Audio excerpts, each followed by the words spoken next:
The US medical system is set to be drastically reformed after Trump introduced these policies that could heavily lower prices and save lives. Americans currently hold a highly negative view of this country's healthcare system, with 59% of people saying that they're worried about medical costs, while general mistrust of life-saving medication is on the rise. However, since taking office, Trump has introduced two policies that tackles both of these issues head-on. First, Trump moved to depoliticize critical medications such as vaccinations by removing the government mandates surrounding them, thereby allowing everyone to reframe these treatments as health decisions rather than political arguments, with Trump stating for these critical medications that, quote, pure and simple work, Americans should have the right to consult their own doctors on what's best for them. Second, Trump advanced a slew of price transparency and insurance expansion policies that will not only require pharmaceutical companies to publicly reveal their prices, but also place more of their medications under insurance coverage. Bro, you see all the crazy shit Mom Donnie is doing now ever since he came back from the White House? Turn on the news. Okay. New York City's Mayor Zohran Mamdani has been on a rampage recently, changing the name of the beloved New York Knicks to the New York Kneelers. Here goes the new logo on screen now. Bro, you see this shit? We're never gonna win a chip now. Who they gonna draft? Alaa Iverson, Sultan Curry, Lebanon James? We're screwed. Oh my God, this is fucking ridiculous. He's not doing any of those things. He also plans on adding a hijab to one of New York's most iconic statues, Lady Liberty, now being called the Statue of Modesty. Here goes the first look at the new design. New Yorkers' morale is at a halal time low. Oh my God, this is fucking ridiculous. Mamdani has also put out a mandate that all schools must now teach Arabic numerals in the classroom. Here goes a look at what our numbers look like now, and here's what they'll look like in Arabic. As you can tell, it is a drastic difference that will shake up students across the city. He's taking it too far, bro. I'm not gonna have my children in class counting 1, 2, 3. I'm gonna be homeschooling them from now on. There was literally no difference between the two. We already use Arabic numerals in school. Yeah, maybe you do, Cam Dami, but I don't. I use American. Jesus Christ. Mamdani will also be changing this year's New Year's Eve ball drop to a ball explosion. This is what it sounds like currently. A classic. And here's what it sounds like under Mamdani. 3, 2, 1, what a shame. Oh, was that a bomb countdown? What the fuck? Bro, between this shit and all the YMs running the street now? The who? The young Muslims wearing their alaka shiesties? Okay. It's time to pack up and get the fuck out of here, and you should too. You know what? That's a good idea. You should leave the city. I'll be right behind you, you fucking idiots.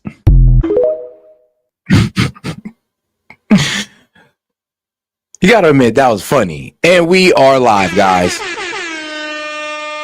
Yo, this is S.E.T with S.E.T Media, guys, and I'm back with another one. All right, guys, we're about to get into Trump's gaggle with the press. Then we're going to get into a media analysis on updates going on in Venezuela, Ukraine, and more. All right, guys, let's get right into it. Mr. President. Okay, hello, everybody. How are you? Hi. What would you like to know today? Could you start off by telling us the latest with Russia and Ukraine? Are you expecting Zelensky to come visit you? We're having good, I don't know, he would like to come, but I think we should get a deal done first. We're having good talks. We started with Russia, having some talks with Russia. Ukraine is doing well. I think they're pretty happy about it. They'd like to see it end. And we won't know for a little while, but we're making progress. You said, what are the next things? We settled 8 wars, and I thought this would be one of the easier ones because of my relationship with President Putin. But this is probably one of the more difficult ones. There's a lot of hatred. You said there were a few points of disagreement that were still up to me. I mean, there's a lot of hatred between the two because they've been like killing each other, or both sides have been low-key killing each other for about 2-3 years. And now that things are finally settling down, we are now coming to the realization that, well, Russia seemed to have won this because the Ukraine peace plan is heavily weighted in their favor. All right, let's keep it going. Yeah, for you. Can you tell us what those are? Well, it's just the standard things when people are starting to realize it's a good deal for both parties. If they got to stop the war, they're losing a lot of people, a lot of soldiers, mostly soldiers. In that 28-point plan that was originally leaked, there were some portions of that that said that Ukraine... Well, that was an original proposal, and then from there we went back and forth. So when it comes to ceding land to Russia, is that still on the table, or has that changed? Well, they're talking about going land both ways and trying to clean up a border. You know, you can't go through the middle of a house. You can't go through the middle of a highway. So they're trying to work something. It's a complicated process. Doesn't go that quickly. What about security guarantees? Oh, guys, and for those of you in here, go ahead and double tap that screen and like the video, guys. Let's get more people in the conversation by double tapping that screen. Appreciate the support. Well, we're working that out with Europe. Europe will be largely involved in that. We're working that out with Europe. Europe really wants to see it end if possible. There were a lot of Republicans who felt that. I mean, Europe wants to see it end, but they don't want no land concessions to Russia. That's the problem. They don't like the de facto Russia territory that the Ukrainian peace plan lays out. They don't want that. And because they don't want that, the counter proposal to the peace plan, the Russians deemed as unconstructive, aka we're not giving up any land unless you can take it. First plan, the first 28-point plan was too favorable to Russia. Have you changed Well, that was just a map. All that was is a map. That was not a plan. It was a concept. And from there, they're taking each one of the 28 points, and then you get down to 22 points. A lot of them were solved, and actually very favorably solved. So we'll see what happens. Do you think that Ukraine was being asked to give too much land back to Russia? I know at one point you said they shouldn't have to give any back. It's really up. Look, the way it's going, if you look, it's just moving in one direction. So eventually that's land that over the next couple of months might be gotten by Russia anyway. So do you want to fight and lose another 50, 60,000 people? Or do you want to do something now? In some cases, the land is going in the other direction. So they're negotiating. They're trying to get it done. You want to have a border? You can't have a border that goes through a highway or a border that goes through the middle of a town. So that doesn't work. So it's a long, complicated process. And very, very sad because so many people are being killed. What's the next step? They're going to keep talking. They're talking to Russia now. I think the city's called, correct me if I'm wrong, Zaporizhzhia. It's I guess it's a region in Ukraine that what the peace deal implies is that these current lines that it's at right now is split. It's mainly controlled by Russia, with I believe the north part still controlled by Ukraine. They're debating how that's going to work because there's still some parts in Russia that has cities, highways, and all this good stuff and infrastructure value that Russia has under their control, and that's just not going to work. They got to find a way to split that up. So it does sound like Russia is going to have to just give up a little bit of land just off the whole infrastructure value to Ukraine if they actually want to come to a peace deal. See what is going or just take the whole territory altogether. I mean, you never know where they're going to go with this. over. Maybe with Jared. I'm not sure about Jared going, but he's involved in the process. Smart guy, and they're going to be meeting with President Putin, I believe, next week in Moscow. Next week in Moscow? I think so, yes. What kinds of concessions are the Russians going to have to make? Well, they're making concessions. Their big concession is they stop fighting and they don't take any more land. Again, it's a war that would have never happened if I was president. This was not anything that was going to happen. This happened because of stupidity.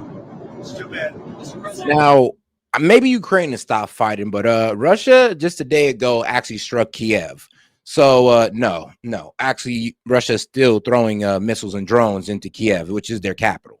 Rykov is going to Russia next week. Does that mean that Thanksgiving deadline doesn't stand anymore for Ukraine to agree to this? We're going to see what happens. They set up a date, and the date is going to be sometime in the very near future. Do you have a new deadline?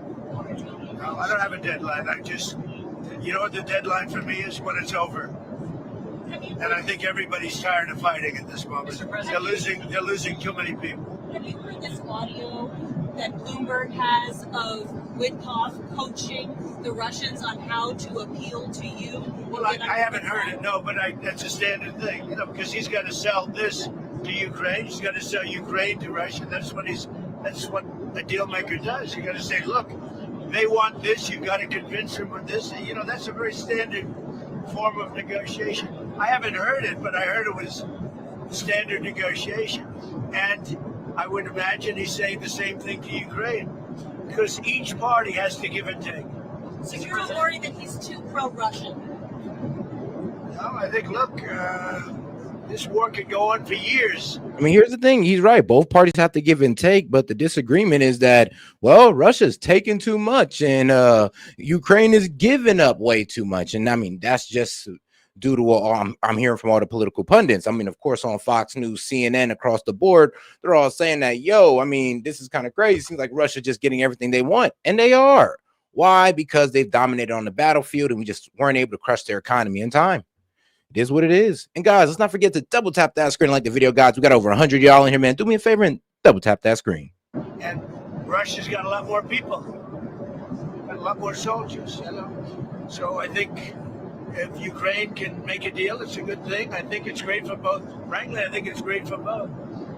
But Ukraine's got it's a much smaller group of people.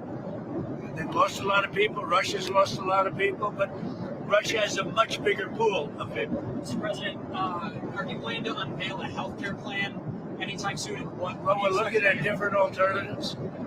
I mean, I like my plan the best. Don't give any money to the insurance companies. Give it to the people directly. Let them go out and buy their own healthcare plan. And we're looking at that. If that can work, we're looking at that. That's sort of take it off. That's what I like. Don't give the money to the insurance companies. They go out and buy their own plan. You give the money to the people. I like it the best. Are you planning to extend those subsidies? I'd rather not. Somebody said I want to extend them for 2 years. I don't want to extend them for 2 years. I'd rather not extend them at all. Will you do this? It may be some kind of an extension may be necessary to get something else done, because the Unaffordable Care Act has been a disaster. It's a disaster. And I said it was when it first got put in. Unfortunately, we lost a couple of Republican votes, and the Democrats voted for it. It's a Democrat plan. And the premiums are going up, and it's the Democrats' fault. But, you know, they are negotiating with me. It's very interesting. They want to see something happen. Who are you talking to on the I can't tell Democrats you who, side? but we have a lot of Democrats want this plan to happen. They would love to see the money go to the people, and the people go out and get their own health care. And there would be nothing like it. But they also wanted to see the extension of the ACA subsidies, which will be extended. I have been hearing that Trump will be agreeing to extend those subsidies, because honestly, he kind of has no choice. But according, not just that, but also to start actually coming up with a new healthcare plan to replace Obamacare. Let's see where this goes. But as far as the healthcare, as far as the ACA subsidies go, yeah, go ahead and extend them. Let's give us about a year or so to figure this healthcare plan out, and let's see what happens with that. Replace Cash Patel as No, he's doing a good job. Cash Patel? No, he's doing a great job, I think. This week we saw those cases against James Comey and Letitia James tossed out. Do you still have faith in Lindsay Halligan? Oh, she's great. I think she's great. They got out on a technicality, and you'll see what happens from here on. But if you look at the actual charges, I think anybody that looks at it very fairly would say, boy, are they guilty. So let's see what happens over the next week. You know, the court didn't say you couldn't bring the case, re-bring the case, or appeal the case. So they have a lot of options. They're going to call the shot. I'm not calling the shot. But Lindsay's a very talented lawyer, actually. I mean, we're not down the girl's Lindsay talent. The problem is that she wasn't confirmed by the Senate. And due to the fact that she was not confirmed by the Senate, she wasn't allowed to handle that case. And it's kind of funny because that was up to Pam Bondi to figure out. Not Trump, but Pam Bondi should have been on top of that. And I'm not sure why she wasn't on top of that. Make sure she had a Senate confirmed replacement, or at least went through the due diligence of getting a Senate confirmed replacement. But no, she just said, you know what, you got my stamp, and that should be enough. And it wasn't. So Pam Bondi does need to resign. Oh, just off that alone, because that's just stupid. As an AG, you should know that. Mr. President, on Venezuela, sir, are you planning to talk to Nicolas Maduro?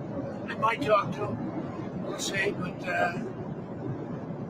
we're discussing that with the different staffs. We might talk about Venezuela. Interesting enough, in the U.S. this week. But here's the thing, though. It doesn't mean that Comey and Letitia James are let off the hook. They can always retry it. Remember, the case was dropped not because of lack of evidence or anything like that. No, it's because the prosecutor that was running the case was never confirmed by the Senate.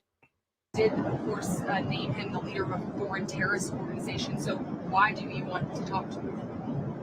Say it again. Maduro, the U.S. Right. designated him the leader of this foreign terrorist organization. Why do you want to talk to him if he's the leader? If we can save lives, if we can do things the easy way, that's... So yes, Trump now wants to talk to Maduro because Maduro's been offering everything. I mean, my man's been offering everything but the clothes off his back. He's like, look, you don't need to do regime change. I'll give you the oil fields. I'll let you have whatever control you want. just don't make me leave or don't take my life. But yeah, it does seem like Trump is going to get his way with Venezuela without having to, well, thank God, not having to bomb Venezuela. And guys, let's not forget too, double tap that screen and like the video, guys. Appreciate the support. If you have any questions, comments, jokes, or disagreements, I'll be happy to read it out loud and engage with it. Just $2 and up. Or you can just send a gift. It is what it is. Fine.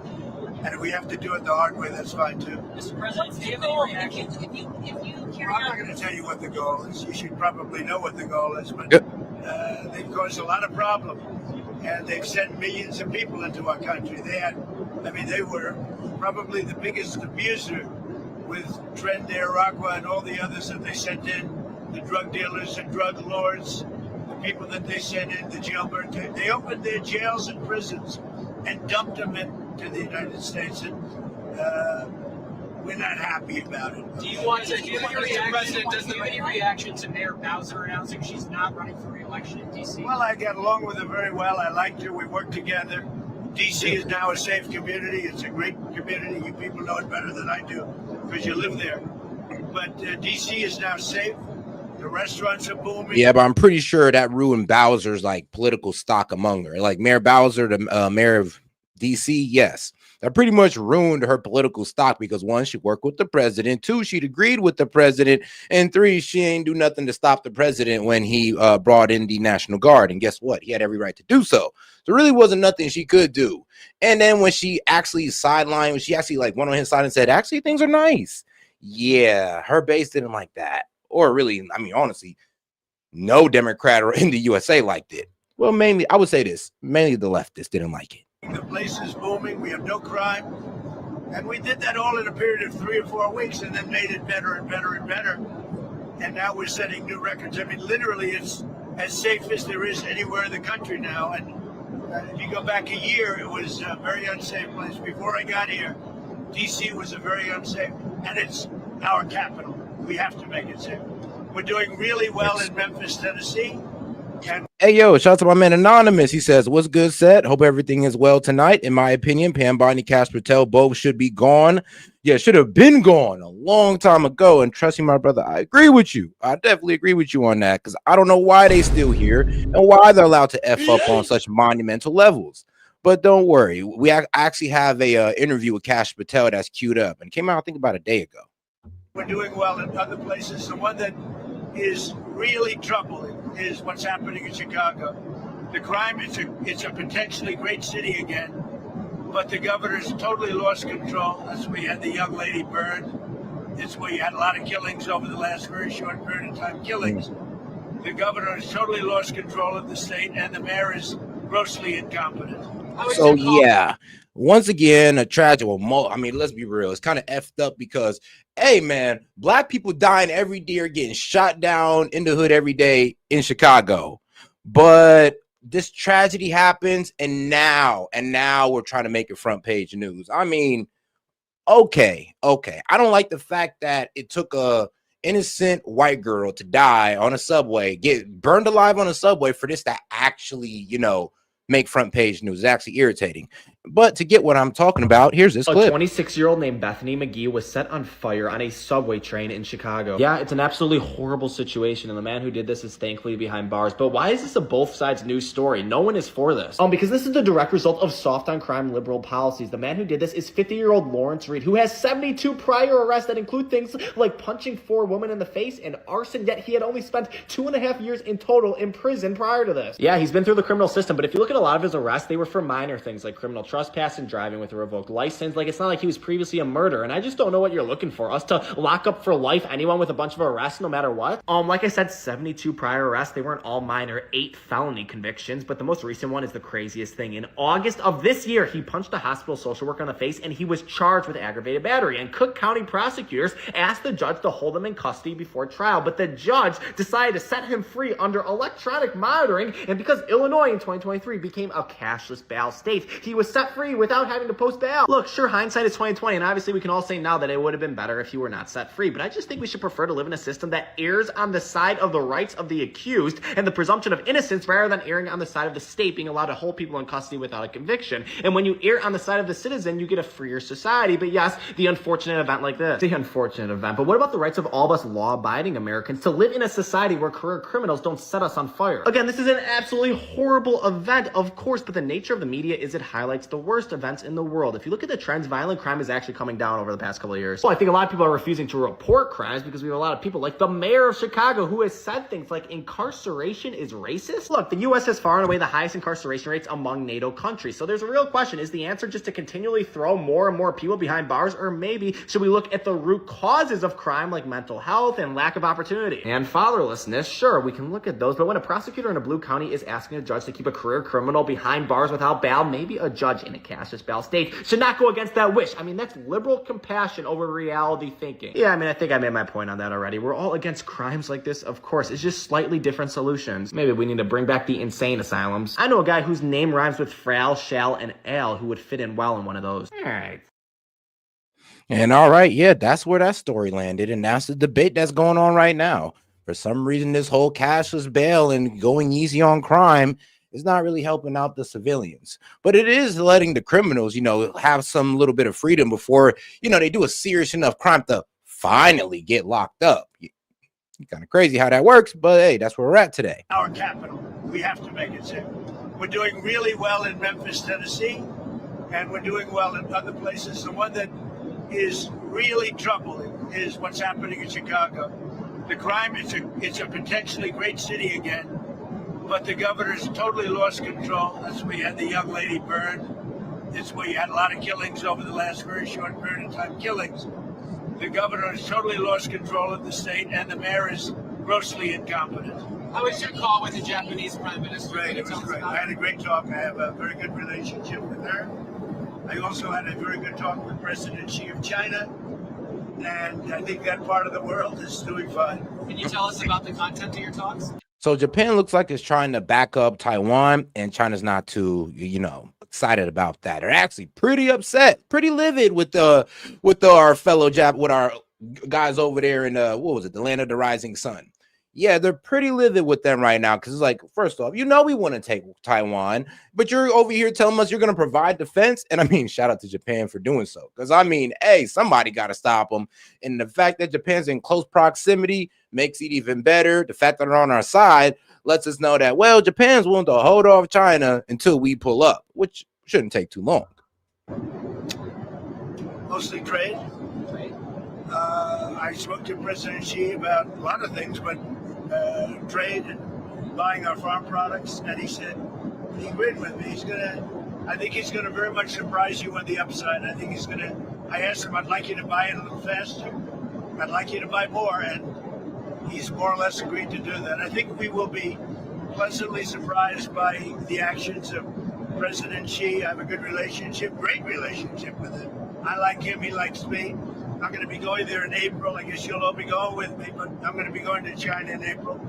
With Japan, likewise, I just came back from Japan. Oh, guys, let's make sure to double tap that screen and like the video, guys. Let's get more people on the conversation by double tapping that screen. Appreciate the support, guys.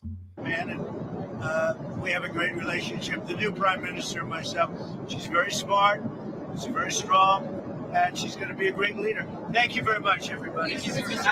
But all right, now let's start off on the right side of media, and then, of course, we'll make our way over to the left. But let's go ahead and start over here with Jesse Waters. I'm talking about in Ukraine. Zelensky's reportedly agreed to Trump's peace terms. Over to you, Pooty Poot. I think we're getting very close to a deal. We'll find out. In less than 1 year, we've accomplished more than most other administrations have accomplished in 8 years. And this is a very special Thanksgiving. Pilgrims and Indians, Jews and Muslims, Trump and Mondani, Zelensky and Putin. It's got to happen. Guess who called Trump? Xi Jinping. China called America first. It's never happened before. They invited Trump to Beijing in the spring. And we invited him for a state dinner. That's why we need the big, beautiful ballroom. We might have to host it in a tent with porta potties. No bueno. This could be Maduro's last Thanksgiving. So he's doing the YMCA, which is diplomatic code for gringo, please save my life like gobble and waddle. He's getting his suavecito on, boogieing down to a song called No War, Yes Peace. We just slapped him with a narco-terror label and have a carrier strike group position in the Caribbean. Gunboat diplomacy is scaring Maduro straight. Yeah, I mean, we did put like a $50 million bounty on this man's head. We done pretty much hit him with a complete naval blockade. And then, of course, this man's over here just going like, look, man, I don't want war. I just want peace. Like Trump, whatever you want to do, please just don't kill me or throw me out of power. And that is what Maduro is signaling right now, because I mean, and he's increased his security, because even Maduro knows at this point that, well, the USA is already operating in Venezuela. Trump hasn't given the order. Now he wants the dictator to hop on the phone and have a little chat. We're probably not taking out Maduro during Thanksgiving. Hegseth has 7 kids to feed. He's got to be at the table to referee the fight over leftovers. The seditious 6 are going to have an awkward dinner. These saboteurs better not drink too much, because they're all being pulled in for FBI interviews. Senator Kelly could get court-martialed. I said something that was pretty simple and non-controversial, and that was that members of the military should follow the law. And in response to that, Donald Trump said, I should be executed. I should be hanged. Whoa. I should be... Donald Trump didn't say that. A commenter said that, and Donald Trump liked the comment. So that never came off of Donald Trump. That never came out of Donald Trump's mouth. That never even came off his Twitter fingers. That came off a comment. So when they try to sit there and say that, oh, Donald Trump said, no. Donald Trump liked a comment that said, and the comment said, yes, they should be hanged. George Washington would do it. And Donald Trump liked it. Was it reckless as hell for him to like it? Of course it was. But guess what? He didn't say it. And doesn't mean that he would actually enact it. Prosecuted. I'm not going to be silenced. I'm not going to be intimidated. Kelly, the astronaut, probably wishes he was still in space, because the Secretary of War wants to see the retired Navy captain in his office in Washington. Kelly claims he's not a traitor and showed off his decorations, saying, I've given too much to this country to be silenced by bullies who care more about their own power than protecting the Constitution. I mean, here's the thing. I mean, Mark Kelly, everybody respects your service, but what you did in that clip, you were trying to advise and incite insubordination. You were literally telling, oh yeah, I'm talking to the young troops, that if they get any unlawful commands from their higher ups, what they have to actually follow, because it goes down in the order goes down in chain of command. So it's up to the higher ups to deem it unlawful before it reaches the troops. And if the troops are there just questioning it, that's a problem. And let's just say it's a mission or it's an order where it needs urgency, and the troops are hanging around going like, is this an unlawful order? Yeah, we can't have that. The Secretary of War said, get it together. You can't even display your uniform correctly. Your medals are out of order and rows reversed. If you're recalled to active duty, I'll start with a uniform inspection. Boom. Kelly just remembered where he stands in the chain of command. MSNBC, of course, took offense. When and if you're recalled to active duty, it'll start with a uniform inspection. Jesus. That is what the Secretary of Defense is focused on right now, saying he'll threaten the United States Senator, an astronaut, a veteran, with a uniform inspection. MSNBC should inspect the Uniform Code of Military Justice. Title 8. I ain't gonna lie, the medals they were looking a little bit sloppy. What can I say? I kind of agree with Hegseth on that one. Section 2387 prohibits civilian or military acts that encourage troops to disobey or lose loyalty. Hegseth wants a briefing on Kelly in 2 weeks, and there he's going to make the call. The junior senator from Arizona doubled down. He told the troops to listen to Congress, not the commander-in-chief. Donald Trump's going to be gone a couple years. And if you're part of the military that is going after sitting senators, sitting members of Congress, and part of, the weaponization of government, there will be consequences, without a doubt. Consequences? They went from coercing soldiers to threatening them. They're losing it. I'm having a bad... In the military law that he's talking about is, 18 USC section 2887, activities affecting armed forces. So this federal statute makes it a crime to knowingly advise, counsel, or urge insubordination, disloyalty, mutiny, or refusal of duty in the armed forces. Be real with you. If distribute any material that does the above with the intent to cause such act, the penalties are up to 20 years in prison and a $250K fine. So did he not know this? Because he was knowingly advising and counsel and urging insubordination. He actually even said it that, yeah, if you feel like it's a unlawful order, don't follow it. Yeah, you're encouraging insubordination. Congratulations, my friend. You kind of screwed yourself. At Hair Day, so this is going to be a really short video. Pete Hegseth. You, Pete Hegseth. You launched an investigation into Senator Mark Kelly, retired Navy Captain Mark Kelly, because he told members of the military, he reminded members of the military in a video not to follow illegal orders. They're saying F you to the Secretary of War.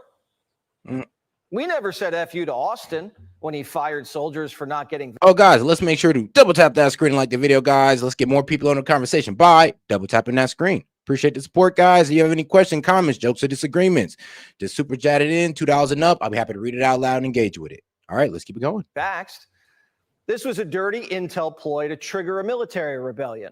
Politicians can't brainwash 18-year-old service members into second-guessing their commander-in-chief in a war zone, second-guessing orders when lives are on the line. This is a classic CIA destabilization operation. We use these tactics on other countries, not here. Yep. And they couldn't name a single. And here's the thing, though. This lady is ex-CIA, so the fact that she did this made it even worse. Legal order that the president's given. They're just creating confusion in the ranks. A script went out. Why were you not part of this video? Yeah, actually, so I was part of the first video. The second video is by the time the script got to me and it was in the middle of a lot was going on, I just didn't have time to actually record it. So that senator was a former Marine. They recruited him to do the video. This was well organized. I wouldn't be shocked if Brennan was behind it. It's the same play as the Russia hoax. They don't care if it hurts the country as long as it hurts Trump. Nothing's working, so they're just trying to slow him down. Here's Maxine Waters, no relation. This is an important press conference that is being held to let you know what we're all doing, resisting this low down, dirty, no good, filthy president. How do you really? We've gotten 2 million illegals out of America, and Maxine's mad they're leaving. They're not mad at the illegals who broke into the country and committed crimes. They're mad at ICE for catching them. I promise you, right now, they think they're invincible. They let these ICE agents be invisible, and they don't think we have the balls. I mean, if they were invisible, y'all couldn't really report on them. If they was moving like covert ops, trust me, you really wouldn't see too much.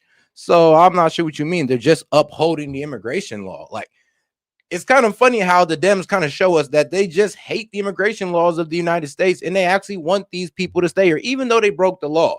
And I do get the, honestly, the emotional play at this. Oh, well, they've been here for years. They got a family and all that good stuff. And I get that.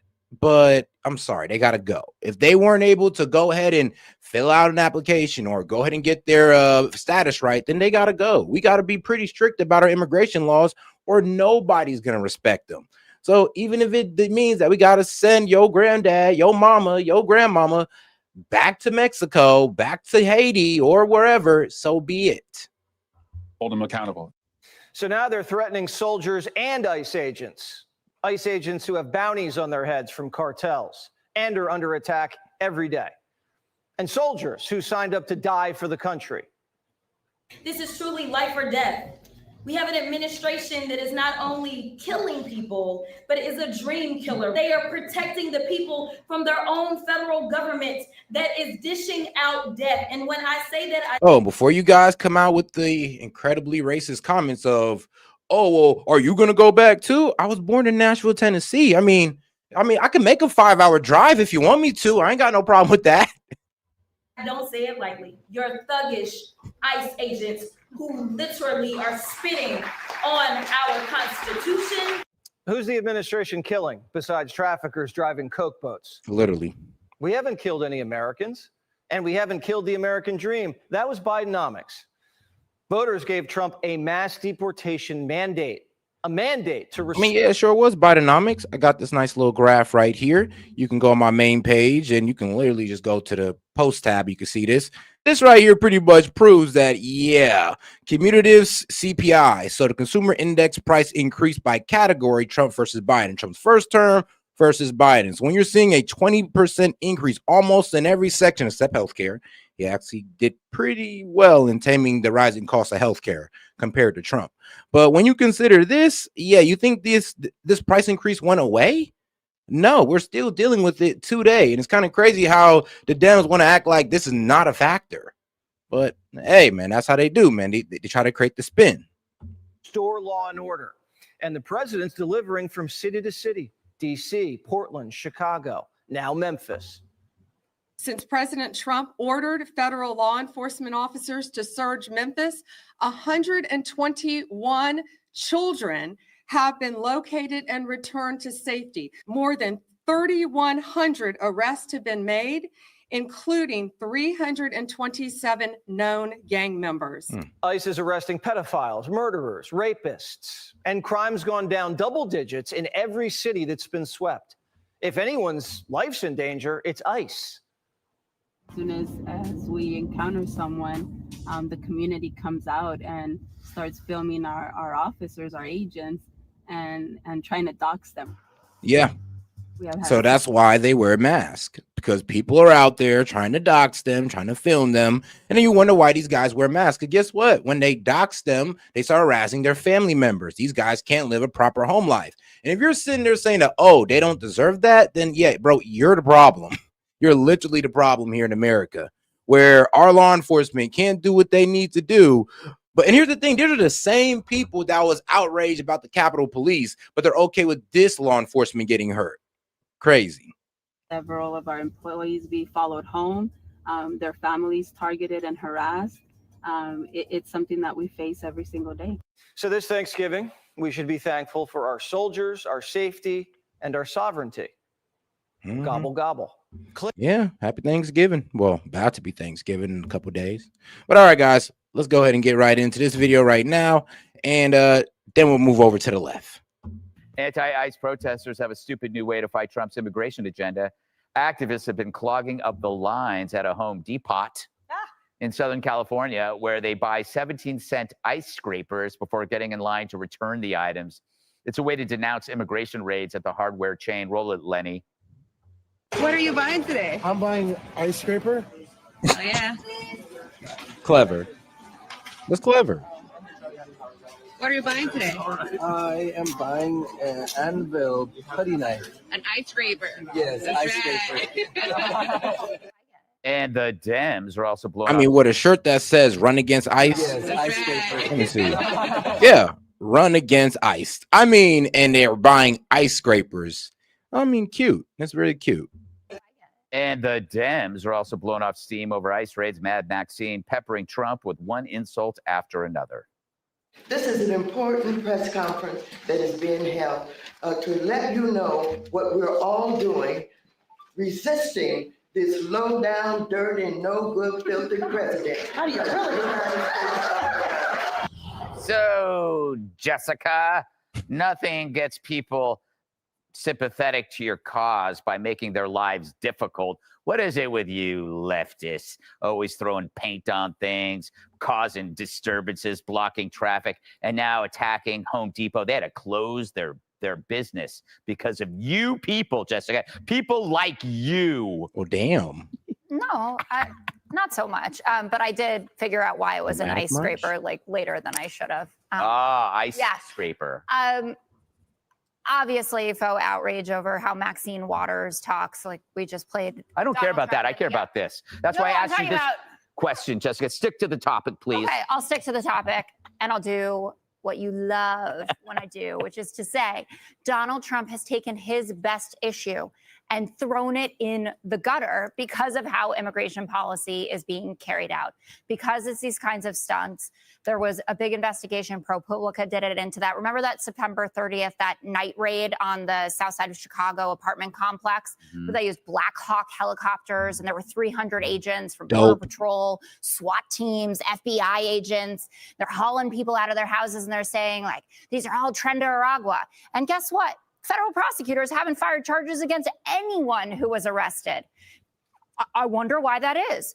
DHS says 2 Tren de Aragua members were arrested. ProPublica talked to one of them, no criminal record there, and no charges filed at this point. So when they did that slick video, right, you know, where Kristi Noem descends, right, and she has on her little vest and she's standing there as Ice Barbie or whatever, like, it makes you think, why aren't you doing worst first and making good on your promises to the American people, not the mass deportation people, the average Americans who said, we don't want an open border. We want people who've committed crimes in this country on American soil to get out of here. Yeah, and that's actually what's been happening. It's kind of crazy that you're just cherry picking that one situation, and then you completely ignored the time where we put a whole bunch of gang members on a plane right back to El Salvador, and you guys were crying about that.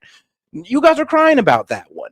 So now we're over here, and ICE then descended upon an entire apartment complex, arrested a whole bunch of Venezuelans, and you're getting mad about the 2 arrests that happened with no charges. And guess what? If there's no charges, they'll be released. But when you're caught up in a place with such high immigration, and even if they find one Venezuelan, they're gonna assume that you're also part of their gang, clique, whatever. Operation, don't matter. They're just going to assume that you're part of it just because you're in the vicinity. So Democrats getting outraged about this. I mean, you're getting outraged about proper investigation procedures. Like, you know that, right? Of things that are just for like making a movie. Jessica, you're like the person in a store. I'm just perfect. You're like the person in a store who knocks over a vase, and then you start criticizing the way the guy cleans it up. No, it's more than that. And I've said, there have been over 170 Americans that have been taken into ICE custody that you cannot even say that this is being executed in the wrong way. It boggles. Yes, I mean, and that's the problem. They're over here. 170 Americans taken into ICE custody because they were caught up in a raid. It happens. We're not going to sit here and I'm not going to sit here and pretend like it's not going to happen. When they're doing these busts, most likely there's some American citizens that is either a part of it or have nothing to do with it. We don't know. So that's why, due to how the investigation procedure works, they get detained, they get locked up for 72 hours. 72. And that's why she's real careful with the language, because she's not able to name one American that was locked up past that time. My little mind. Jessica, 2 million in 1 year are gone. So according to my calculations, that will be 8 million by the end of this term. It won't be. So when you get rid of 8 million illegals, you know what happens? Crime goes down, rent goes down, health insurance goes down, car insurance goes down. Those things aren't happening. Okay, we're just getting started, Jessica. It's supply and demand. What do you think is going to happen when you get 8 million? At least we're getting started, Jessica. You guys didn't do crap. That's not true. It lowers everything. That means deporting more people. Get lighter. That means Yeah, but he let in more people. I mean, I would hope, and that's like a crazy point to make. Biden deported more people. He let in way more people. I would hope he deported a lot of people more than Trump. Because guess what Trump also did? Less people also came in under Trump. So that means less people were deported under Trump. Biden, more people came in than under Trump. So that means more people are going to be deported than under Trump. It's like, it's common sense. I don't even know why I make that point, because it kind of plays into ours. Everything goes down, Jessica. Wages go up, crime goes down. It's very simple. Even you can understand it. Now, why would ICE be at Home Depot? Why would these illegal aliens be at Home Depot? Because you said they weren't coming to steal jobs. You said they weren't coming to cut our wages and wire the money back to Honduras. You said they were fleeing persecution, and these were all asylees. They were just fleeing violence. Okay, again, everything you said was wrong. Home Depot's having a great quarter. Did you know they beat expectations? $41 billion in revenue. And when the rates drop, the stock's going to pop. That's how that works, too. I'd invest in Home Depot. Kennedy, what is your take on this? Thank you, Charles Payne. 0.1%. Okay, so I do agree that the big worry here when you have federal law enforcement going into towns is they don't know the people that they're arresting. They're not embedded in these communities, and that is by virtue of the sanctuary cities. And I agree with you. I agree with anyone who lives in these places. You want the worst out first. Absolutely. And the best way to do that is to work with local law enforcement, because that protects innocent people who are working here, hardworking, trying to create a better life for them and their families.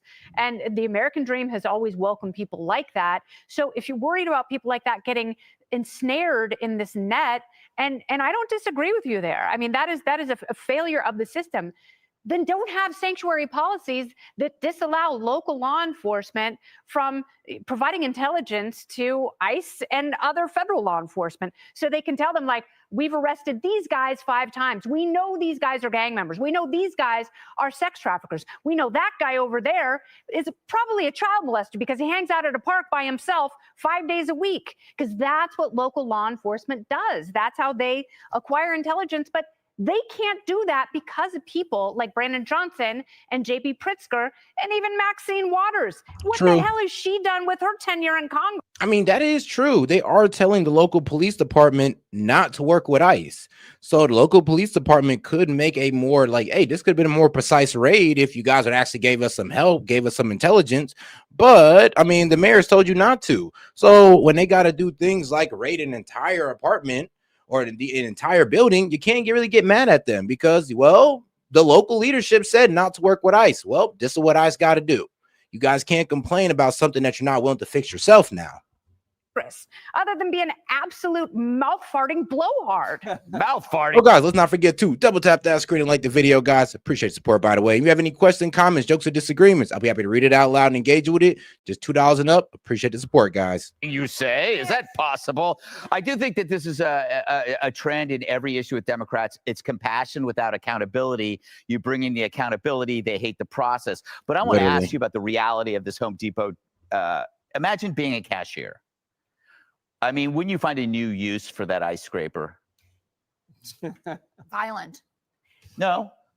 And also, I feel like, as we always talk about, it is a luxury to go out into the world and be an activist in the way that you deem disruptive and fighting back, when really you are taxing the people who actually are I mean, it'll be people that's being disruptive and activists like this and not notice the fact, and actually will still call Trump a fascist, while not understanding the fact that if he was truly a fascist, demonstrations like this would be met with gunfire.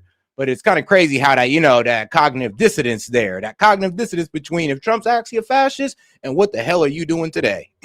To put food on the table. Those cashiers that are there working really hard on behalf of those that enjoy stunts in their name. And we talk about the alleged 170 Americans in the custody, but and I feel for anyone going through anything at the hands of a bureaucracy or a structure that's larger than they are. But let's also talk about the 113,000+ illegal immigrants with massive criminal histories arrested just in 2024, which included over 3,000 with homicides. Where are those activists? Where were they at the funerals of Bambi Larson and Jocelyn Nungari and Laken Riley? Jocelyn Nugari in the trial for those illegal immigrants. I will say this. I mean, where are those activists when those illegal immigrants undermine the workers in their area? Where are they sticking up for them? It's like these crazy because, and this is why we really don't respect those leftists who stick up for the immigrants, because you stick up more for people that aren't even citizens of your country more than your own people. Actually, you help these people undermine your own citizens. Like your own people. Isn't that crazy? And then you want to call us traitors when you're literally out there putting non-citizens over natural born citizens. Isn't that crazy?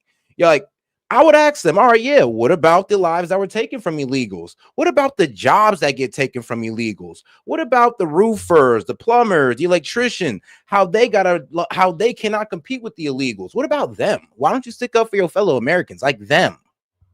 wasn't killed, but you get my point that I feel that the crickets we hear with all of these people patting themselves on the back, and including the Maxine Waters, they're flying over to Venezuela and they're flying to El Salvador and let's have martinis, and not one of them is calling an angel mom. Not one of them is actually articulating the pain that Americans feel, whether it's from drunk drivers or whether it's from recidivist criminals and homicides and rapes and so much more, to even acknowledge the presence and the delusion that I see with these people who are then called faux outrage about it. Her words matter. Maxine Waters' words matter. And it is a tragedy and a travesty to me that she still holds office and she is somehow forgiven, because whether it's that she's old or quirky or curmudgeon-y, and somehow she is allowed to get by being so drastically damaging with her words, and not one person holds her to account. Well, I would only add one thing to that.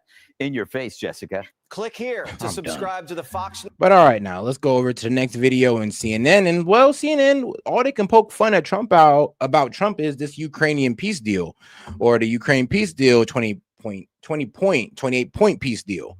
That's all they can really poke at, because I guess they're trying to make it Trump's fault. The reason why I guess Ukraine lost on the battlefield, I'm not sure why they're trying to spin it like that, but let's hear him out. Well, the following. Whoop. There we go. Breaking news, a leaked transcript of a call between Trump envoy Steve Witkoff and one of Putin's top aides. Witkoff, a real estate lawyer, according to a transcript published by Bloomberg, is quoted advising a senior Kremlin aide last month about how to strike a deal with Trump. And he urges the aide to praise Trump on his Gaza deal as a way to curry favor and get Trump on board. Here's the quote from Witkoff. He says, just reiterate that you congratulate the president on this achievement, that you supported it, that you respect that he is a man of peace, and you're really glad to have seen it happen. Putin's aide replies to Witkoff, I agree with you that he will congratulate. He will say that Mr. Trump is a real peace man and so and so. Well, that's exactly what happened. Putin called Trump 2 days later. That's the day they spoke for 2.5 hours. Yeah, I know. It's called diplomacy. Ever heard of it? It's kind of crazy how Trump is out here making diplomatic moves that, well, the Biden administration failed to do. If anything, they only made things worse. But he tries to do some diplomacy, and you guys are trying to make an expose, trying to leak conversations. It doesn't matter. You guys didn't get no progress in this. Trump is. Even if you don't like the peace plan, at least people are going to stop dying.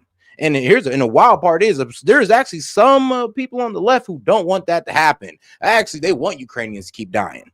Remember, and Trump called that conversation very productive. Well, the following day, Zelensky visited the White House, and that had been sort of set up in the anticipation that Trump was going to provide Ukraine those longer range missiles. Well, that could hit Moscow. But after the call with Putin, Zelensky shows up and boom, no, request denied.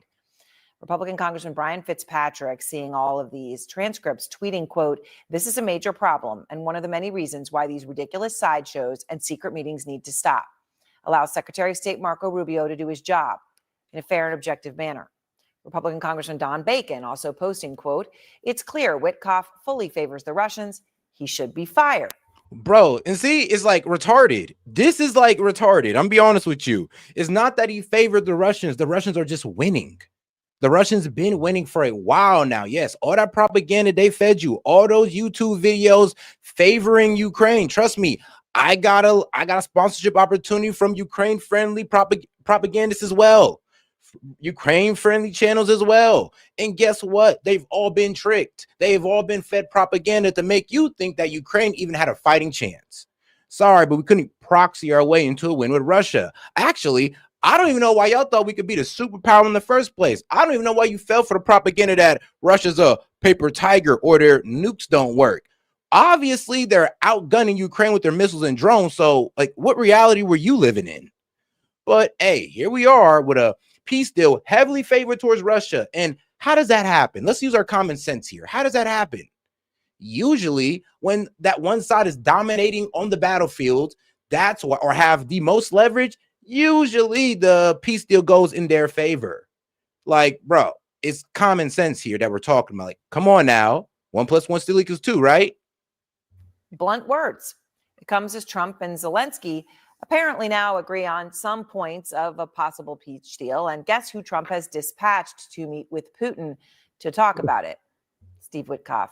Out front now, Christo Grozev, investigative journalist who has been placed on Russia's wanted list. And Christo, I appreciate your time tonight. So Russia says some of these transcripts that Bloomberg has are fake. The White House is not denying their veracity. It simply says that the reporting proves Witkoff talks to officials every day to achieve peace. What's your reporting, Christo? I know you've got a lot of new information. Are you?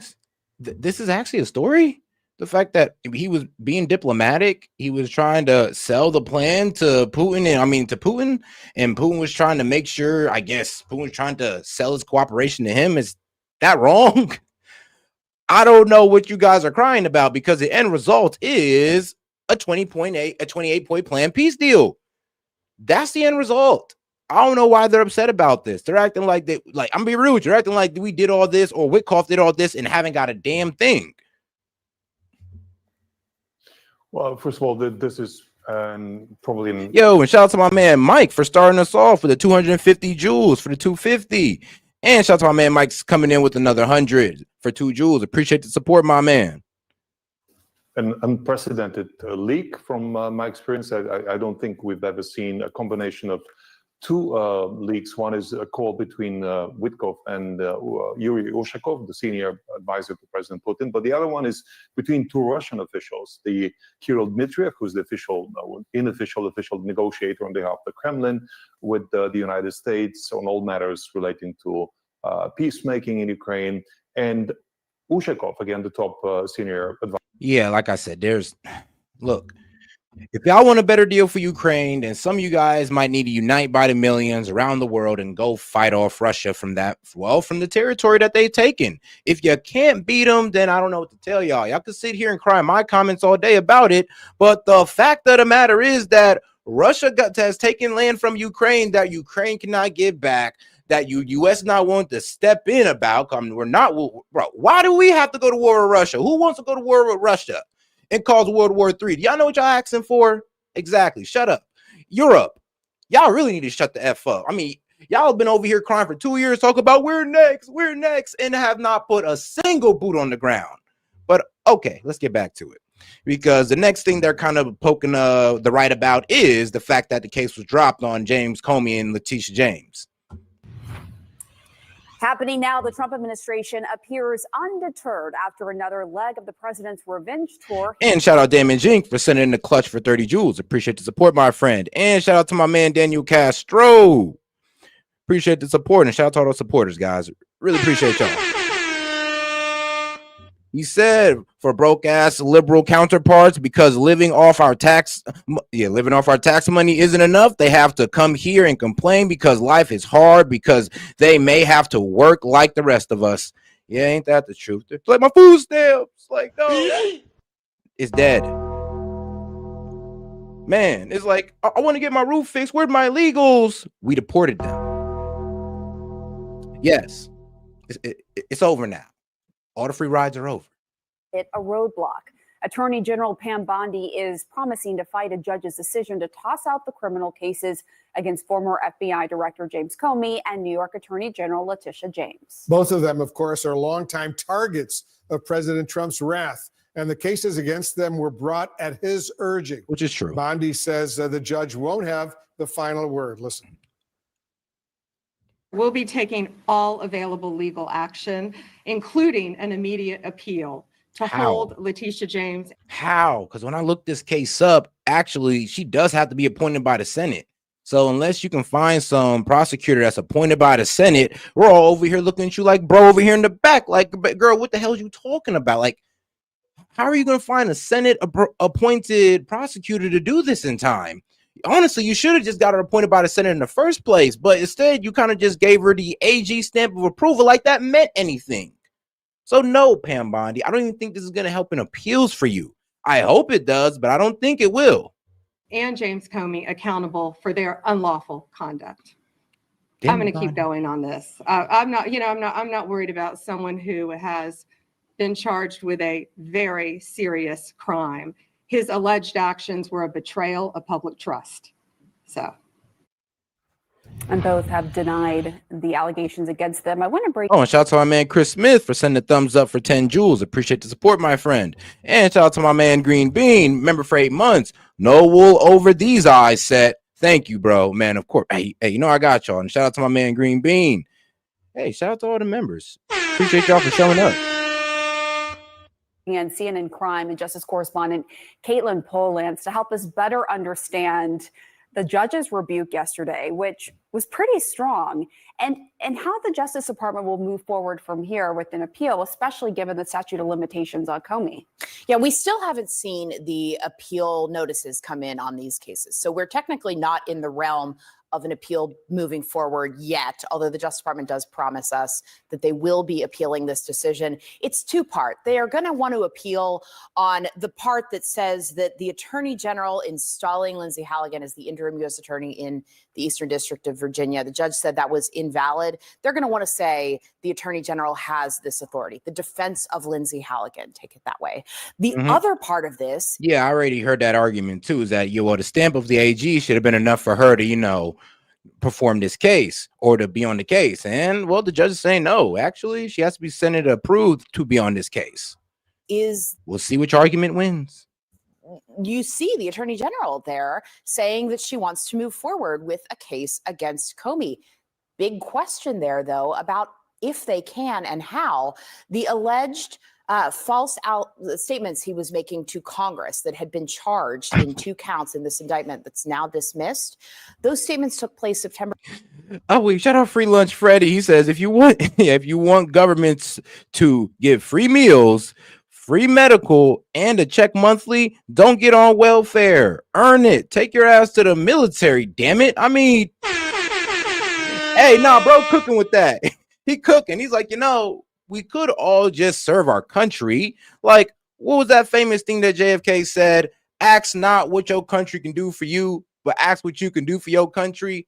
So yes, go ahead and go into the military. Shit, let's do it Israeli style, where everybody got to have some type of military. And well, I'm be real, maybe that's how they afford their free healthcare. Who knows? But yeah, let's go all Israeli style, and everybody got to get involved in the military, even the women. We're gonna have 19-year-old around here walk away with M16s, which would be kind of cool. 30th, 2020, it's only 5 years for you to be able to charge a case in federal court like this. And this judge said, no, but Freddie, I definitely agree with you. I mean, hey, you might as well serve the country and get free stuff than just, I don't know, sign an application, getting it without no real work. And then your ass is acting all, well, bougie about it or spoiled. That indictment Lindsay Halligan presented 5 days before the statute of limitations expired, it wasn't valid. And so that's it. There's a footnote here where the judge addresses it. However, the Justice Department is very likely going to try and make arguments that they want to correct an indictment or that the indictment should stand, that that the judge got it wrong. We very much expect that. At the same time, though, this isn't going to end up being just about Comey's case. There's a question of Letitia James's case. Does the Justice Department try and charge that again? These were dismissed without prejudice, meaning the Justice Department could try again. And then also, I am hearing there is chaos inside the U.S. Attorney's Office. Brother, man. I mean, wait. Bro, here sounding like a racist Will Smith. Well, I appreciate that. And how do you mix acting like you haven't been stopped by ICE? Because, bro, I'm an American. Actually, how would I be stopped by ICE? Even the police was to pull me over. They run the license plate. They see my name and all that good stuff. Obviously, most likely I'm an American citizen. They take my social security. Boom, American citizen approved. So I'm not sure where you're going with this. I'm not sure why this is always an argument for you guys. Oh, don't you know they're coming after you next? Or haven't you been stopped by ICE? Why would I be stopped by ICE? Bro, off the way I talk alone, they're going to know I'm an American citizen. Just off the way I'm talking.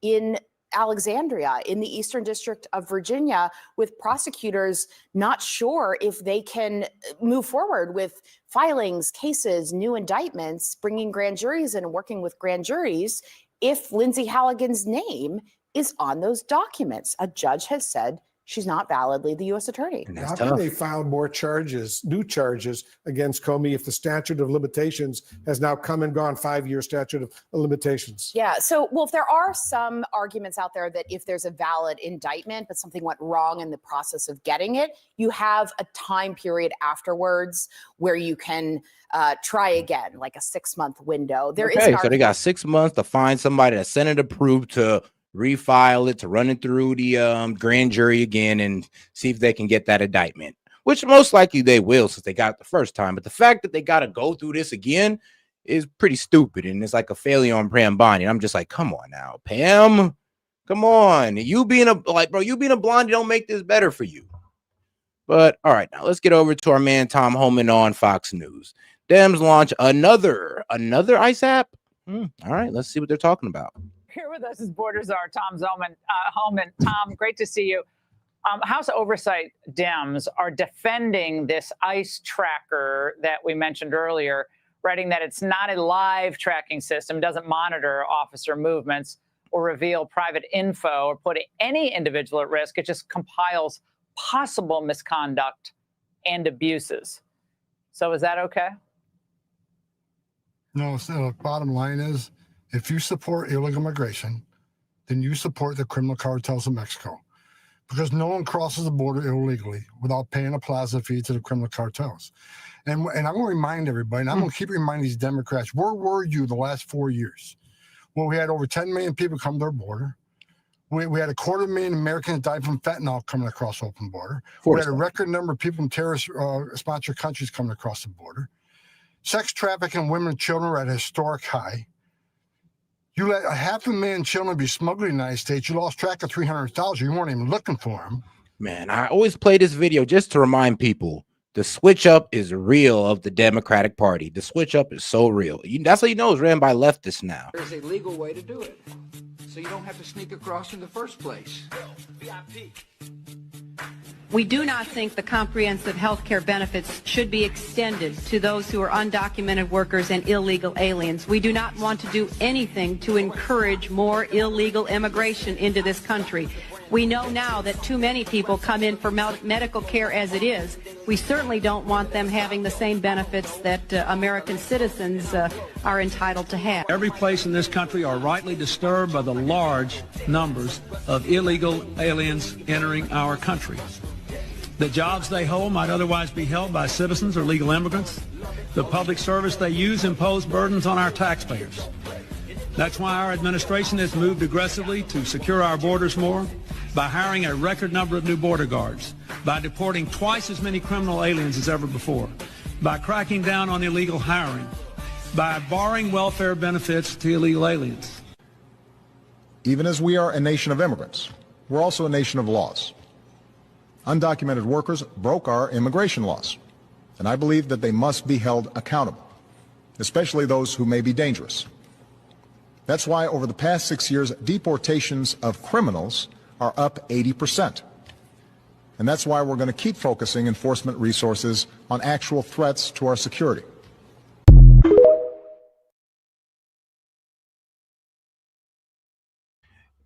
Is that not crazy? Is that not crazy? I mean, when Obama said it, it was all good, man. Like, great plan, bro, and still is a great plan. The problem is when Trump does it, all of a sudden it's evil, it's insensitive. How could you do this to them? I mean, what was that same complaint when Obama was doing it? And guess what? I was agreeing even when Obama was doing it. So I'm just being consistent here with my stance on immigration. But shout out to my man Chase. He said, just make sure. Oh, yeah, I did see the shout out to my man Chase for sending in the GOAT for 1,000 joules. Appreciate the support, my man. He said, just make sure you count the GOAT I sent like 25 minutes ago towards the goal. I already got you. And let me know, even if you don't mention it. My bad, big dog. But I got you. And shout out to my man Castro. He says, I dub Tom Deportation Thanos. And it is beneficial. He's now Tom Deportation Thanos. Yeah, I know. Tough name. It's the Trump administration and President Trump's leadership, where we've already found over 30,000 of them. We're not going to let them forget. You are complicit and the biggest national security failure, the biggest humanitarian failure in the history of this nation. So you can scream and yell and do all these apps you want, but we're not going to let you forget you are complicit. You support illegal immigration, then you support criminal cartels in Mexico. And when they smuggle people, they smuggle guns, they smuggle dope. So that's who you're supporting. Illegal immigration is not a victimless crime. And if they don't know that, they're just simply ignorant. Willfully. Yeah, the New York Times did that big piece. They were trying to be sympathetic with the illegal who, basically took someone's identity. But it turns out that the American whose identity was stolen by the illegal, his life has been turned upside down. So there are all different ways that illegal immigration, even if you're not out there, selling drugs on the street as an illegal, or you're robbing someone at gunpoint, there are other ways that your presence in the United States is making it more difficult for the average working man and woman, especially victims of identity theft. And Tom, Congresswoman Maxine Waters, never one to make a logical argument, said this. This is an important press conference that is being held to let you know what we're all doing, resisting this low down, dirty, no good, filthy president of the United States of America. I mean, you're resisting the enforcement of immigration law. I mean, something that was, I'll be real with you, Biden refused to be enforced for the last 4 years.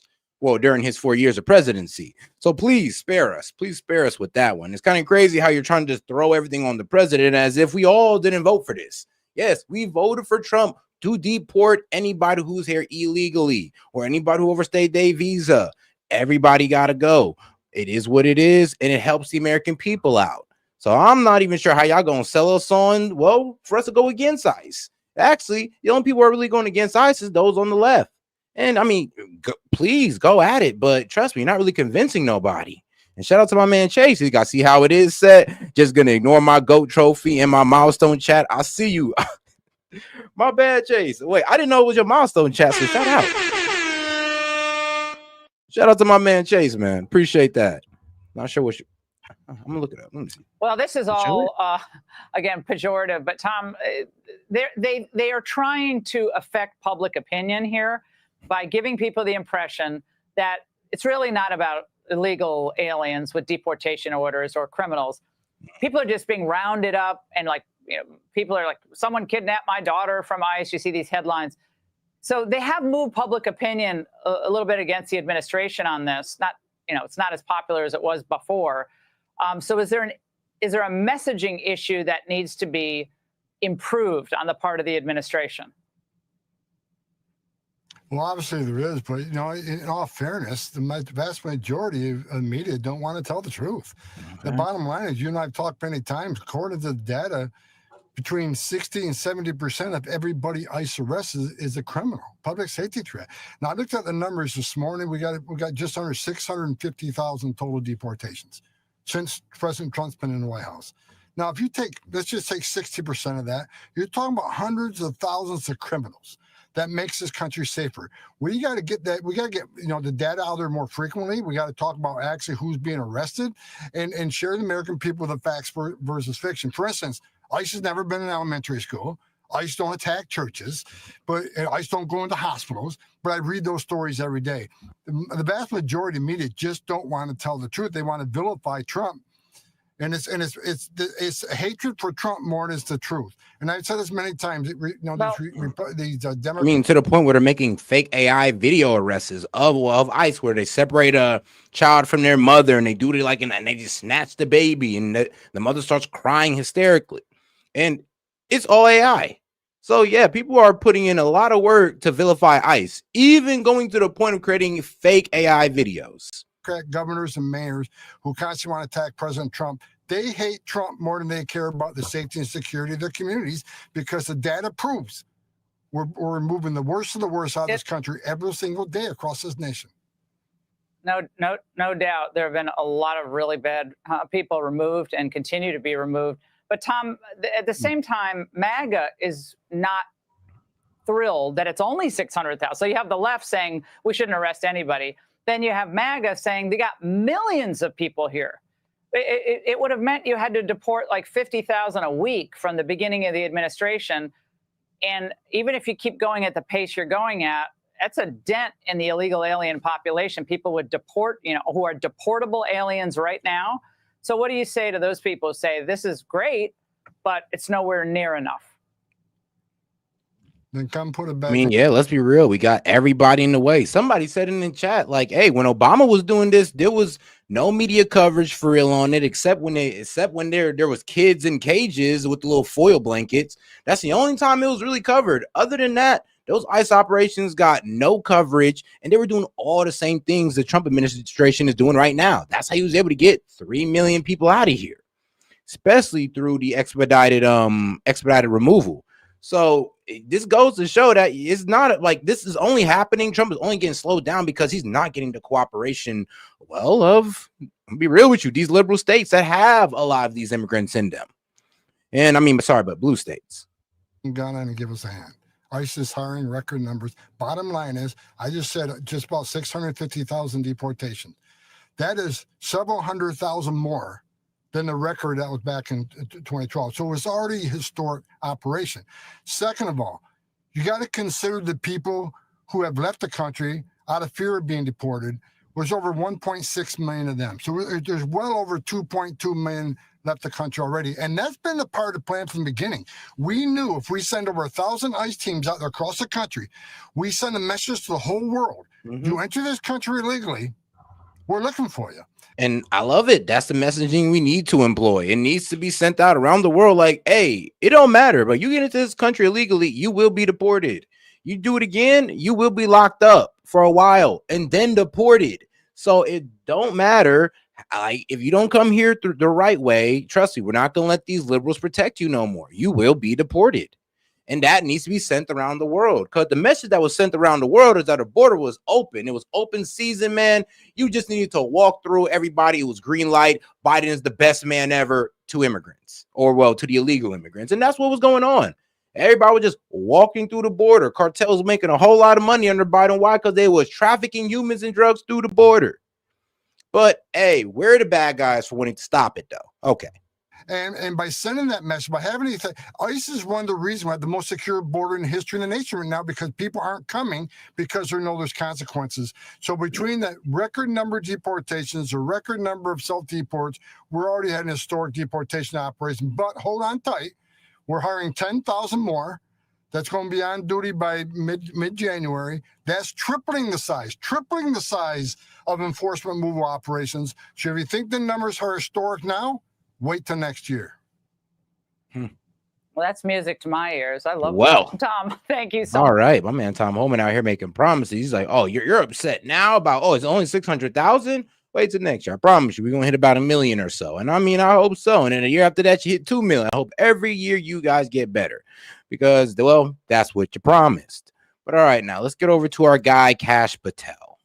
Yes, this guy, Kash Patel, well, what can I say? He sold out on a lot of things. So let's see how much he can sell us out on this interview. Exclusive interview with FBI Director Kash.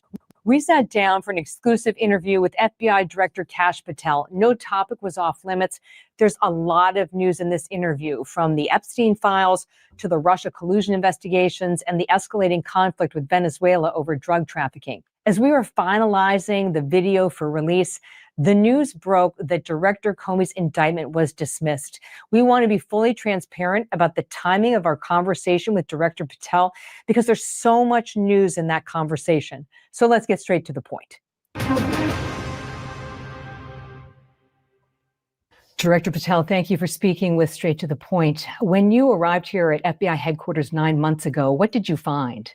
Catherine, it's great to be with you. Thanks for coming here to FBI headquarters and sitting down with us.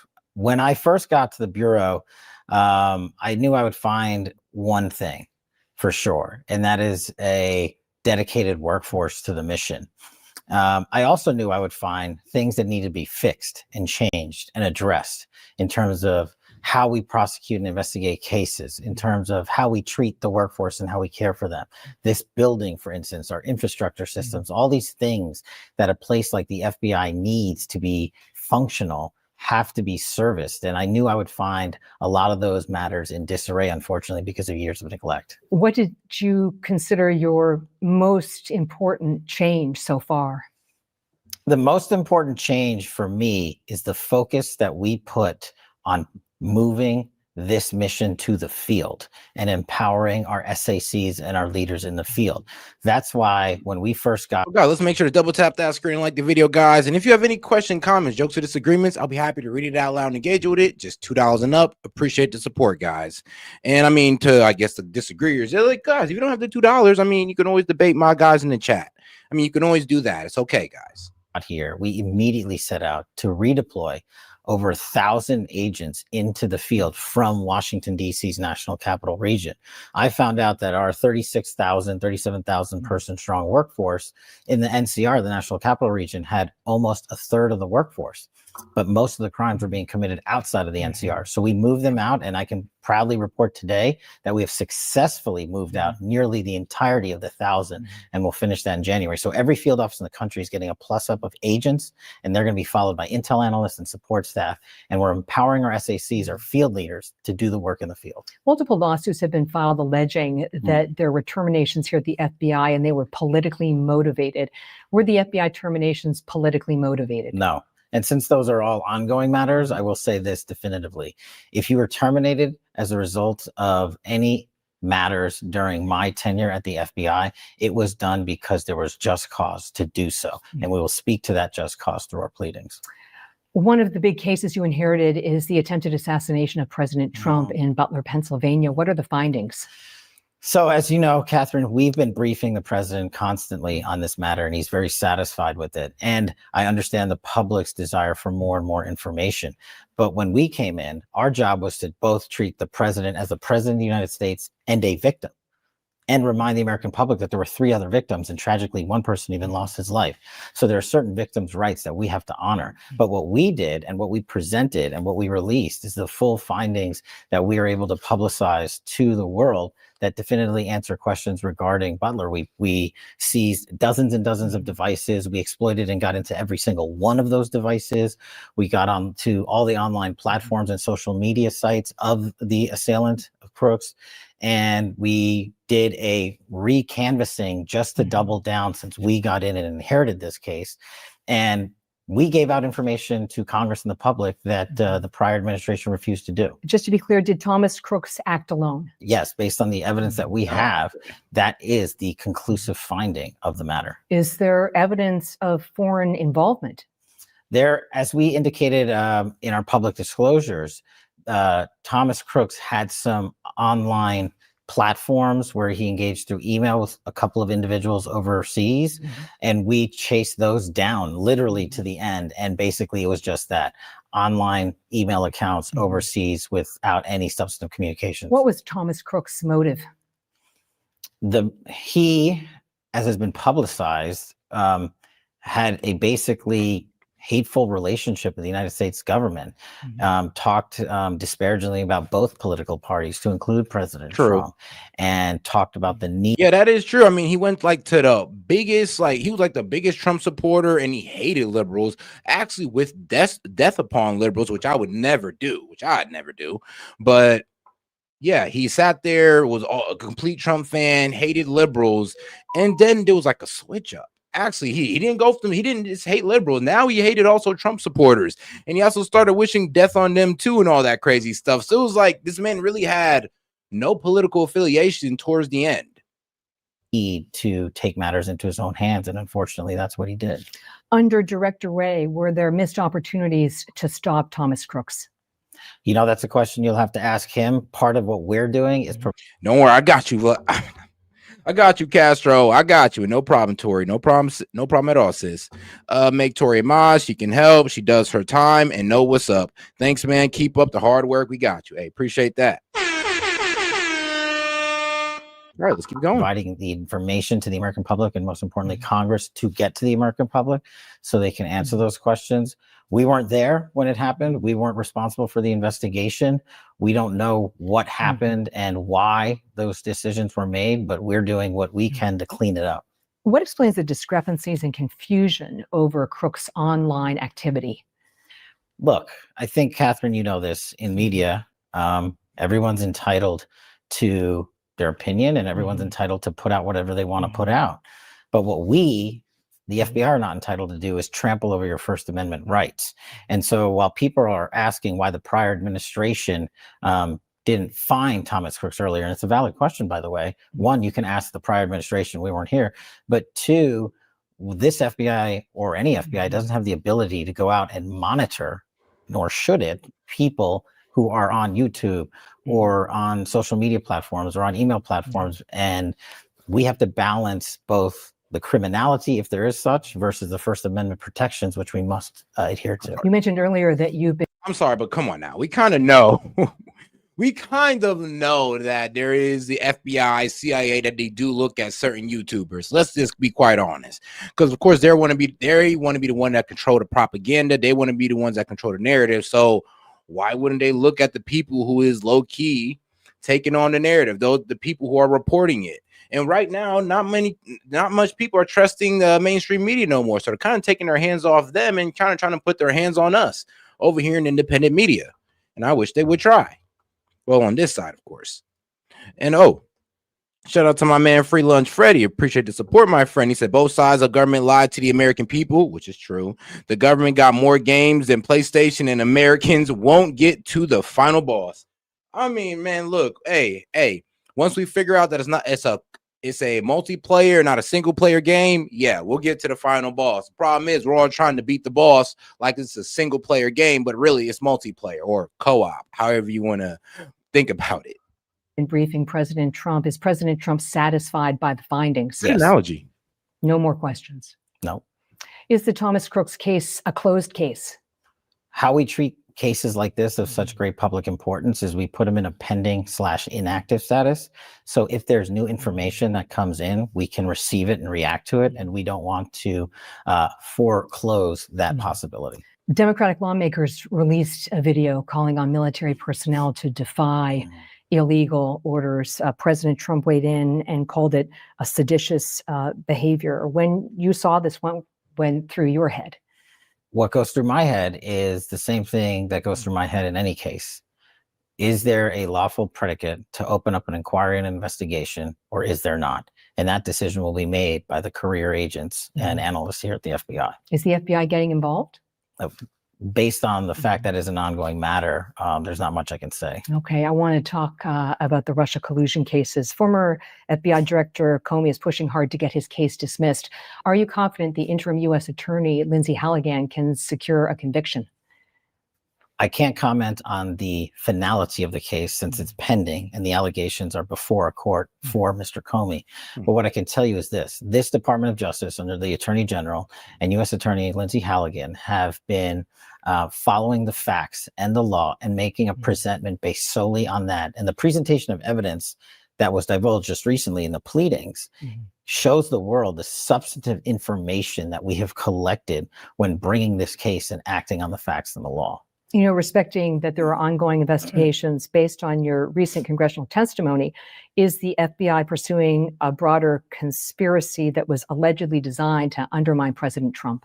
We have multiple ongoing matters surrounding that. It's no secret. We can discuss this limitedly because we have divulged it to Congress, because we were working with our partners in oversight on Congress who have requested a voluminous amount of information. And what I want the American public to know is the baseline commitment we have to congressional oversight. Director Comey in his 3+ years turned over 3,000 pages of documents to Congress. Director Wray in his nearly 7 years turned over 13,000 pages to Congress. Us, this FBI in 9 months, we're about to turn over our 40th 1,000 pages of documents to Congress already. But to be clear, are you building a larger conspiracy case? Really? And we still don't know a goddamn thing about anything, man. I don't know if I'm really feeling you on that one, Cash. Like, you're turning in the most documents, with the most redactions on it as well? I mean, because that's what it's looking like. But hey, it is what it is. And shout out to my man Chase for sending in the turkey for the 2,000 jewels. Happy Thanksgiving. And shout out to my man Chris for sending in the thumbs up for 10 jewels. Appreciate the support, guys. So shout out to you guys. I just caught those because it was behind Daniel Castro's sorry guys, super chat. Appreciate the support, guys. We are going to continue to follow the facts and the law, and we have multiple teams working on these matters like any other case, and they will decide what to present and what not to present. Are the former DNI, James Clapper, and the former CIA director, John Brennan, and others in the clear? Well, the FBI is not in the business of exonerating people. This FBI will be in the business of following the facts and the law. And as you've noted, and you followed greatly with our engagement with Congress, a number of these individuals, including the ones you have just listed, are being examined, and our scope of that will continue until we reach a finality of a conclusion. Evidence filed in the Comey criminal case has revealed that earlier this year at FBI headquarters, 5 burn bags were discovered containing sensitive and classified information about the Trump investigations. Have you reviewed the burn bag materials? So this is a great example of when we first got here, we said we would do our speaking of our FBI work through our pleadings and case file system. This is exactly what we've done in the Comey case. We have presented, everybody's been talking about these burn bags and all this evidence that was found. And there are questions, and there should be questions on why did this room exist with all these burn bags in the first place? Let me ask you, when you learned about the discovery of the 5 burn bags here at FBI headquarters, what went through your head? Shock. Bro, if I'd have found those burn bags of a whole bunch of files that was supposed to be burned, obviously there's something in these burn bags that the FBI don't want us to know. There'd have been a mass release that day. If I'd have got that mass release that very day, look, I don't know what is in here, but look, y'all about to find out along with the rest of us, since apparently it's been thrown in the back of the FBI. So it got to be something old. Unbelievable shock that probably not just one director and his leadership team, but multiple would have information that's supposed to be secured. Some of it's classified, but I mean secured for purposes of record keeping purposes, to keep up with federal statutory requirements, because that's what we're supposed to be doing. And instead, they were deposited in bags listed for destruction. So that was very disturbing. Just that in and of itself, putting aside whatever was in there. The burn bags were found in room 9582. That's a secure facility. I'm told by former agents that it would have some sort of access system or a key card system. Does FBI leadership have a good idea who put the burn bags in that room? We do.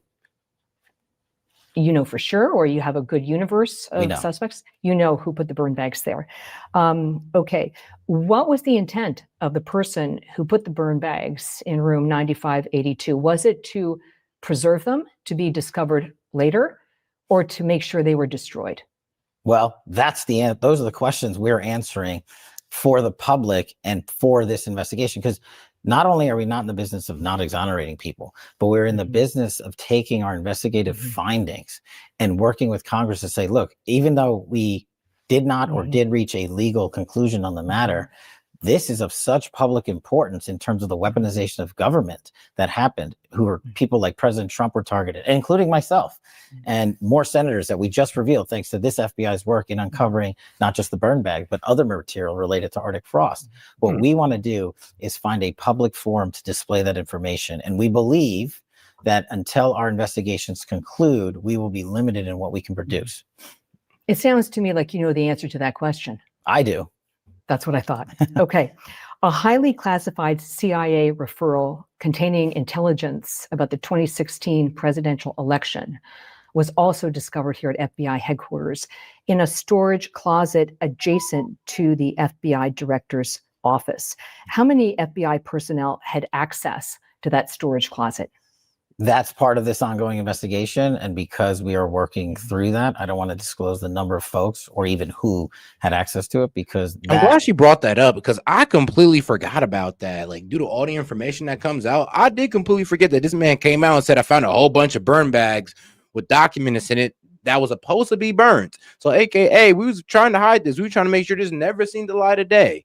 And I mean, bro, the fact that he hasn't released it yet is a bit concerning, or he's not really able to tell us what's it about.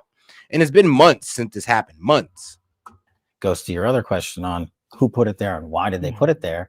And were there any instructions associated with them depositing that material in these rooms? Was that referral about intelligence concerning an alleged Clinton plan to tie President Trump to Russia? I think the document you're referring to is one still classified. So hard for me to comment on. But two, it's also part of this ongoing investigation. Am I correct? Based on my reporting, it is a very, very small universe of individuals who had access to that storage closet. Very small. Is it in fact only one? Okay, then why It's is very it small. Okay. I mean, why is it taking so long to investigate then? On the Epstein files. The Epstein Files Transparency Act has a very tight Dragging this deadline, man. 30 days to produce unclassified records. Will the FBI meet the 30-day deadline? Well, we are working with our partners at the Department of Justice to produce, as we've always committed to producing what we can lawfully, legally produce. And we will continue to meet those metrics, reminding the public that there are court orders in place, protective orders, and orders to seal in place that legally prohibit the disclosure of information related to any investigation when there's a court order of that fashion. So we're working with DOJ to say if we can produce anything more. As FBI director, will you commit to as few blacked out sections or redactions as possible? We always do. We have in our productions to Congress, which have been historic to this year, and we'll treat every matter in the same fashion while also upholding always victims' rights. Victims' rights in any case, whether it's President Trump's case, this case, or any case, the victims' rights statutes are preeminent, and we will protect those victims at all costs. President Trump. See, but if you were doing anything historic, Kash Patel, if you was really making progress, the way you said you were, well, the way you claimed you were, or the way you were going around, like, does anybody remember this Kash Patel? Like, do anybody remember this guy? I wonder if I still have the video. Yes, I do. He killed remember himself. him? What did you think before you got in office? Did you think that Epstein was murdered? No. When you're in that kind of confinement, we call it solitary confinement, you're not supposed to have these things that you are able to hang yourself with. That's the whole point of the strict rules in there. You're not supposed to have 6 feet of cloth that you can dangle from the ceiling so you can hang yourself. This is prison 101. Yeah. So I agree with you. This doesn't look right. It doesn't look like a suicide. What I was told, what I'd read, was that the guards were not paying attention or were sleeping. Well, right? And in short order, you'll see it. Is that correct? Well, it's hard to surmise that from a video, right? Like, right. Where they like, do you know what happened to these guards? Supposedly they were going to get charged, but I've never heard anything that happened to these prison guards. Maybe we should try to find them and let's talk to them. Do guards doze off on the night shift? Yeah. But no one can get in to the cell. And if they had gotten in to the cell, you would see it. But we were told that the cameras were down. Well, I don't know who said that. But that was in the news. In these units, there's supposed to be 24/7 guard duty on him directly. And from what I was able to learn in this, in the lead up to his suicide, is the guard fell asleep. Now, I don't really buy that. Are you familiar with Mr. Stu Peters? Not off the top of my head. He made 8 separate. One of the biggest, you know what? I ain't gonna call him an anti-Semite, but bro has the harshest criticisms about Jewish people. You went on his podcast, talk all that Epstein mess. Now you're the director of the FBI, and I just want to pretend like that's never happened. Okay, brother. Okay. But hey, if he's doing such a groundbreaking job, then why is Benny Johnson releasing videos like this?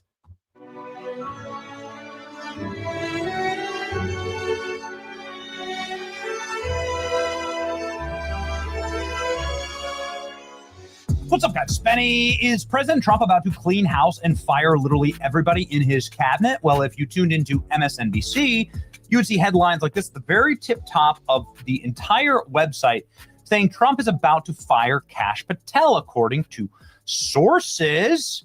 You could see the same headlines about Susie Wiles, Chief of Staff, Pam Bondi, and we're going to address all of them in this video because we've made our own phone calls. Really? And ladies and gentlemen, this is something that... I'm real with you. They fired Susie Wiles. They're going in the right direction. If they fire Pam Bondi, Kash Patel, Susie Wiles, I will literally throw a MAGA party at that point. I'll be like, you know what, guys? We're not all the way fakes. We're going in the right effing direction, baby. Deserves to not be an op. The personnel inside of this administration should be able to serve at the pleasure of the president, and you shouldn't have deep state ops run against the administration by leaking stories like this. Obviously, you leak a story like this, it's intended in order to create frictions, to break apart MAGA. They've been doing a hell of a job at that recently. Yep. And so we thought we'd devote a little bit of time on our page to looking at all of these massive rumors, which of course are the top of the news cycle right now. President Donald Trump is considering removing Kash Patel as FBI director in the coming months, as he and his top aides have grown increasingly frustrated by unflattering headlines Patel has recently generated, according to 3 people with knowledge of the situation. It's always 3 people who speak anonymity. Never a named source. It's always just 3 people with knowledge of the situation. Like, are those people James Comey, Brennan, and Clapper? Are those the people with knowledge of the situation? Notice the framing here. It's like unbelievable stuff. It's such slop. It's literal slop. AI would do better at writing this kind of stuff. Patel has come under scrutiny for stewardship of Bureau resources. Well, I mean, Benny, if you don't know, you remember the man came out on a complete rant on X about, stop making fun of my girlfriend. She's the most talented country star singer ever. And stop calling her a honeypot. You're hurting my feelings and hers as well. So please stop. And then that's how that man literally sounded. So I don't know, blog. If you ain't heard about that, then, you might want to low-key take a look outside. Because trust me, it's all over the internet. Including his girlfriend's security detail and government use of government jet. And for his squabbles with other Trump loyalists, Trump and White House aides have confided to allies that the president is eyeing removing Patel and considering top FBI official Andrew Bailey as the Bureau's new director, according to 3 people. Patel is described as being on thin ice, and his ouster appears closer than ever with Bailey and his logical replacement. 2 other sources with knowledge of the situation said, though Trump could change his mind in the weeks to come. Oh, boy. Well. Looks like really bad stuff for Kash Patel. Obviously, right. Any official is... I ain't gonna lie. When... I ain't gonna lie, the Indian dudes have been taking that L. What was it? It was Kash Patel and his girl, and now they're accusing this man of being a honeypot, which AKA means you were never attractive enough to get to her anyway. She's only with you because you were heading towards being FBI director. And then there's a Kash, the guy on Flagrant, whose wife, I'm not going to speak on the man's wife too harshly, but let's just say she talks very promiscuously for a wife. That's a pretty nice way of saying it. Open to and must receive criticism. And so whatever you think of the criticism of Kash Patel, is this story true? Damn. He said, Rico entire administration, truth will be revealed. Truth will reveal. And here's the thing about doing that. On what? Because there's so much. A money laundering Rico. We could do a child trafficking Rico. We could do fraud Ricos across the board. There's so many things we can hit these guys up on. It's crazy. To just hit them with a mass Rico, they're going to hit us with what? Because the government is doing a lot of wild things in a lot of different sectors. Let's go ahead and look. Breaking: Trump's considering removing Kash Patel. This was a story that was trending worldwide. Is it true? Caroline Levitt from The Top wrote. The story is completely made up.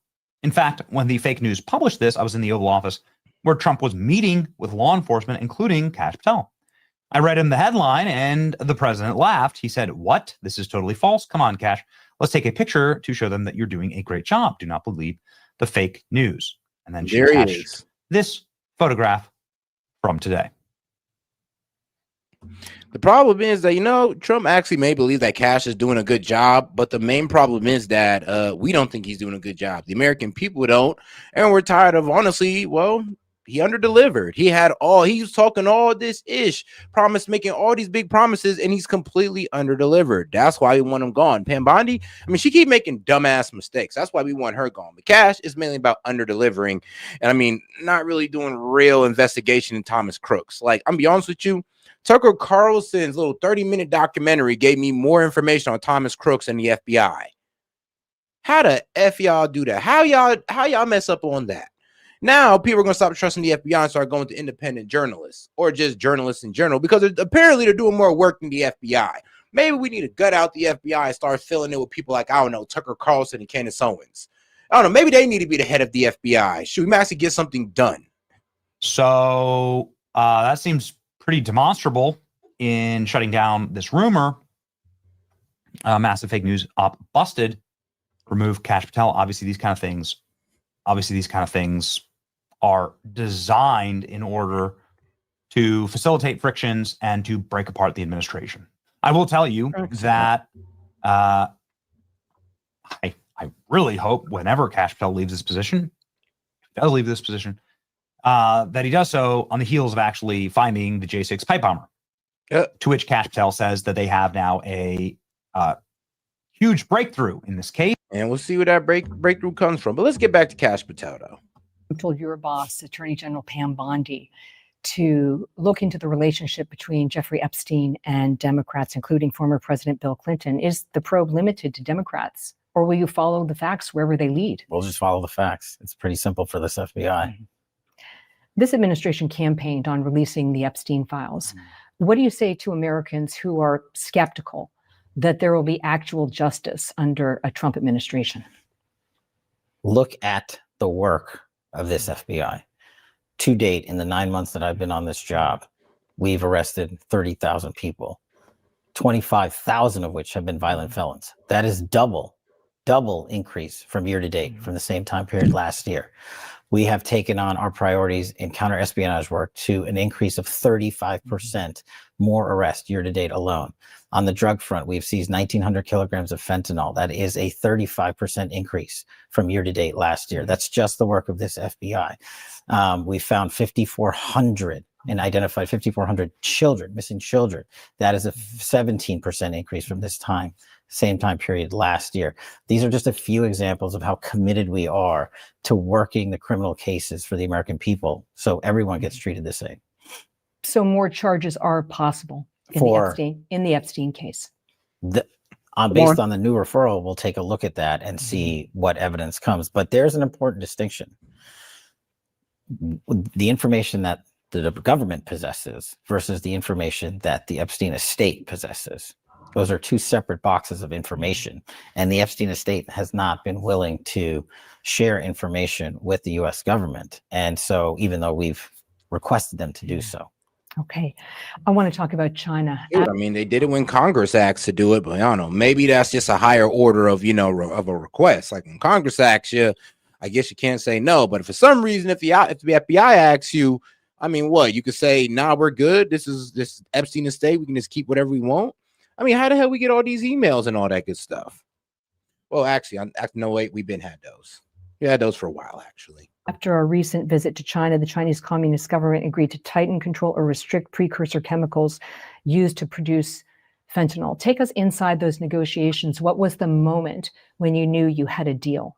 So this is one of President Trump's biggest priorities. And when he came in and I came into this seat, he said, we have got to crush violent crime and defend the homeland. And part of doing that is countermanding the wildly, unfortunately successful narco trafficking campaign against America. And a big piece of that is fentanyl, as we just discussed, which is killing far too many Americans by the tens of thousands. And so on day one, we made it a priority to engage with our Chinese counterparts because the fentanyl precursors are sold and produced in mainland China. And thanks to President Trump's engagements with President Xi and his historic engagement with President Xi, we, and under this FBI, set out on a mission to go to China and meet with my counterpart at the Ministry of Public Security, and literally were welcomed into China and Beijing for the first time in a decade for an FBI director with a specific list of precursors. That's the ingredients that are used to make fentanyl, and a separate list of chemicals that are used to augment the production of fentanyl. And immediately at that table, I knew, based on President Trump's conversation with Xi Jinping and my current conversations with my counterpart, that we had struck an agreement to shut it off when we sat down, and they've adhered to it. How quickly will you know if China is breaking the deal? We will be able to glean the impact of the deal, not immediately, but in the very near future. So months, maybe? I would say a couple of months. Mm-hmm. And here's how we will be able to tell. One, we always have intelligence reporting, and we're always monitoring those committing narco trafficking, the drug trafficking organizations who have rightly been designated as foreign terrorist organizations down in Mexico. We'll look into the intelligence and see, are there reflections? Is there chatter about, can they make fentanyl? Do they have the precursors? Are they going to find artificial? I mean, well, due to the fact that China works so closely with Venezuela, I can almost guarantee at 90% guarantee that, yeah, I'm pretty sure that the fentanyl precursors do get dropped off in Venezuela somewhere and probably go somewhere else for, well, to be made into fentanyl, well, the precursors. Now, that doesn't mean that Venezuela isn't used for other things as well. Like, I don't know, they can still carry heroin, they can still traffic humans.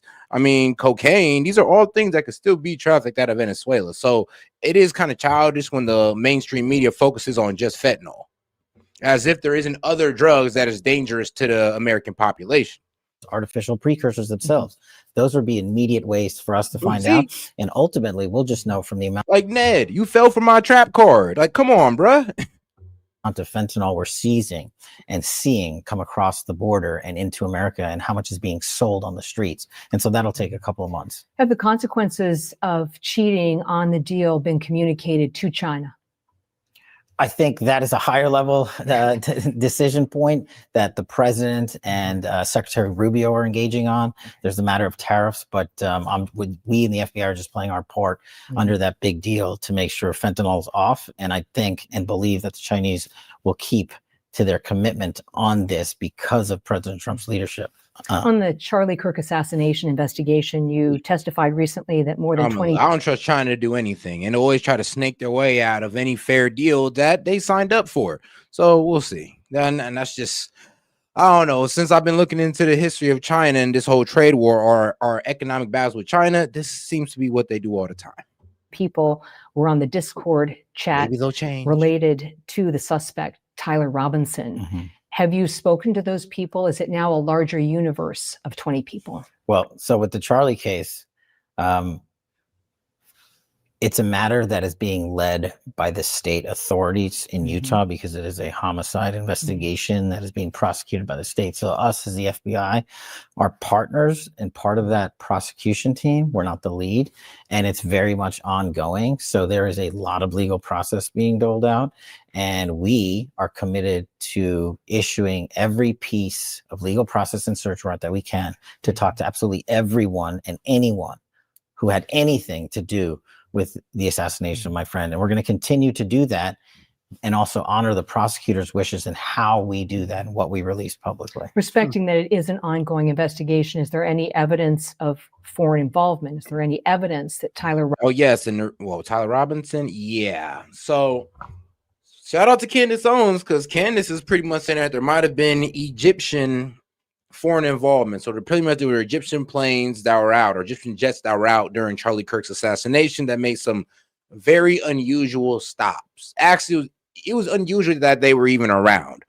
So I guess that's what she's referring to with the whole, you know, oh, were there any foreign involvement, any foreign agencies involved or foreign involvement?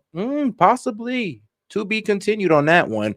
But I'll tell you something that's also crazy, because the person who actually came up with that information, who released that information, Candace, well, she's getting threatened by a foreign power. This foreign power is France. So yes, apparently, allegedly, supposedly, France put out a hit on Candace Owens because, she'd been talking about Brigitte Macron, and now everybody around the world is asking questions about Brigitte Macron. They then are asking her to lift the dress. So yeah, I mean, look at that mess. I believe it, though. I believe it. I ain't gonna lie. She convinced me. Robinson had help. Again, that will be spoken through by the prosecutors. If I, as the FBI director, commented on that right now in any way, shape, or form, that would hurt their case. And the worst thing that can happen is the individual who's charged and has his day in court down the road is if we, the FBI, or another law enforcement agency improperly commented on evidence and gave the defense an unfair advantage during the trial. In a recent cable news interview with Fox, you said to stay tuned about the January 6th pipe bomber case. Are there new developments we can discuss?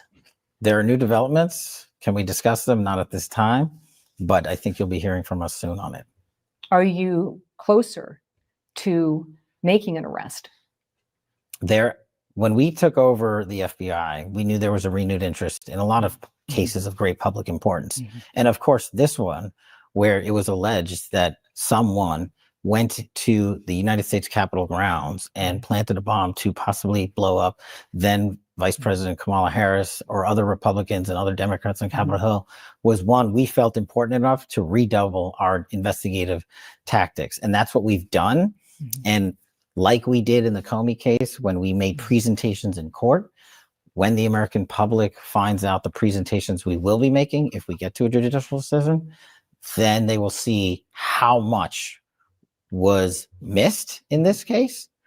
And what we have done, and I hope the American public will realize our commitment to putting out as much information as we can, when we can, on cases of great public importance. There's been a lot of media reporting about the pipe bomb case recently.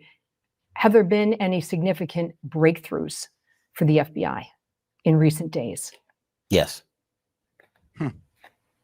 Of course, I'd like to have a little bit more, but can you share any more? Do you expect that there will be a charge before the end of the year? My job is to protect the integrity of the investigation, and I know that causes a lot of backlash from some sectors of the online community, but I'd rather speak through our casework in public and be able to assure the American public that we are delivering actual accountability than just sit here and tell you, I think we're going to get them. The military has conducted at least 21 strikes on alleged drug ferrying boats since September. Is there government data that shows these strikes are reducing the flow of illegal drugs to the United States? Without question. President Trump's commitment, his work with the Department of War and the intelligence community and the FBI on this matter has been of preeminent importance as we talked about the narco trafficking. We are seeing reflections in our intelligence already, without getting into the details, of the drug trafficking organizations trying to find new routes, scared that they might get, and rightfully so, blown up. And so there has been an immediate impact. And I think this is a decisive decision that President Trump rightly made. Are you confident there's a direct link between Venezuela and the flow of fentanyl to the United States? There is a direct link between Venezuela and a lot of transshipment. In terms of what is and isn't being transshipped through Venezuela, a lot of that information is classified, so I can't get into the details of it. But I think this administration has correctly pointed out the amount of overland and over-air transshipment routes and oversea and undersea transshipment routes coming and stemming from Venezuela. Let's talk about the jet. You flew on a Department of Justice jet to visit your girlfriend, Alexis Wilkins, performing at an event at State College. Were any rules broken? No. And I'm shocked that people would, well, I guess I'm not shocked anymore. I mean, let's be real. You should have been, you shouldn't be really shocked that people are going to try to spin it as a corruption. But it's not a good look, Cash. It just wasn't a good look. This FBI, under my leadership, changed the FBI plane use requirements so that we could save the taxpayer money. I am the only director to ever mandate the use of government airfields. The prior directors utilized airfields like Reagan National to the tune of $4 million for takeoffs and landings. And so I think this is another distraction from the work that we are doing here at the FBI. And the fact that members of Congress are up in arms about it, why don't we ask them how often they went home during the government shutdown and how much money they spent going home and who they traveled with and how many delegations they had? Is there a brief update on the status of the new FBI headquarters? There's a great update. You're here in the old one, which we can confidently say is the old one. We're moving to the Ronald Reagan building, which is just basically across the street. It is a project that people have been trying to accomplish since 2000. And under President Trump's leadership, he saw that this building was unsafe for the workforce. And if you guys walk around with your camera crew, you'll literally see netting here that is holding up falling pieces of cement so it doesn't hit employees on the head. This workforce deserves a high-tech, upgraded version of it. All right, now we're going to go ahead and move on to the next story because, bro, this man Mike Huckabee done effed up on all levels, disappointed MAGA across the board, especially the guys with the Israel derangement syndrome, which I'm just joking about because, trust me, there's plenty of reasons to put a microscope on Israel right now. But let's get into this. And before we get into this, please enjoy this funny video. I know you're thinking, I can't get up. I can't feel my body. I feel like I'm awake, but I feel my body. The thing is, it's a democratic coach, okay? You can get up whenever you want. If you were a Republican, you'd be getting up so quickly, probably quicker than anybody else we've ever seen. Believe me, we're looking into it. But you're not because you're a Democrat. It's so sad.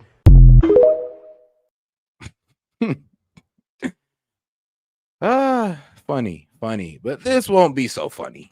What does it say that when an American ambassador charged with representing American interests meets with a man who betrayed American intelligence for a foreign power? Because that's exactly what just happened in Israel. The case involves convicted spy Jonathan Pollard. Pollard was a civilian intelligence analyst working in the United States Navy's Anti-Terrorist Alert Center.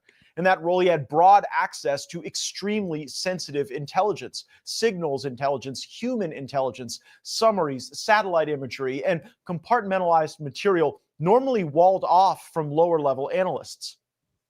Instead of limiting himself to what he needed for his job, he began systemically removing classified documents and passing them to his Israeli handlers. Jonathan Pollard ran one of the most damaging espionage operations ever carried out by an American against the United States. He spied for Israel.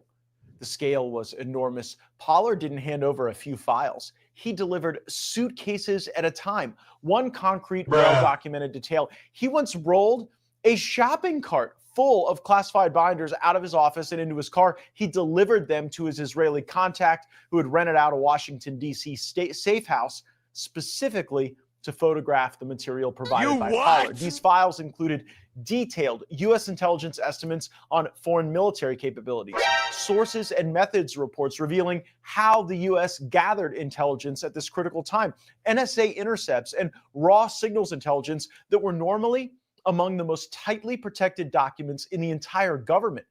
There was a massive tranche called the Raisin Manual, which contained the entire U.S. intelligence community's global listening post guide, essentially a catalog of what America could hear, from where, and how. One especially sensitive category was a U.S. list of priority intelligence targets worldwide. Pollard gave Israel the entire set, enabling them to understand exactly what the U.S. monitored, where gaps existed, and which sources were most valuable. Pollard was paid. His Israeli handlers provided regular cash payments, expensive jewelry for his wife, luxury trips, dinners, and ultimately tens of thousands of dollars. They also gave him a series of code names dedicated to a particular phone number and a schedule for secret handoffs. The indictment covered a number of violations of the Espionage Act, conspiracy to deliver national defense information to a foreign government. I mean, damn. I mean, they're supposed to be our greatest allies, guys. Why is our greatest ally spying on us at such a egregious rate? Like, bro, talk about he walking around with shopping carts full of unclassified immigrants, full of, well, my bad, not unclassified, but classified documents. I said classified immigrants. Sorry, guys. But yes, classified documents, a shopping cart, just rolling around right to his Israeli handler and saying, here you go. And these are our greatest allies. They're our best allies, right? Okay. All right, sure. An unauthorized retention of classified documents. Though Israel was the recipient, the U.S. intelligence community assessed the damage was so severe because some of what Pollard stole was so sensitive that even describing the categories remains classified. One former defense secretary said the volume and type of material could fill a room, and many analysts believe that third parties, especially the Soviet Union, may have gained access to portions of what was taken. And it's crazy. I know you guys ain't heard about this because mainstream media is refusing to cover it. And I've been hearing about this like for a day now. I'm just like, so nobody want to sit here and admit to the fact that we definitely had an Israeli spy who is Jewish American, who is actually an American, a full-blown American, but Jewish, has more, you know, I guess more of an alliance to Israel, seeing that he's selling us out for Israel. I mean, hey, take it how you will. Shout out to Green Bean. He says trafficking will be hard to stop when certain powerful people make lots of money from the goods. I mean, yeah, that is the truth. That is the absolute truth. Shout out to my man Green Bean. Pollard ultimately pled guilty. His conduct was not a gray area, not an ideological protest, not a misunderstanding. It was the deliberate paid theft of vast amounts of intelligence by a U.S. intelligence analyst on behalf of Israel. Just recently in Israel, U.S. Ambassador to Israel Mike Huckabee chose to meet with Jonathan Pollard. That single interaction says a great deal about the U.S.-Israel relationship, more than most Americans might realize. It suggests that the United States is willing to blur its own red lines to keep Israel happy. It signals that America is eager to prove loyalty rather than assert sovereignty. And the opposite of really what we're trying to say through the Trump doctrine about what it takes to maintain strong alliances. We contacted Ambassador Huckabee about the meeting. He provided this response exclusively to our program. Quote, as per Pollard meeting, wasn't big deal. Nothing secret about it. He did a terrible crime and went to prison for 35 years for doing it. Visit was not about anything regarding policy. He wanted to thank me for being nice to his wife.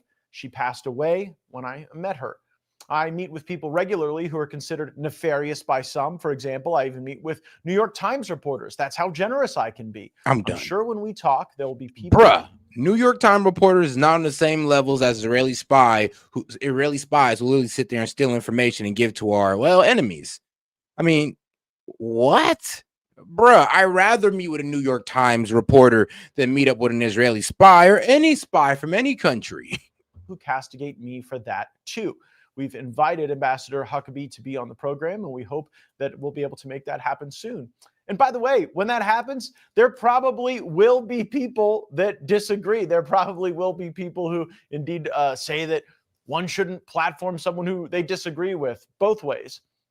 We agree that at times robust diplomacy demands we take meetings with people we don't agree with, sometimes even bad people. But what was the diplomacy here? And how far back does Ambassador Huckabee's advocacy for Pollard go, and what does that mean? The clip we're about to show you is from 14 years ago. Then Arkansas Governor Mike Huckabee was asking President Obama to release the very person he just told us did a terrible crime. Governor Huckabee joins the recent calls to act in benefit of Jonathan Pollard, who has spent more than 25 years in U.S. prison for spying for Israel. He pled guilty. He served an extraordinary length of time for the crime that he was convicted of, to which he pled guilty.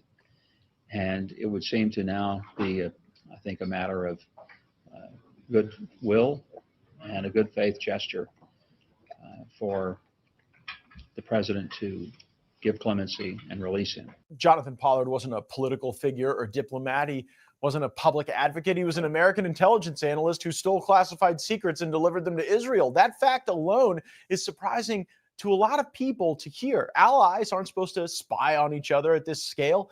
A healthy U.S.-Israel relationship is like any relationship, really. It doesn't need theatrics. It needs balance, honesty, mutual respect. It needs both parties to realize they can't cheat or take advantage of one another. Pollard's case is exactly the type of moment that tests that balance. Israel, decades ago, made a strategic decision.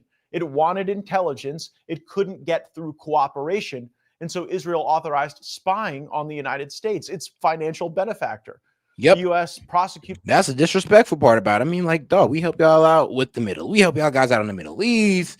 I mean, like, bro, we have congressmen that are completely allegiance to you guys, and you still choose to spy on us? I mean, isn't it good enough that we literally have congressmen who care about you guys more than this country?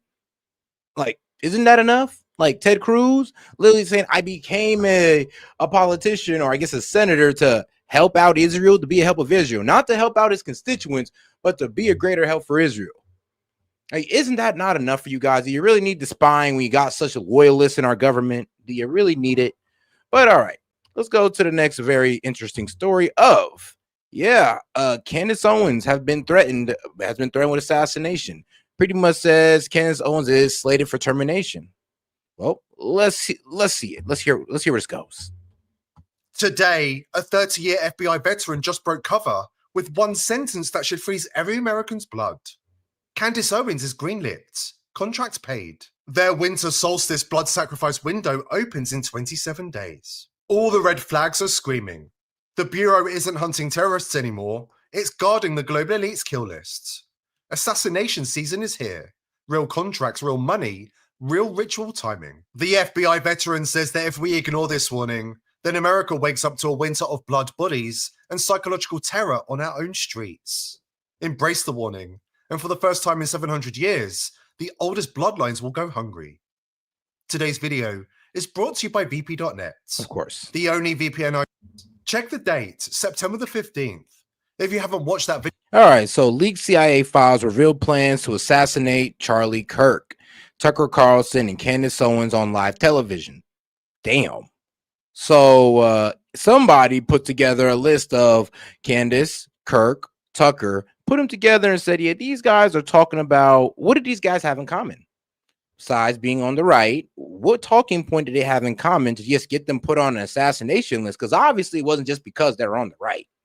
It got to be something else. I don't know. Maybe it's Tucker's criticism of Israel, Candace's criticism of Israel, and Charlie Kirk about to come out and start criticizing Israel. Maybe that might have been it.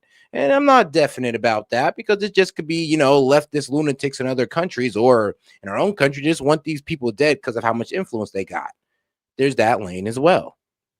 Video yet. Stop everything and watch it now. It contains critical information. And every single step we exposed and warned about is unfolding right in front of us, exactly as predicted. Now, Candace Owens is dropping a bombshell. She says a senior whistleblower inside the French government has reached out to her directly with explosive intelligence. The Macrons are allegedly tied to an attempt on Charlie Kirk's life, and they've already taken out a contract, already paid, for Candace Owens to be taken out next. But here's the part that will make your blood run cold. This isn't just a rogue presidential couple gone off the leash. The Macrons are textbook Manchurian candidates, placed in power for one purpose only, to serve as the perfectly groomed, perfectly obedient French branch of the Rothschild dynasty. They believe themselves to be. I mean, bro, they've been working with the Rothschilds for a minute now. I mean, shoot, Jeffrey Epstein and Ehud Barak was just exposed for messing with one of the Rothschilds as well. So it is pretty strange how all roads lead back to the Rothschilds. I mean, damn, especially when you think about, I don't know, like ownership in like gold, I mean, resources, businesses, all that good stuff. It always leads back to these guys for some strange reason. Be the sons and daughters of the fallen one, Lucifer.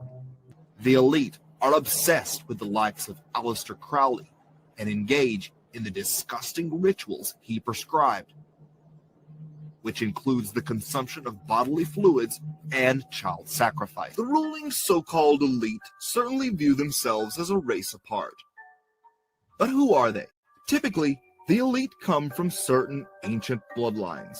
Researcher Fritz Springmeier identified 13 such bloodlines in his book, Bloodlines of the Illuminati. The elite are obsessed with such bloodlines. Bloodlines of the Illuminati, the Astor bloodline, the Bundy bloodline, the Collins bloodline, the DuPont bloodline. Okay, well, we all know about the DuPonts, the Freeman bloodline, the Kennedy bloodline. Ooh, which Kennedys? I mean, the Lee bloodline. Ooh, yeah, I can see that. The Onassis bloodline, the Rockefeller bloodline, the Rothschild bloodline, the Russell, and the Van Duyn. Huh. I mean, I'm pretty sure we can all find people with this last name in high positions, especially this lead one, especially this guy. In his book, Bloodlines of the Illuminati. The elite are obsessed with genealogy, many tracing their bloodlines back thousands of years to ancient Sumer and Babylonia. These are the people at the top of the pyramid who fund both sides of wars, spark revolutions, make presidents their puppets, and they are weird. Not just eccentric or odd, but totally inhumanly strange and evil. A common distinguishing theme among elite circles is an inversion of everything. Good is bad, ugliness is beauty, and pain is pleasure. These are all forms of trauma-based mind control, which is almost always done to Illuminati children. Trace the blood, not the headlines. Emmanuel's lineage already loops back through centuries-old French banking houses that have intermarried with the Rothschilds since Napoleon's time. We've just witnessed this week is in the Rothschild. I mean, it's a wild family. Through the entire first and second generation of the Rothschild family, they've interbreeded. So yeah, incest was highly practiced within the early days of the Rothschilds lineage. Why? Well, they want to keep all the wealth that they've amassed. They just wanted to keep all that wealth, and they did not want to give it to no other family for about the next couple generations. And I mean, hey, the family's still around today. So yeah, pretty creepy beginning. And shout out to my man Gaming. He says, now go read Revelations 2 and Daniel 10 horns. the president of France, speaking on behalf of the European Union, just broke off its relationship with the United States. He Without just gaming. announced there's a divorce on the way. And Mr. Macron wants to be the president of Europe. He wants a European army. He wants those NATO military bases to be converted to an EU army military base. And he wants to be the president of a European Union superstate. That's been the plan all along. Remember who he worked for before he became president of France. He worked for the Rothschilds. He is a stalking horse for the Rothschilds. He's still working for his banksters. And Bridget, that story starts in 1968, when Jean-Michel Trogneau, a young male heir from the Rothschild Lambert wing, was quietly flown to California, handed over to the final act of MK Ultra's successor program, hiding behind a performance arts institute in the Bay Area. 4 years of fractures, triggers, hormonal rewriting, and total identity erasure later, the subject returned to France as Bridget, carrying one non-negotiable order: find the pre-selected teenage boy from the aligned bloodline, bind him forever, and deliver the future president of France, body and soul, straight into the Rothschilds' hands. That boy was Emmanuel. The order came from the top of the pyramid, and ever since, France hasn't had a president. It's had an occupied throne, with the oldest banking dynasty on earth pulling every string from the shadows. Never forget, we're speaking about the same family that created Israel. In modern Jewish history, and it in the 1890s, the Rothschilds did purchase Israel, so that is true. begins with 3 words: Dear Lord Rothschild. Dear Lord Rothschild, I have much pleasure in conveying to you, on behalf of His Majesty's government, the following declaration of sympathy with Jewish Zionist aspirations, which has been submitted to and approved by the Cabinet. Why was it that this letter was sent by the Foreign Secretary to your great uncle Walter? It's an interesting question because it was primarily a movement from Eastern Europe. I mean, because he literally bought a country from them. And I mean, let's be real, he also bought that country from underneath the Palestinians. I mean, they had no say in it. They didn't even know what was going on, but it sure knew what the hell was going on when the 40s came. But they didn't clarify who was in charge of that movement. And in addition, it was, after all, in Great Britain.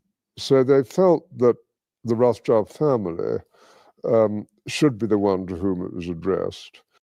So when Candace says that the Macrons want her silence forever, understand what she's really saying.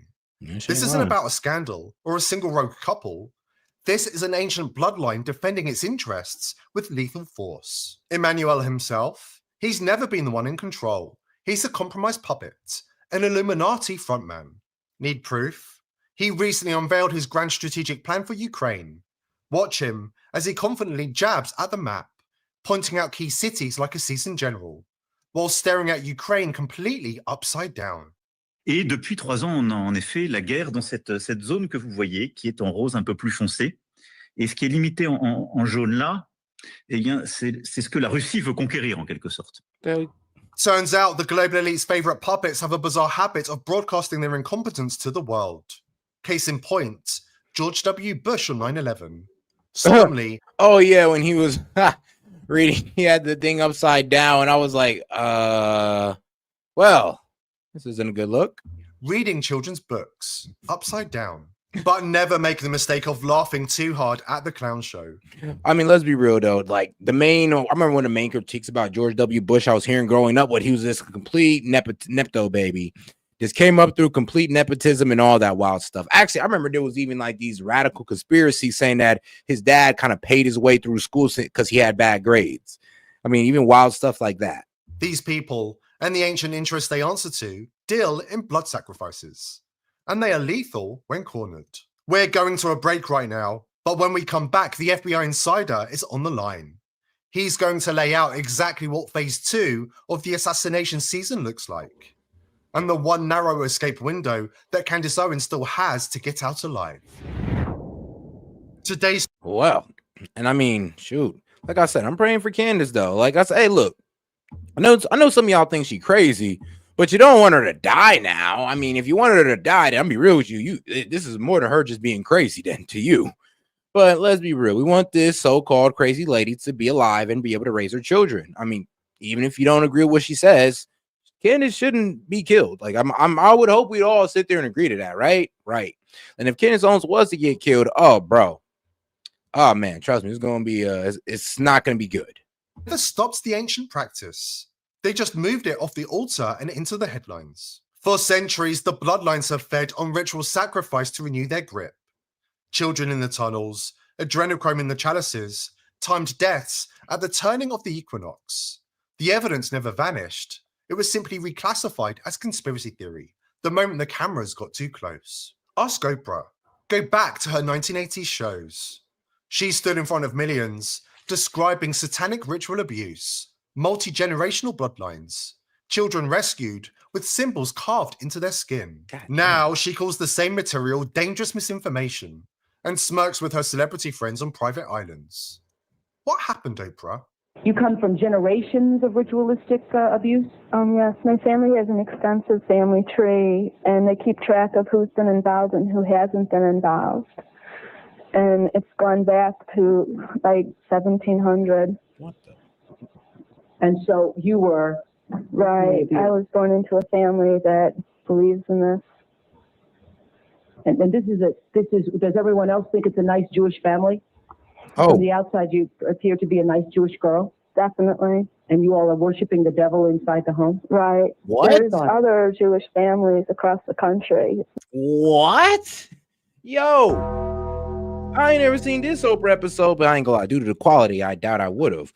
But bruh. Oh shit! Oh shit! Do I need to go back and we need to repeat what this lady just said? Because that's some wild things to just say out there on Oprah. And Oprah remembers this, and she's just like, yeah, I'm pretty sure the guys in the black suit came up to Oprah and said, yeah, everything that woman just said, disregard that. Don't ever talk about it again. But here's an extra $10 million for your trouble, though. Because, we don't want you out here looking stupid. So here, $10 million. But just shut up about, the Jewish families and their satanic rituals. Some of the Jewish families and their satanic rituals. Not just my own family. Really? Don't have to give us the gory details, but what kinds of things went on in the family? Well, there would be rituals in which babies would be sacrificed. Please take this all allegedly, reportedly, supposedly, because y'all ain't about to get me in trouble with that community.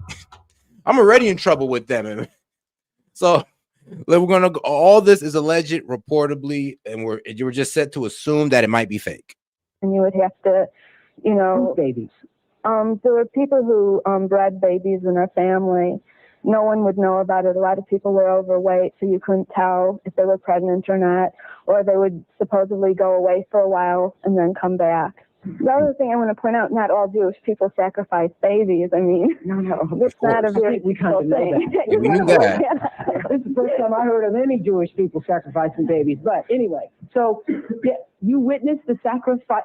Right. When I was very young, I was forced to participate in that, in which I had to sacrifice an infant. And what? The purpose of sacrifice is to what? Is to bring you what? What are you sacrificing for? For power. Uh-huh. I just like how she rolled over the whole sacrificing infants part. So, okay, well, what are you sacrificing for? I mean, like, hold on. I'd have been too taken back by the infants part. I'd have to sit there and be like, I'm sorry, but infants? Like, yeah, where do you get the infants from? I'm more concerned about that than what you guys are getting out there. Where are you getting these infants? Are you birthing the infants yourself and sacrificing them? Like, what's going on here? What the F am I hearing? Power. Right now, you're about to hear the live voice of an active FBI counterintelligence officer who fears his days are numbered. He is breaking every oath of secrecy he ever took because the alternative is watching a slaughter unfold in silence. This is not a warning anymore. This is the last clear transmission before open season assassination kicks into high gear on American soil. I've been 29 years in the FBI. The bureau I joined is dead. Since the 90s, it's been bought, bent, and weaponized by the same people that own Congress. Today, we don't protect the Constitution. We protect Tel Aviv when they snap their fingers. Follow the money through Turning Point USA. Charlie Kirk's wife, Erica Fransky Kirk, maiden name literally means Frenchman in Old Norman. Her bloodline married into the same French baking dynasties that created Bridget and Owen Macron, body and soul. Every road loops back to the people who founded the State of Israel as their global enforcement arm. Ukraine, France, UK, just different branch offices. This is the cabal that the Romanian candidate tried to name before they stole his landslide victory last year. Remember that? Guy wins in a walk. Next morning, he's disqualified for irregularities. That wasn't election interference. That was a bloodline preservation protocol. They'll burn democracy to the ground. Ironically, that's what happened to Matt Gaetz. Matt Gaetz has been an avid, like an ardent outspeaker, an ardent, I would say, orator about Israel. When he keeps talking about Israel, and then all of a sudden Matt Gaetz is supposed to be put in as AG, and all of a sudden all this stuff start coming up about him, about the underage girl that he slept with, that lied about her age and all that good stuff. So that's the only reason how he got away with that. Or not only if he's either he knew when he lied about it, or he didn't know and he's telling the truth, and the girl actually did admit to lying about her age. So it is what it is. But it does seem like when there's people they don't like, certain crazy things come up, like I don't know, things from the past, or the bullet whiz past their ear, or a bullet just outright shoots them. Crazy things happen.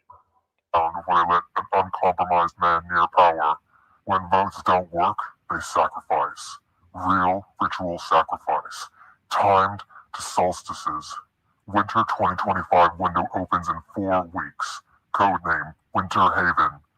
Candace Owens is the first name on the menu. They've got whole floors rehearsing her suicide, like it's a Super Bowl ad campaign.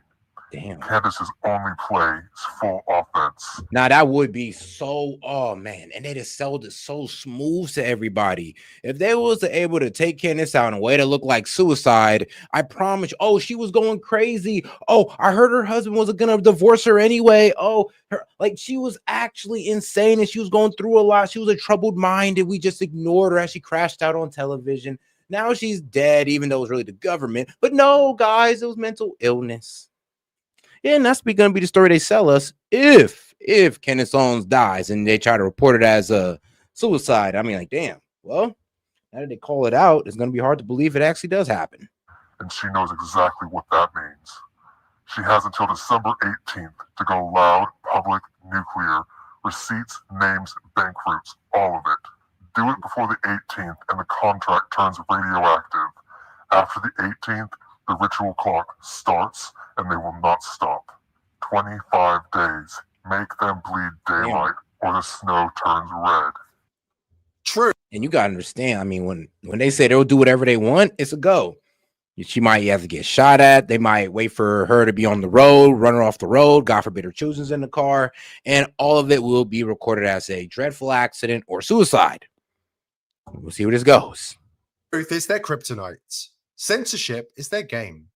And refusing to comply with their agenda has become a deadly game.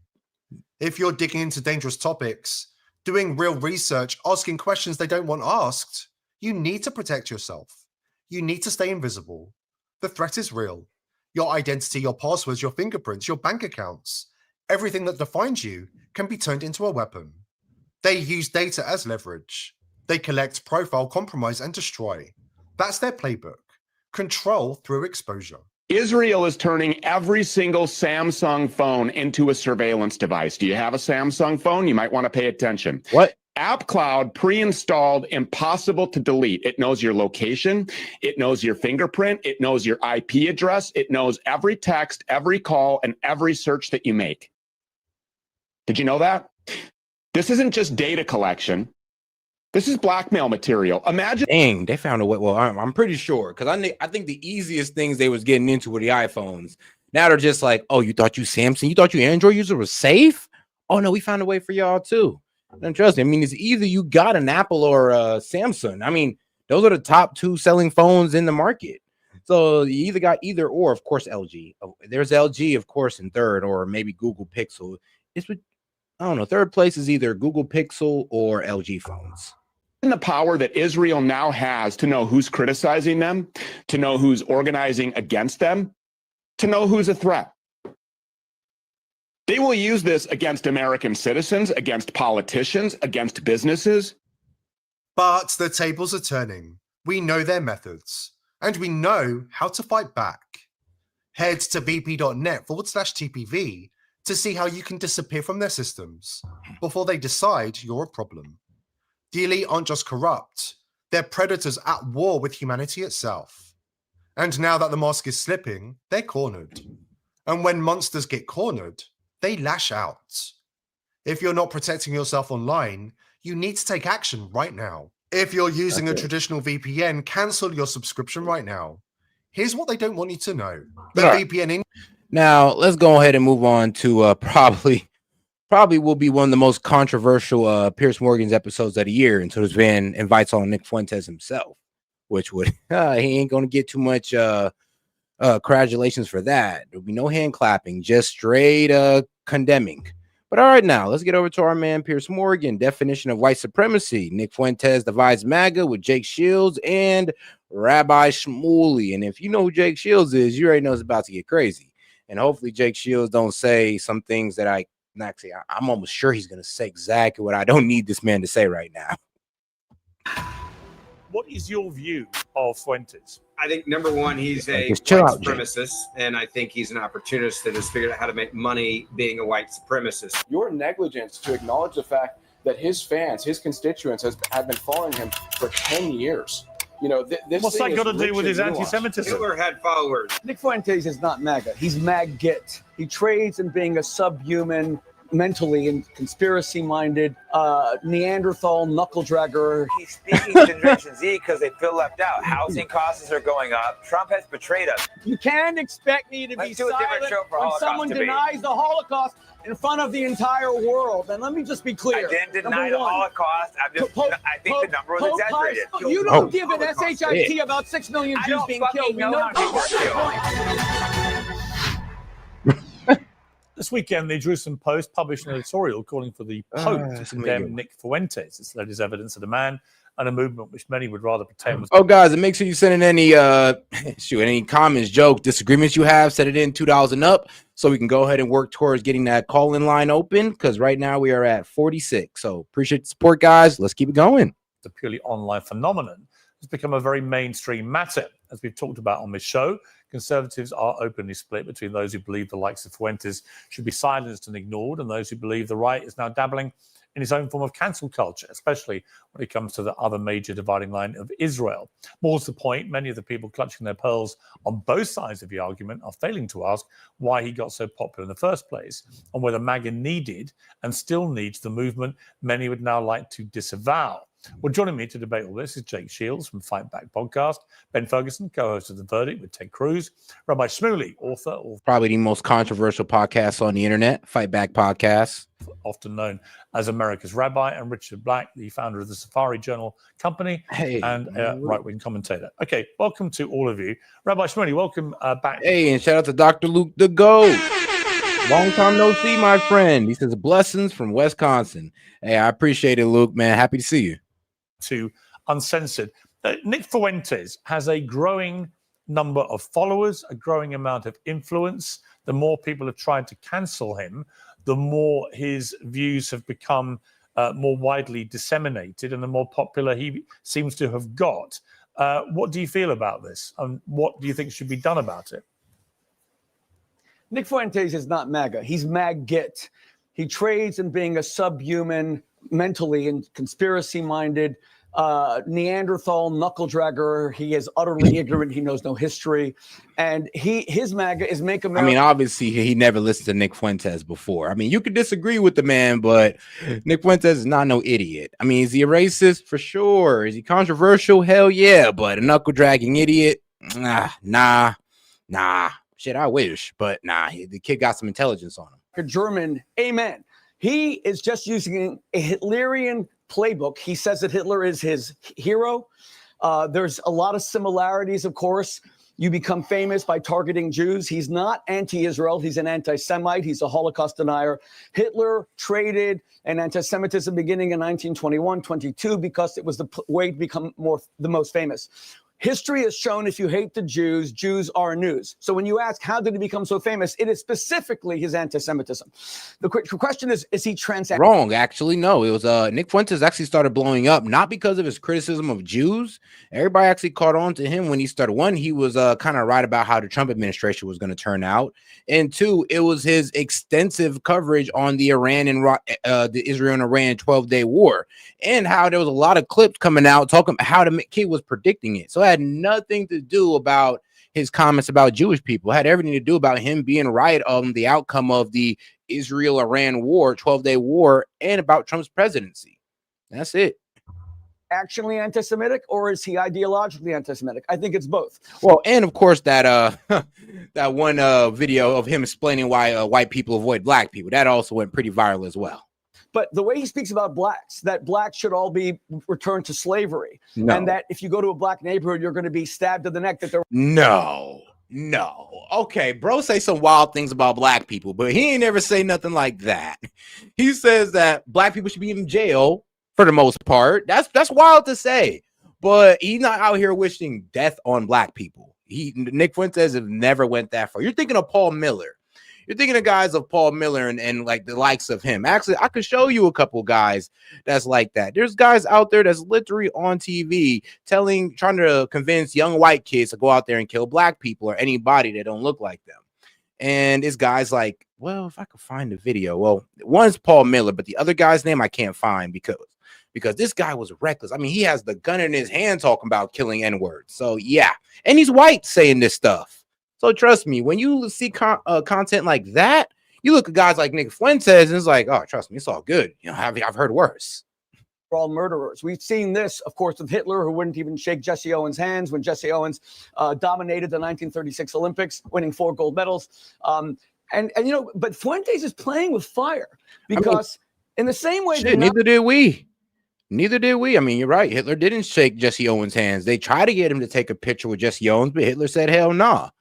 But did we treat Jesse Owens any better? Okay, then.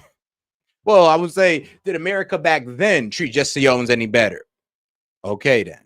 Nazi movement cultivate hatred they could no longer contain. You have Tucker Carlson saying openly that Nick Fuentes is gay, which I couldn't care less. I have a gay brother. Destitute. But Ernst Röhm, who was the head of the SA, was killed by Hitler in large part because he was gay. And at some point, Fuentes' followers are going to turn on him because just like Hitler didn't look Aryan in the slightest, neither does Fuentes. He's not this white Norwegian Aryan Ubermensch Superman. He's actually a short, weird guy, kind of like the way Hitler was. He has all these weird tics. He's famous because hatred sells, and hatred towards the Jews sells. And when you come along and you stoke those fires of such incendiary racism against blacks, I don't know about Jews, that. Hatred against Jews, any type of anti-Semitism, I ain't gonna lie, that's gonna get you kicked off any platform, and rightfully so. Rightfully so. But you know it's okay to have hatred for?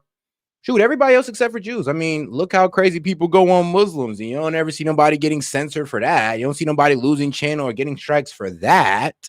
So it kind of lets you know that, yeah, you know, you could attack one group, but this group over here, though, don't talk about them, man.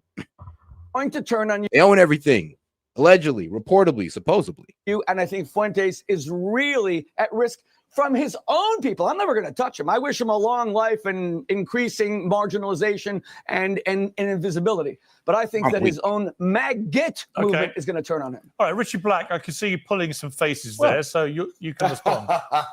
Yeah, well, I lost count, honestly. I mean, I lost count of how many lies I was just admitted. Where do we begin? Obviously, Rabbi Shmuley is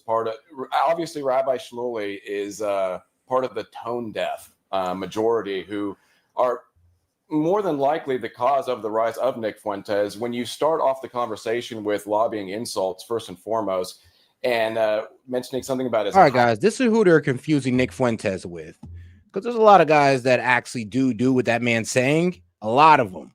And here's one of them. It's one of those stories that was jaw-dropping even for me when I stumbled across it. And as I heard from the group of parents who joined us, most families have no idea that children are being targeted by adults who want to make them hate. Yep.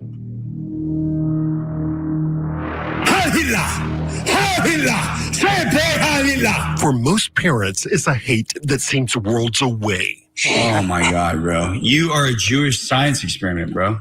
But this hate is targeting your children. Look at this Aryan Chad. Gonna hunt you down. Targeting them. Yeah, boy! Yeah! Let's go! Inside their own bedrooms. Yep. So they get on these apps that kids be on, like Monkey, Omegle, which kids shouldn't be on Omegle. And I should know why kids shouldn't be on Omegle. But yeah, they'd pop up on these places and they start preaching their hatred rhetoric to kids. I mean, bro, we got grown ass men calling young black women N-words, and then they got Jewish kids who come up who call them the K word. I mean, these guys have like their hatred is just out there, and it's unfiltered. And the thing is, I'm okay with it. I trust me, I would never hang around these guys or anything like that, or even platform them with that type of hatred. But I'm glad we know who they are. I'm like, all right, cool. We know who you are. We know who your fans are. Great. We just need to separate ourselves from you guys. But when they have rhetoric like this, watch, you're about to see, it's a bit more concerning to how I'm laying it out right now. These young man! Oh! Inside their own bedrooms. These young man! Woo! White power! The man behind the videos. Yeah. Fuck these niggers, young man.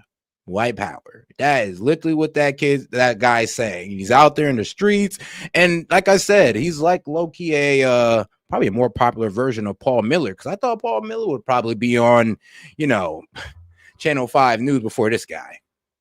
Oh, and shout out to my man Dave. Well, Gaming, appreciate the support, Gaming. He says, this Israel isn't the one in the Bible. God told the Jews that if they killed Jesus, that he would destroy the temple and drive them out of Israel. And they killed Jesus. So guess what? I know they forgot that part of the story, but in their eyes, Jesus is not the Messiah. He's a charlatan. But then they play in our face like they were cool with Jesus, though. I'm just saying. I mean, hey, man, I would say this. Some of the Jews need to be honest about how they actually view Jesus. And then let's just have that debate about it. Because it is a bit strange how, we're so mad at Muslims who actually respect Jesus, but we're all down with what the Israel or the Jews are doing, and they're the ones who don't even believe in our Messiah. Don't even believe that he was the Messiah. Like, much more divine. You have a problem with Jews in general, though. Yes, I do. Is John Menadio, the same neo-Nazi we had confronted outside City Hall. Hitler was right! His group, the Goyim Defense League, created scenes like this on the streets of Nashville in the summer of 2024. Yeah. Oh, here we go. Even assaulting a young Jewish man in the dark of night. All I know is I heard gunshots and I just ran out running. Lock these guys up. Yes, it was inside the school. When a school shooting at Nashville's Antioch High School earlier this year left one student dead, another injured, the 17-year-old shooter left behind a manifesto that indicated he had been influenced at least partly by Menadio's hateful propaganda. So what I do is I'm an entertainer, pro-white entertainer. I hate non-whites, okay? Live streaming from his own racist website after being repeatedly banned from mainstream platforms, the Springfield, Missouri man makes money from other white supremacists who pay to cheer him on. Hey, what's up? How are you? How old are you? I'm too old to be on this, but I'm warning women like you to stay away from these filthy. Whoa! As he goes into roulette-style video chat. Yo, well, it's so abrasive, it's sometimes funny. He's like, yeah, and I'm just telling you to stay away from those black people that want to destroy your lineage, those filthy N-words. Oh, wow. Rooms. How old are you? I'm 12, about to be 13. Where he often encounters children. How are you? So, yeah, how are you? Good, man. How old are you? 10. Awesome, man. Do you like... Whoa. No. Good job. Yeah, white power to this. Yeah, see, instead of just trying to talk to the young man and be like, well, damn, why you don't like black people? And be like, well, this, that, and the third. I mean, A guy like me would sit there and I wouldn't sit there and call the kid racist. I would just be like, well, girl, bro, maybe you had a bad experience with black people. Trust me, if you go out there, there's some good guys, some good black people out there that would love to chill with you, be cool with you and all that. Instead, he's like, man, let's go, bro. Continue hating those goddamn nigger black people. Hey, what can I say? This man just drops it so smooth. We asked a group of parents to watch some of the clips with us to help us process what we were seeing. Yeah! Go get you some, boy! Yeah!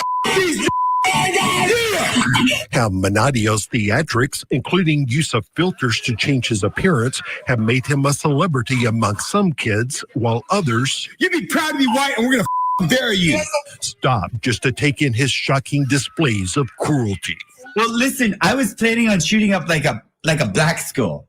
Here, these young girls try to talk him out of the mass murder of innocent black children, while these young boys can barely contain their amusement over his overt racism. More of this.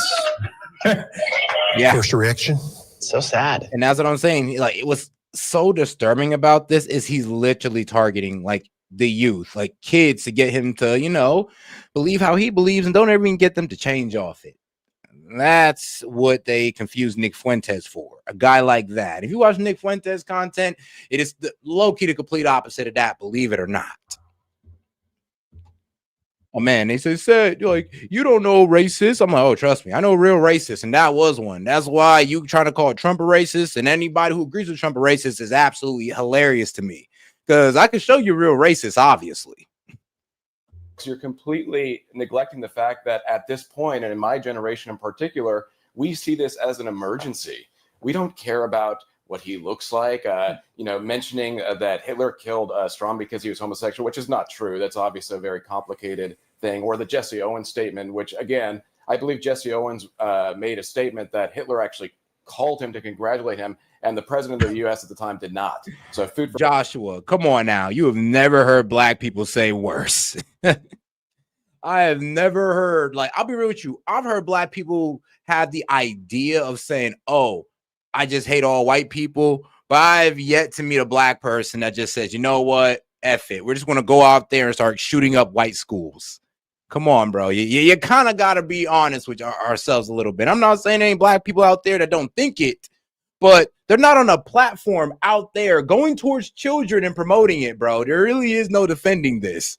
I know you're one of those who like to probably somewhat agree with it, but dog, there is no defending this. I mean, you could try, but you are not going to look good doing it. thought there. But this is a cheap tactic, and it's one that's been used, overly used. I mean, bro, please name me a black influencer that's out there right now promoting white hatred. Telling black youth to go out there and kill white people. Please tell me. I'll go out there and stop that nigga myself. Excuse my language. Over and over. And I really want to warn people like Rabbi Shmuley and anybody who uses this tactic, because ultimately what you're doing, what you're forcing people to do is to de-radicalize. Louis Farrakhan did not say worse. Come on, bro. Now, you know that's cap. And you only hate Louis Farrakhan because he's a Muslim. Let's be honest. Like, you're one of the dudes that I was talking about last night that has like an unreasonable hatred for Muslims.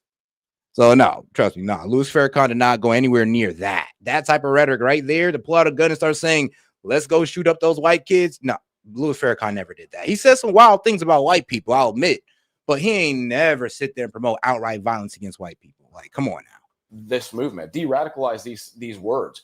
When you lobby these words, anti-Semitism, and you say, well, you're not allowed at the table unless you're if you're an anti-Semite. Well, you're putting it on us to first de-radicalize what it means. Shout out to my man Gaming. He said, John 14:16-7. Read that for the folks at some point. Gotcha. Means to be an anti-Semite, so we get a spot at the table. Nick Fuentes is correcting an imbalance. Believe it or not, though. Believe it or not, yes, I do have my Bible with me. So it's always right here, like right here. The conservative movement that's been going on for 20 plus years. He's pointing out the obvious flaws that we need to pay attention, to pull away from foreign influence and control to become a sovereign nation once again. He's never said anything about putting blacks back in chains. And, you know, if you're going to go off of clip editing and then sensationalism, obviously he's very sensational right now. You're being intellectually dishonest. You're being. Well, let's play a clip. Let me play a clip of Fuentes, and we can discuss this after we've watched it. Please. What are all of these groups Who are these people? What are they actually? The World Jewish Congress, the Jewish Leadership Conference, the Jewish Federations of North America. What are we to make of this? This is totally unique. There is no other group of people that does this. I'm Italian, Mexican, and Irish.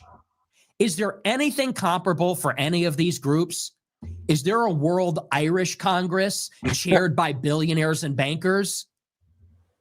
No, I mean, that strikes me as wish pretty there was a black openly Congress anti-Semitic. like Of that. course, there Shit. are plenty of groups around the world for all sorts of nationalities and religious and ethnic groups. they Of course moving. there are. We all know that. So the idea that somehow this is unique to Jewish people is preposterous. The guy is clearly anti-Semitic, isn't he? I mean, there's no even pretense to not be. And shout out to my man, Gaming. So let's go ahead and go over to John. 14:16 is a verse from the Christian Bible. Now, of course it is. Of course it is. Now I am the way and the truth and the life. No one comes to the Father except through me. And I mean, hey, and shout out. No, he's not. He's not. I'm gonna jump in again. I'm sorry, he's not. You're taking a clip out of context. Here's the thing. What was the out of context? Well, first and foremost, I'm saying you have to. Not with the power like the Jews. Not with the power like the Jewish community. I mean, we got to be real about that. Like that, we ain't got pulled like that. Or you know what? If we had pulled like they did, we'd have probably got reparations a long time ago. As much as I disagree with it, if we had that much pull for some country out there in Africa or something, or even just a group of people, oh man, or the black community. I mean, shoot, we probably wouldn't even be complaining about half the stuff we complain about, which I wish we stopped complaining about, ironically. Well, hang on, don't, Rabbi Shmuley, let me just handle this. Hang on, Richie Black, I'm very curious. A real disservice. Hang on. When you say, Richie Black, when you say we took it out of context, explain how that was taken. It seemed pretty straightforward context to me. I'll tell you why. Because first of all, you're taking it out of context because you have to take in the full scope of everything Nick says, not only in one of his shows, but over the course of time. His fans, the people that are loyal to him, the people that are pushing. He says, shout out to Maine. He says, I'll be honest, Seth. I feel my white skin makes me a target. Yeah, I mean, bro, in some places it does. In some areas in America, it does. In some work and some work atmosphere, it does. So I'm never going to sit here and pretend like you won't be targeted or you won't be seen a certain way for being white. Just like I'm not going to sit here and deny that I won't be seen a certain way preemptively because I'm black. It's just the way it is. I mean, people got their stereotypes, and it's up to you to prove them wrong with your character. And I know what Martin Luther King says, judge not person through the content of their skin, but through the content of their character. But guess what? People have a hard time doing that still. Sadly. But shout out to my man, Maine, though. Shout out to my man. For America first. These aren't people that just showed up yesterday, and this is where you really lose out. Your negligence to acknowledge the fact that his fans, his constituents, have been following him for 10 years. What's that got to do with his anti-Semitism? No, Josh, that's like low-key a good point. But you know what I'll say? What was the W, like the white entertainment channel? Disney was that. Back in the day, Disney was the white entertainment channel. I mean, you had few black people on each show, and there's all white people. Shout out to Disney. Followers. Mussolini had followers. Stalin had followers. I'm curious. I will, Jake, I will bring you in, and Ben, I will bring you in. But just Richie, just to be clear, you said no. So let me be all white main characters. What we had, That's So Raven. All the other shows was white main characters, mainly white cast. I mean, y'all did have it. We just didn't call it the white entertainment television. Like we just didn't call it wet, which would be a wild name, by the way. Taken out of context. I can't understand how it was taken out of context. It was very straightforward. What was the out of context? First and foremost, what I'm suggesting is what you're lobbying as anti-Semitism. You're suggesting that Nick hates all Jews? Is that what you're suggesting? Like, what does it mean anymore to be anti-Semitic? Because if you say you openly love Adolf Hitler, you probably probably don't ain't got no care that problem he with that. murdered millions of Jews. I would definitely argue if your assumption is that somebody who has any adoration for Adolf Hitler is obviously anti-Semitic, then you yourself have not dived into history and or looked at the subjugation, True. or the persecution of those. I mean, no, that is actually true, though. I got to give it to him on that one. A lot of people don't really understand the history of like Adolf Hitler and, well, I would say some of the success he had during his reign. Now, of course, outside the atrocity of the Holocaust, the man did have some success in bringing Germany back from, well, honestly, his economic destruction and placed upon itself through World War I. I'm gonna be real with you, through how the Versailles Treaty did him. So yes, yeah, you like when Hitler said, Nick Fuentes explained this as well. When he said Hitler is base and all that wild stuff, I mean, you know what? Hitler might have been the first world leader where socialism actually worked for. Yes, I'll say right now, Hitler was probably the first world leader where socialism actually worked for him. But shout out to my man, shout out to my man Gaming. He said, to be honest, stereotypes are funny, but I am never going to judge someone by their skin. I also hate how people make it seem like folks can't be colorblind when they are people like that. Yes. Oh, it's racist to say that you're colorblind. I mean, shoot, it's racist for if I put the color on, it's racist if I turn the color off. There really is no satisfying those people. Well, you don't see my race, you're racist. Okay, cool. Well, you're a black person. I'm gonna treat you as such. Well, all you see is race, so you're racist. There's no escape. There really is no escape from that. You just got to talk to sensible people who's willing to be like real about it. Like, look, if a black person say black people can't be racist, they're not sensible. You can't even talk to that person about it. They're just not there yet. Can't believe we're hearing this. If I love of course the Klan, you can't believe it, because this is a new age. America must rise to the occasion to address the issue of people like you. This is the new age. Sir, so you have told wait. You have told so many lies. Number one, Adolf Hitler never called Jesse Owens. That is a total fabrication. Wait, that is a total fabrication. Number two, when Nick went. No. Let me speak, please. Number two, when Nick Fuentes says that there is no other similar group like the Jewish Federation, you don't know how many Irish Americans supported the IRA. You know how many Mexican organizations have Latino congresses. Listen, Nick Fuentes is as ignorant as you. And defending America first. Yeah, we get that. It's just the influence that y'all have. That's why I said I wish you had a black caucus like that. Like we got one, but not like that. Not like the way they're able to stop things. Not like the way they're able to get their own laws and get everybody to care about anti-Semitism and all that good stuff. I mean, bro, there's also anti-blackism. Like, bro, what about the anti-blackism? I'm tired of all this anti-blackism. I want people censored for anti-blackism, okay? Every time you talk anti-black, I want you censored. How ridiculous would that be if I said that bullshit? But these guys can say it, and everybody's clapping their hands like, yeah, you're right. Stop those goddamn anti-Semites. And I'm not saying that I agree with the anti-Semites. I'm just saying, like, hey, bro, if we're going to censor everybody for talking about a group, then let it be across the board. I am allowed to bring up, excuse me. We are not and I am allowed to bring up his appearance when he wants white Americans to rule America. You're talking over each other. Don't talk over each other, please. No, he won't let anyone speak. Okay. If you love Hitler, if you both hate talk Jews, at once, we can't hear either of you. We can't hear either if you talk at once. I'm weak. December. Yeah, I mean, look, when you got Rabbi Shmuley on the panel, that's always how it turns out. Like, this man will never stop interrupting you. Actually, there's probably only been one person this man is not interrupted. And who is it? Damn it, I can't even name him. Actually, I don't think this man has not interrupted somebody just to go on a tirade about or a complete rant about how they're anti-Semitic. Within the conservative right in America, and to pretend that Fuentes is not gathering fame, infamy, whatever you want to call it, support, following, notoriety, attention, probably the thing he craves most, and making tons of money out of it, is to put your head in the sand. So he is a phenomenon that is getting bigger, not smaller.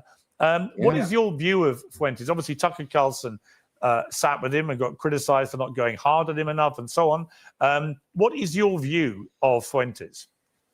I think, number one, he's a white supremacist, and I think he's an opportunist that has figured out how to make money being a white supremacist. Forget the Jewish issue for just a second. This is a guy a year and a half ago that talked about somebody littering in a neighborhood, saying it's a black guy, and it's always black people that do this, and he would kill him with Adolf Hitler. That's his exact words on his show. Quote, "This is my neighborhood. I'm supposed to be mad at Hitler. I'm supposed to be crossed with Hitler. I want this guy dead, and I wish Hitler would kill him. I wish Hitler would have killed him. You know, the guy should be killed. The guy should be killed for what that guy should be dragged from his car and beaten to death by the public. If I was in a room with Hitler and that guy, me and Hitler would team up and blank that guy up. We would kill that guy and we'd high five at the end.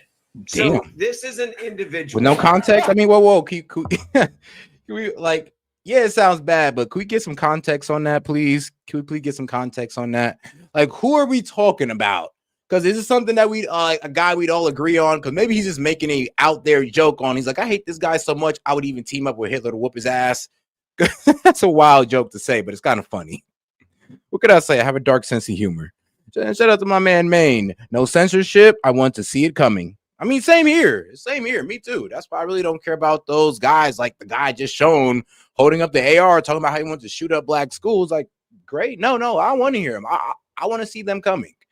I want to know that they're out there, not be blindsided because you guys took them all off the internet. And now when they're out there in the streets, we're like, who are these people? Who hates anyone that it's not funny when you talk about black, when you talk about dragging a black person and killing don't talk at once. Let Ben finish his point, please. Let me finish. Sorry.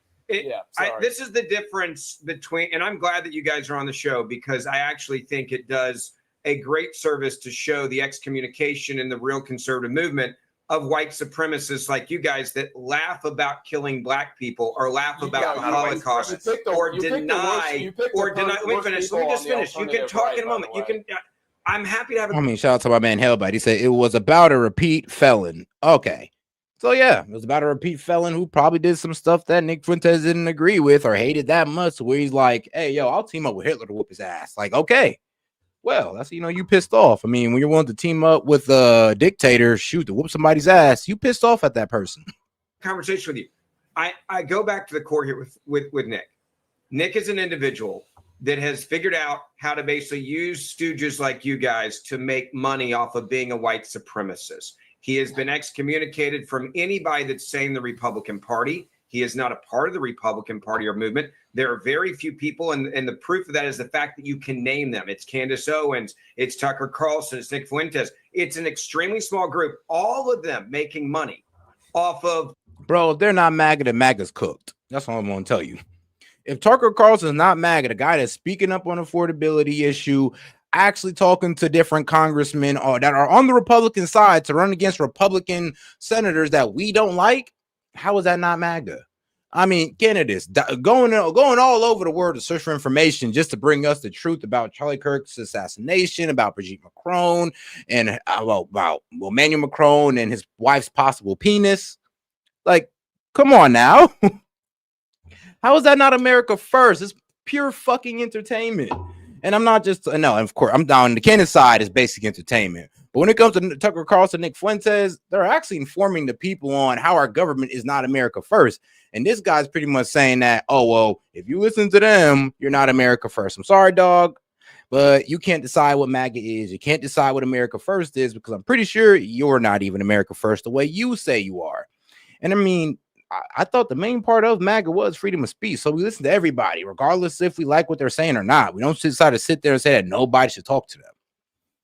But like I said, it's always the older guys or the never Trumpers who want to tell us what MAGA is. I think real racists and gathering them together and then acting as if they have this power. They're just making money and trolling you guys with their white supremacy. And shout out to my man Gaming. He says, let's get that call in going. And yes, that has opened the call in line. Appreciate the support, guys. Shout out to my man Gaming. Give me about 5 minutes to get that up there.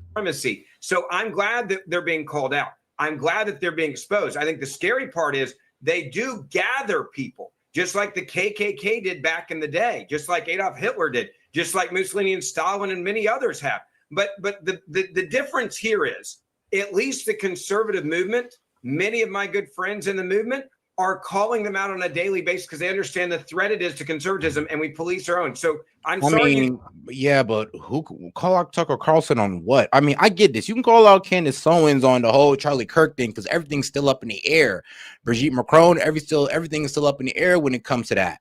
But Tucker Carlson, I mean, real, he comes with some pretty damning evidence. He comes with some pretty good talking points. And when this man talks, it's mainly about Americans first. It's mainly about the neglection of the youth in our talking points, which this man seems to be ignoring. So how is Tucker Carlson, anti-MAGA again? Like, and I'm be real with you, he's probably the one out of the 3 or the 4 who hasn't completely disavowed Trump. Nick Fuentes had disavowed Trump, Candace Owens has, but not Tucker Carlson. So I'm really wondering, like, why, I don't even know really how Tucker Carlson gets lumped into this. I could understand Candace and Nick Fuentes, but lumping Tucker Carlson into this is a bit desperate. Guys want to be associated with him. I'm sorry that you think the Holocaust didn't happen, or gas chambers didn't happen, or black people should be killed or dragged, or the N-word is appropriate to refer to African Americans. But this is white supremacy. Okay. I'm going to give. All right, hang on. I will control the panel. Right, the Jerusalem Post editorial, which teed up this debate, said that Fuentes and Candace Owens represent a direct and dangerous challenge. They undermine decades of attempts at reconciliation between Catholics and Jews, and they prey on young Catholics, offering them a vision that fuses religious identity with outright bigotry. Wow. And the longer the Vatican remains silent, the more their poison spreads. Yo, that is a crazy reach about Candace Owens and Nick Fuentes. The craziest reach, and it's because they're Catholics too. So basically, and it's kind of crazy. I don't understand it, but yeah, I'm not gonna say because they're Catholic, but it is kind of ironic how they are Catholic, and the Jews and the Catholics have not gone along for years and years and centuries. So it's funny how we're here. It's just funny how we're here right now with the 2 Catholics being pointed out, and pretty much, and the 2 Catholics that are criticizing Israel being pointed out and being called, are being called anti-Semitic, people that we shouldn't listen to, all this wild stuff. I mean, y'all are trying too hard to try to make people see these people as crazy. I mean, the devil. I mean, uninformed, when they're not. They're not. They're none of that. Like I said, you can call Nick Fuentes a racist, but let's be real. The man ain't out here calling for the death of black people, though. He thinks white people are better than black people, but he doesn't think that black people should be killed off. He's not a eugenist. Or he doesn't practice eugenics. Before I move on to the other panelists, Ben, do you think the Pope should speak out? Of course. And look, real leaders lead on issues like this, and they don't see how many followers they may gain or lose. I think that's the saddest part about what you're witnessing with not only the Pope and the lack of leadership there, but with people like Tucker Carlson. I think he's been isolated since he lost his TV show. Bruh, Tucker Carlson's done 10 times better since he lost his TV show. I mean, isolated, bro be having the best guests on YouTube on it, like on his not TV show, but his podcast. Bro, Tucker Carlson is one of my favorite people to watch on YouTube, just off his interviews alone, and the monologue be golden. He's actually one of the reasons why I thought about the whole monologue segment. I mean, a lot of people are actually inspired by Tucker Carlson. So it's really going to be hard to turn the American people against him, since we're even on his side when he was on Fox News. And to sit there and say, oh, he's been isolated, you guys make it seem like the mainstream media was utopia. Like, oh, and if you get kicked out of mainstream media, you done fell from grace. Not really, because Candace Owens does more numbers than any political pundit. Tucker Carlson does more numbers than almost every political pundit on mainstream media. Let's not talk about the ones on YouTube, on mainstream media. So trust me, like, you guys saying that, oh, well, he fell from grace during Fox News. No, he actually got even bigger since he got fired. So did Candace. They all got bigger. So you guys trying to even make them more, trying to villainize them even more, guess what it's going to do? Make them even bigger. I mean, y'all have not slowed the growth of none of them. I think he's found a new audience in white supremacists. I think he gives an audience to these supremacists to come on, and he does. Actually, due to y'all demonization of them, you're only helping guys like Nick Fuentes grow. So, I mean, hey, if I was Nick Fuentes, I'd tell y'all to keep up the good work. Media team. Make a hell of a lot of money. I mean, if your goal is to be a multimillionaire and to stack cash, it works. Candace and Tucker are part of that. Nick is part of that. But there's and I went ahead and posted that call-in link. Should be over there in the post tab on the main page. Appreciate the support, guys. Others that have to call them out and be loud about it. I don't do this because I'm trying to make money. I do this because I love this country. There is right and wrong. There's a line in the sand. So what makes you, I'm gonna be honest with you, dog. What makes you more virtuous or than honestly Tucker Carlson or Candace? Because they can say the same thing. Actually, I believe they love this country too. When has Tucker Carlson ever said he ain't love the country? When has Candace Owens said she ain't love this country? So what are you talking about? And just because they're speaking on things you disagree with, they don't love the country. Like, I don't even do that to liberals. I'll sit there and say, like with Sid, when he sat there and said, well, instead of just helping with affordability so Americans can have more kids, let's invite a whole bunch of immigrants. Now, as much as I felt it, I truly don't believe that Sid is against American people. I truly believe that he do love his people. So to sit there and say that just because they disagree with you is kind of childish to me. And I say to every conservative I know out there, you're either on the side of Tucker and Candace and Nick, and you're a white supremacist that hates Jews and denies the Holocaust, or you're on the side of right and wrong. That's where we are. All right, let me bring in. Okay. Pierce. Hang on, Rabbi. Jake Shields hasn't spoken yet. All I would say is, I think you said a lot of things there about Tucker in particular. I'll just spend some time. Now, Jake Shields have not said one thing. He's probably the worst of them on here when it comes to talking about Jewish people. Now, black people, in which, I mean, come on now, it's Jake Shields. He don't really be talking anything about anybody but the Jewish community for some strange reason. Really, what's going on in Israel? Tucker today in London, actually, for his show. And I don't recognize some of the things you said about him, just to be clear. Well, what though? I mean, he's given an audience. I don't think he hates Jews, for example. I've known him. I don't think Tucker hates he likes Jews. them. I think he hates Jews. Thank you, Pierce, because it's like retarded to even assume that Tucker hates Jews. He even came out grilling Nick Fuentes for like going like, yo, I don't like how you kind of think that it's all Jews trying to, subvert America. Let's judge people by their character and not by their content of not their skin, but I guess their content of their ethnicity. So let's not do that. And even Nick Fuentes was like, you're right. I don't like that. I don't like when people do that. So yeah, maybe he didn't say he'll chill out on it, but he definitely disavowed it and said, you're right. I don't like when people try to make it seem like all people are the same way. So to sit there and say that about Tucker is out. Like I said, I mean, maybe bro's not tapped into the content, but that's not true. To be clear. What though? I mean, he's given an audience. I don't think he hates Jews, for example. I've known him. I don't think Tucker hates he likes Jews. them. I think he hates Jews. This is what I would say to Tucker. I saw Tucker recently. I've known Tucker for a really long time, Pierce. The problem I have with Tucker is you're dabbling in anti-Semitism by saying, well, I'm not the guy saying it, but let me give a seat at the table to a very large audience of people that are saying it. Okay, that's his prerogative to do. If he wants to do that and show the other side of the argument, that's called being a really good journalist. Not just stick with one side of the story like yo ass is, not just telling the Israeli side and actually tell both sides. Both have pro-Israeli guys and pro-Palestinian. I mean, why aren't y'all, wait, hold on, bro. Why aren't you mad at Pierce then? Because Pierce does the same damn thing. I mean, you could damn near yell at Pierce for doing the same thing Tucker Carlson's doing, but you on his show kicking it. Using stooges to say it and giving them a platform. That is no different than giving a safe haven to a terrorist if you're in the Middle East, or to somebody that's killing the Jews when Adolf Hitler was around. You must call it out. You cannot sit there and say, I am not an anti-Semite, but please, anti-Semites, come on my show and let's fester this evil. And what do you consider anti-Semitic? Because a lot of these guys let on just have a criticism of Israel, or they tell history and you guys feel like history is anti-Semitic all of a sudden. So yeah, that's a problem, dog. Like, first off, you can't even staple down what anti-Semitism means. Honestly, anti-Semitism is just an ever-evolving definition that you can apply to anybody that you disagree with. That's the problem with some of these guys. And the fact that he's trying to call Tucker Carlson anti-Semitic when Tucker Carlson hasn't said a single thing anti-Semitic at all. Actually, I don't even think he's letting on a blatant anti-Semitic person on his podcast, not one time.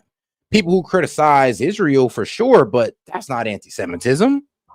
In the world, I will. But I have a lot of people. I've had it, but Ben, I've had a lot of people on this show since the start of the war between Israel and Hamas, for example, who many on the Jewish side would say are anti-Semites, right? Simultaneously, those on the pro-Palestinian. Wait a minute, Rabbi Shimoni. Those on the Palestinian side make the same charge against what they say are the Zionist terrorists on the other side. So it depends who you talk to, how these things And get here's categorized. what I would say: if you have a massive Wait a audience, minute, there- Rabbi Shmuley. At some point, I have I no will come back. chance yet. I want to bring Jake. Look, Jake hasn't spoken yet. Jake, now Jake, you interviewed. All right, Jake Shields, you interviewed Nick Fuentes a year ago. I want to show a little intro to that interview where you gave your reasons for mainstreaming him because it's relevant to this debate. Yes. Guys, I'm here with the notorious Nick Fuentes. It's a very interesting guest because you were so vilified.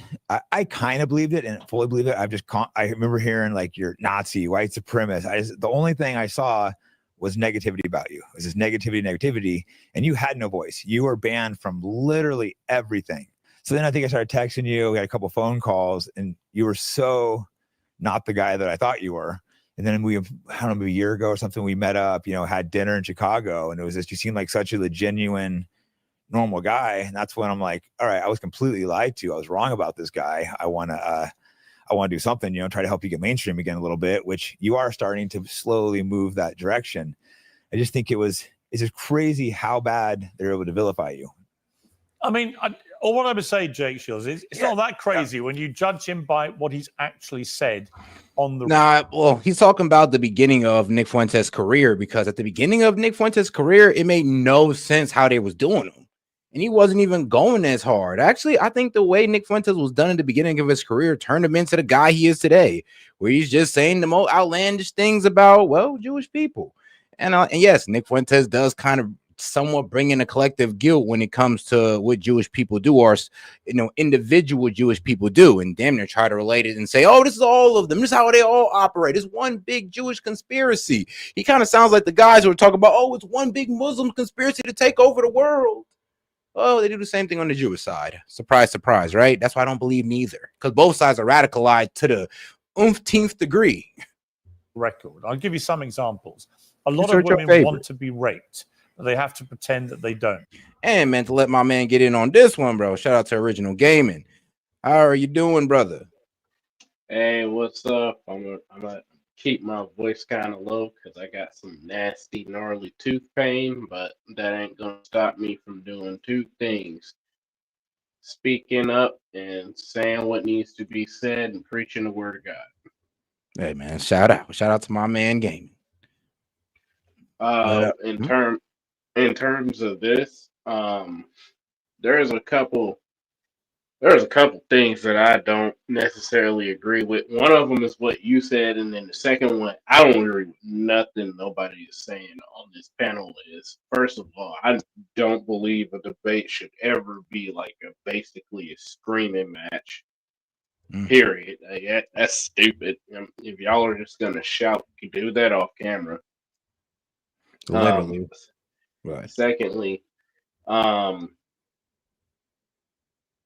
I said in my comment, the Israel of the Bible, the Israelites or whatever, those don't exist anymore. I mean, all you got to do is read Deuteronomy and then read what Jesus himself said. He literally, both God and Jesus literally said, hey, if you kill my son, and Jesus was like, if you kill me, there is no more kingdom of Israel. I'm stripping it away from you and I'm scattering it across all the earth. And they did exactly what God warned them not to, and God destroyed the kingdom and scattered it all throughout the earth. And the way that this was done is through the preaching of the death, burial, resurrection of Jesus Christ and preaching the gospel. That's basically it. This new Israel that's coming about now, I've always had my doubts and my questions about it. Because first of all, number one, a couple things don't make sense. Why is it everybody wants to say that the United States has to protect Israel?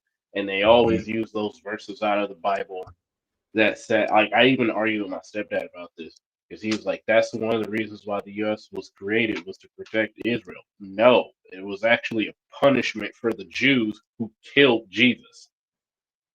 That's also why the Roman Empire fell. Yeah, people don't like really read into this stuff. The second, If you read in this, and I'm addressing like a lot of anybody that knows the Bible in the comments, if you read Isaiah and Ezekiel, there are two different prophetic books in the Bible that talk roughly about the same thing. So you get a fully finished idea on it. When you read those two books of the Bible, you get an idea of why God specifically kicked Lucifer out and why God was doing the Israelites the way he was doing them, because he explains all the crap that they were doing. So whenever it comes to like them being in the United States, we weren't ever created specifically for that purpose of protecting them. And when people take that verse out of the Bible, I will bless those who bless you and curse those who curse you, they forget to, they take that out of the context. What were they talking about? In that same context, they had just been led into captivity to Babylon under Nebuchadnezzar because they were spazzing out and they were doing stupid stuff, participating in human sacrifice. They were participating in witchcraft, the occult. They were sacrificing the idols. All the stuff that God kept telling them not to do, they were doing it. Not only that, they had a whole bunch of coups by this point, like military coups. So by this point, God was like, you know what? Not only am I going to let this nation come and capture you, you're going to be there a while. I think it was like 40 to 70 years, somewhere up in there. 40 to 70 years they were in captivity for Babylon. And they said, and then God told them, you're going to be here so long, don't even think about getting out. It literally says, set up houses, make families, give in marriage and accept in marriage. That was their punishment. Oh, goddamn. So don't say that when I'm talking about God, man. Come on. on. My bad. Jesus Christ. My bad. All right, damn it. But so you got, when you take that into consideration, he's talking about future promises, not just to the nation of Israel, but to their situation. Now, I'm a little fuzzy on it, but I do know for a fact that that whole promise that a lot of politicians and a lot of presidents like to take out of context was only for that specific time period. Because think about it like this. Why would God send Jesus down to die for everybody's sin and put us up under the covenant of grace to freely choose Jesus, to have an option to follow him and not have to do all of these ceremonial and ritual and testimonial type laws that were found in the Old Testament, and put us up under the New Testament, which is a testament of grace, where you would believe with your heart and confess with your mouth that Jesus is the Lord, you will be saved, and then the ability to get the Holy Spirit as a gift, so that not you, Jesus, can actually do a work in your faith. Amen. If the blessing of Israel and cursing of Israel, the whole promise or whatever, is true, that makes what Jesus did obsolete. You feel what I'm saying? Yeah. No, I'm hearing you. You cooking. So it doesn't make any sense. And there's going to be some people in the comments and like, why is he talking about the Bible? Well, it's important to understand this whole Israel debate. And this is why, and that builds to what I was saying in the comment, the super chat I sent earlier. That's not the real Israel, because God made it clear. He doesn't go back on his word. He doesn't change his word. His word and his character is the same yesterday, today, and forevermore. So that if he said this is what it is and this is what it's going to be, then that's just what it is. All right. He said, and real quick, shout out to Joshua. Josh, I know Joshua has his disagreements. If you want to come up, you want to debate it, or you have a different way than the way my man's telling it right now, let us know. Because he says, let's see, that guy never reads the Bible. The location, yes, that's the real Israel. So he's going against everything you saying. But hey, no, I'm not saying. So I know what he's talking about, and that's another comment argument that I've heard people say. So yes, geographically speaking, yes, that is the real Israel. Just like yes, geographically speaking, that is the real Gaza. I'm in Deuteronomy right now. Deuteronomy, I think chapter 3. I was reading earlier before I hopped on, and God made mention of Gaza while the Israelites were on their way to the promised land, which was Israel. Geographic location, yes. People in the covenant that's there, no. Yeah. Because, and here's my main reason. Where's the new Israel? Where's the new Jerusalem? That's crazy because it's crazy because they do have a New Testament world map that does have Palestine, Gaza, and Jerusalem in there. A lot of these countries. So now we're getting ready to get into biblical theology versus current geopolitics. So a lot of what's happening over in the Middle East, they're playing like a two-sided game. So they're saying, and this isn't just, the Arabs or whatever. This is also Israel and Gaza and all that. Israel and Gaza have existed. So learn like the oldest countries over there. So you don't believe that Palestine is a new construct? No, Palestine is 100% a new constructed. In fact, after I think it was either after World War I or World War II, but I'm pretty sure it's World War II. Palestine used to actually be a part of Syria. There was no Palestine. And what happened was when either the French or the Turks were in Syria, they got into a little bit of a squabble. And what ended up happening was they didn't know what to do with the displaced refugees from the war. So they ended up just giving these people this land and just kind of like annexing it. We can just sum it up to that. And that's how you get Palestine today. Gaza, on the other hand, a lot of those people that are in Gaza are from Palestine. Most people don't know that. Now, in terms of what they're saying with Israel and all this other stuff, yeah, I'm a strong believer. We shouldn't have Israel and American government. They shouldn't be so thoroughly entrenched. They shouldn't be so thoroughly entrenched into the day-to-day lives. They shouldn't be doing all this hacking and software and all this spying and crap on American citizens. They shouldn't have any foothold in the American society. And that's just where I am with it. And it should not be wrong to say that. That's something that everybody should be. If we can say we don't want Russia or Chinese or any of these other countries to spread their propaganda throughout our media in our nation, we should also be able to say the same about Israel. And that's something that I'm standing 10 toes down on. Okay.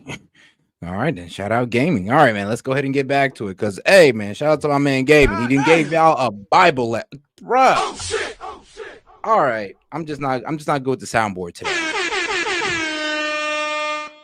There you go. That's the one I meant to press. But shout out to my man Gaming for giving us the Bible lecture. If you have any disagreements, you guys can come up there and debate it. Just let us know what part you disagree with, and we'll be happy to get right back into it. But in the meantime, let's get right back into debate, not shout.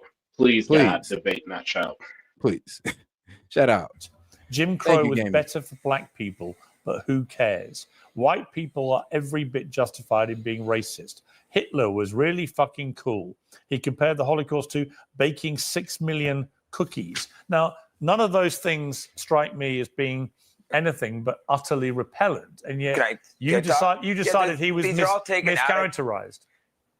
Yes, because will you let me talk? First off, I met him through a black friend. You're saying he wants to kill black people. If you watch his show, he jokes a lot, humorous, Generation Z. You guys don't understand that.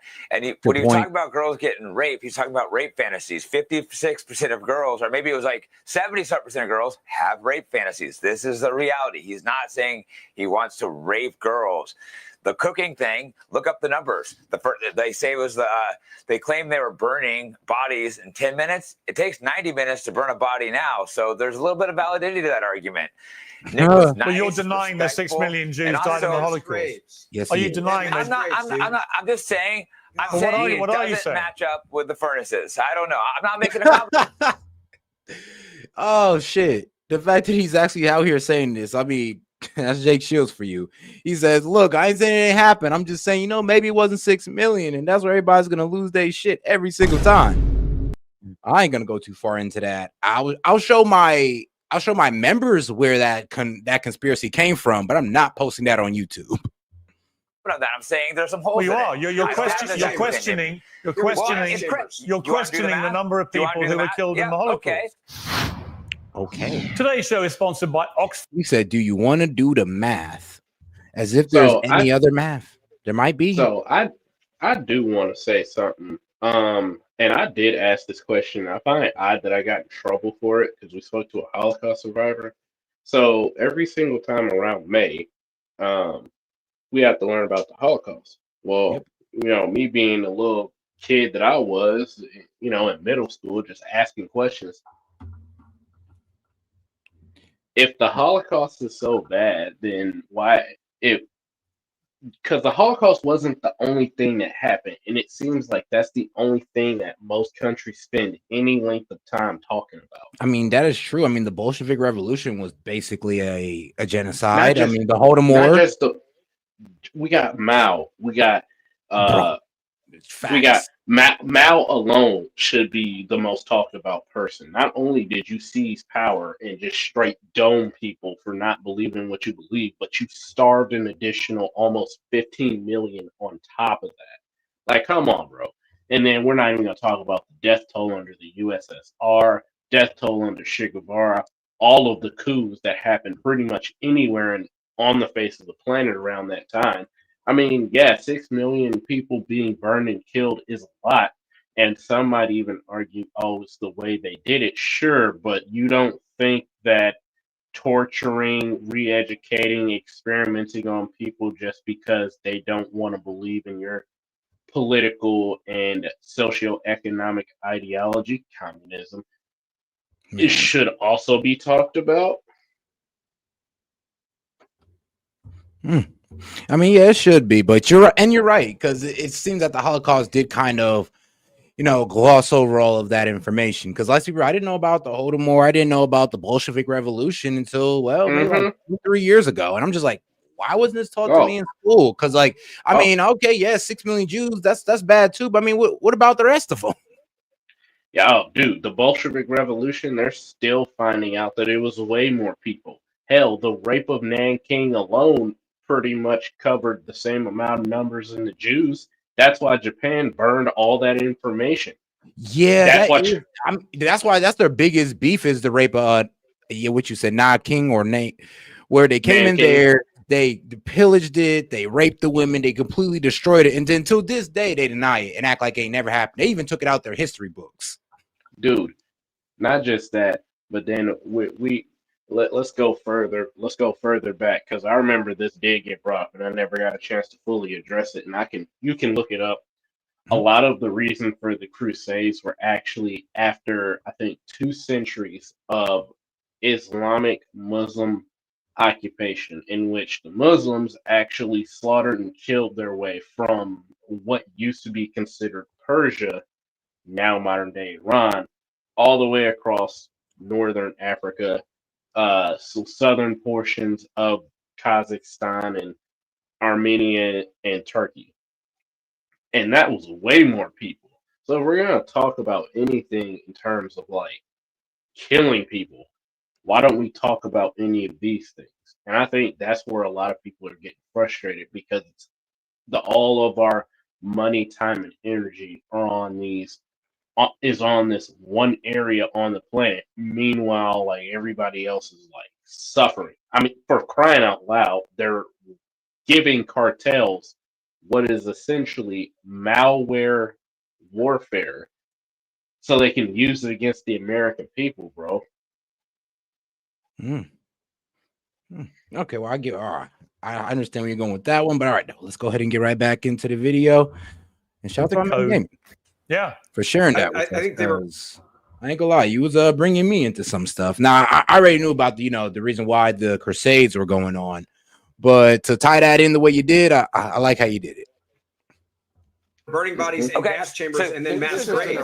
So you think it was the fastest? You think it? Oh, do I need to go look at? So you think it was 10 times faster than today's furnaces? Okay. How fast would have been acceptable to you? But it's ridiculous. How fast would be acceptable to you, Pierce? God, I mean, it's scary. I don't even care about the gas chamber thing. You don't even care about the gas chamber thing. I think you just expressed a desire you did. If you were Jewish, you would. I will let Rabbi Shmuley respond to that point. Bodies that fast. I don't think they burned. Can I finish my point? Jake Shields. I didn't even get to the point I was trying to make. I don't give a shit about the. Yes. How many people do you think you don't give an SHIT about 6 million Jews being killed? We know how many people were killed. Point. That we know you don't. That's amazing. I don't know how many was killed. I don't believe it was 6 million. But I'm not trying to have a Holocaust debate. I mean, and that's a problem though. Like you mentioned, something like that is like, bro, all reasonability got thrown out for some reason. Like these guys can no longer debate; they're all up in their feelings, and they can't even address Jake Shields' accusations like accordingly. We got two people that's acting like big children, bro. Like, come on, bro, y'all grown men acting like this on literally a live pat. You literally are trying to have a Holocaust debate. You can't expect me to be silent when someone denies the Holocaust in front of the entire world. And let me just be clear. I didn't deny the Holocaust. I think the number was exaggerated. Excuse me, Jake. Give me a moment, Can we get back to our subject? Jake, this is not an MMA fight. This is a debate. Number one, Pius XII I didn't get to finish my point, remains in ignominy and will not even be beatified or made into a saint by the church because he was silent about Hitler. And now, if Pope Leo, who is Pope, how many Christians died in World War II? How many Christians died against Candace Owens? He asked the real question right there. Nah, for real though, it's like, well, how many Christians died? I mean, ooh, because we gotta add the Bolshevik Revolution. We gotta add the Holodomor. We gotta add we gotta add those two up, and I'm pretty sure we'll probably get somewhere crazy. Hell no, bro. You're not even scratching the surface. So my brother, I'm sorry to go off on this tangent, but I gotta drop some knowledge on you real quick. If you call yourself a Christian, I ain't doing this to be disrespectful. You call yourself a Christian, bro. You got to look into the missionaries. There are, I think, year to date. This is me just giving rough estimates. About 12 million Christians and counting that have been killed. We're not even talking about the 1.5 to 3 million Christians that are and counting that are being executed in real time in Africa. That's like outside of it. Let's just stick with what already happened. Historically, about 12 to 15 million. Every single revolution, every single world war, Christians were usually the first on the chopping block. I'm not even joking. Damn. How many? For some strange reason. Christians died in World War II. He will immeasurably undermine his moral stance. That's number one. Number two, the utter lies and the ignorance of people like Jake Shields. Jake Shields doesn't know anything. If I ask him the names of Treblinka, Majdanek, Grossrosen, Bergen-Belsen, yeah, I know all those. Stop on the every furnaces. Single one, they by the way, Jake. Forget how long it takes to burn a body. Let me ask you one question. Since you're a great Nazi lover like Nick Fuentes, why is it the Third Reich? What is the Third Reich? Just tell me, what is the Third Reich? Where's the first two Reichs? What are they? I'm not a Nazi. I don't know. You have no idea. No. You have no clue. I mean, why would he? Here's the thing: if he did know, then you would confirm that he's a Nazi. But since he doesn't know, you want to sit there and say, "Oh, you have no clue what went down with the Holocaust because you don't know what the Third Reich stood for." I don't know what it stood for either. I'll be quite honest with you, and I kind of don't want to know. But now I'm curious. You know? I have a rough idea. It's basically sustainment. So the First Reich was to restore Germany. The Second Reich was to expand Germany's power. The Third Reich was to actually conquer the entire planet through a system of treaties and everything. So it's supposed to be a wash, rinse, and repeat type deal. Okay, so basically, It was basically a 3-step plan or a 3-step or a 3 declarations, pretty much. Right. And then I'm gonna address something that somebody said in the comments, not in a bad way. Damage Inc. He said the quiet part out loud. Israel killed Christians. I'm gonna double down on this. Christians largely aren't even welcome in Israel like that for real. If they are, they can only go in a specific areas. If you go to Israel right now as a Christian, you try to live there, bro. Good luck to you. Not a good idea. I mean, even Brandon Tatum said, they spit on me one time, but it wasn't that bad. I mean, yeah, doesn't that kind of go to show that they don't treat Christians too well in Israel? Right. But even the Third Reich. There was the Holy Roman Empire, then there was William II, then there was, you don't know anything. You're just using something about crematorium. But I do know furnaces can't burn bodies in 10 minutes. What I do know is the reason why you want the reason why you want to minimize the Holocaust. This isn't what I was trying to talk about. I had a point that I was trying to make, is because Jewish life to you is like cattle being slaughtered. In the same way, you don't know. Palestinian In the same way, you don't know. Let me jump in. Let me jump in. I'm jumping in. All right, Rabbi Shmuley. I'm jumping. Rabbi Shmuley, let me speak. I would say this, Jake Shields. Hang on. You say you don't want to talk about the Holocaust, and yet you're the one that brought it up. You're the one questioning the number of people who were killed. That is deeply offensive. Because you brought it up, Piers. Hold on. He was just trying to clarify what he said, and everybody lost their shit after that. And I get it. Like, when you talk to most people about the Holocaust, you start talking about, hey, the numbers might not be there. Trust me, people are gonna go like, yo, what the F are you talking about? But it's kind of up to Pierce to be like, look, everybody quiet down and let's hear what he got to say. They don't know what I do with the leftists. Everybody quiet down and, let him hang himself. You're not even going to let the man hang himself or kind of bring his point around to maybe to something that we agree with. Deeply offensive to Jewish people. I read you some quotes by Fuentes. Right, but you say you don't want to talk about it, and then you say something that you have no basis for your argument. You have no basis to justify your argument. I have a lot of basis. Well, you don't actually. They couldn't have cooked that many cookies. You don't. And actually, what you're saying. How many crematorium? He doesn't even know how many ovens. Please don't all talk at once. He doesn't know. Please don't all talk at once, or nobody can hear a word. Nobody can hear any of you. No one can hear any of you if you all talk at once. Now, here's my point. My point to you, Jay Shields, is you said something deliberately inflammatory, which you knew would be deeply offensive. You brought the Holocaust. Huh? Well, the math doesn't add up. The math doesn't add up. Can I finish my point that I was trying to make? This is exactly what. Finish the point. Hold on, can I clarify something? I'm sorry, but this was a little too funny. Majority of MAGA channels are based abroad. Are you being paid by foreign actors? Dog, I'm the last person they pay. Trust me. Last person. If he was being paid by foreign actors, my boy, why is he living like he's living? Literally. I mean, don't you think if I was getting paid by the Qatars, they'd have me like in a palace somewhere or something? If I was getting paid by Israel, the setup would be like spectacular and all that good stuff with the David stars like spinning in the background. Like, come on now, bro. At least like a couple 100,000, bro. You mean to tell me I gotta be a paid foreign actor and I gotta be poor? Come on, man. Like, dog. And here's the thing: they're most like, well, you're paid by Israel. Where's my shekels, G? Where's the shekel? Facts. But nah, like, to listen to this is stressing me out. It's like, bro, hey, I'm gonna be real with him. He did say the numbers don't add up because to incinerate, they said, now this is, I'm gonna give you some personal experience that I realized just from high school. So number one, it takes 90 minutes to decompose, to burn a body through and through. Any crematory will tell you that. Okay, so he wasn't wrong. Yeah, no. 90 minutes to an hour, and most of the time that stuff is violent. The bodies just don't burn away. The blood and everything boils. The trapped gases start exploding out.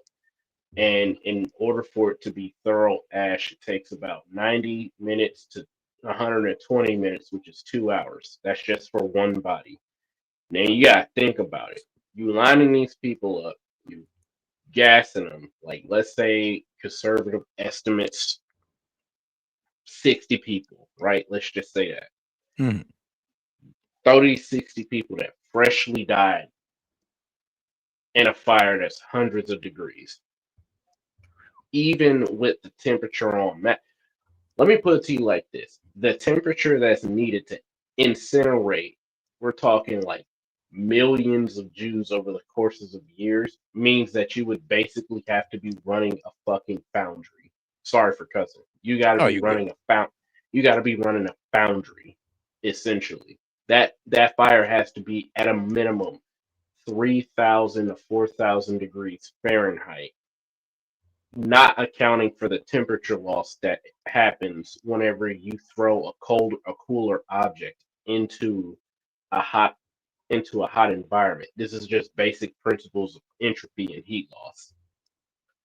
So there is some scientific merit to what he's saying on the numbers don't add up, because they really don't. I mean, you got the three main concentration camps, Auschwitz and Dachau are the two that come to mind, and there's like a third one.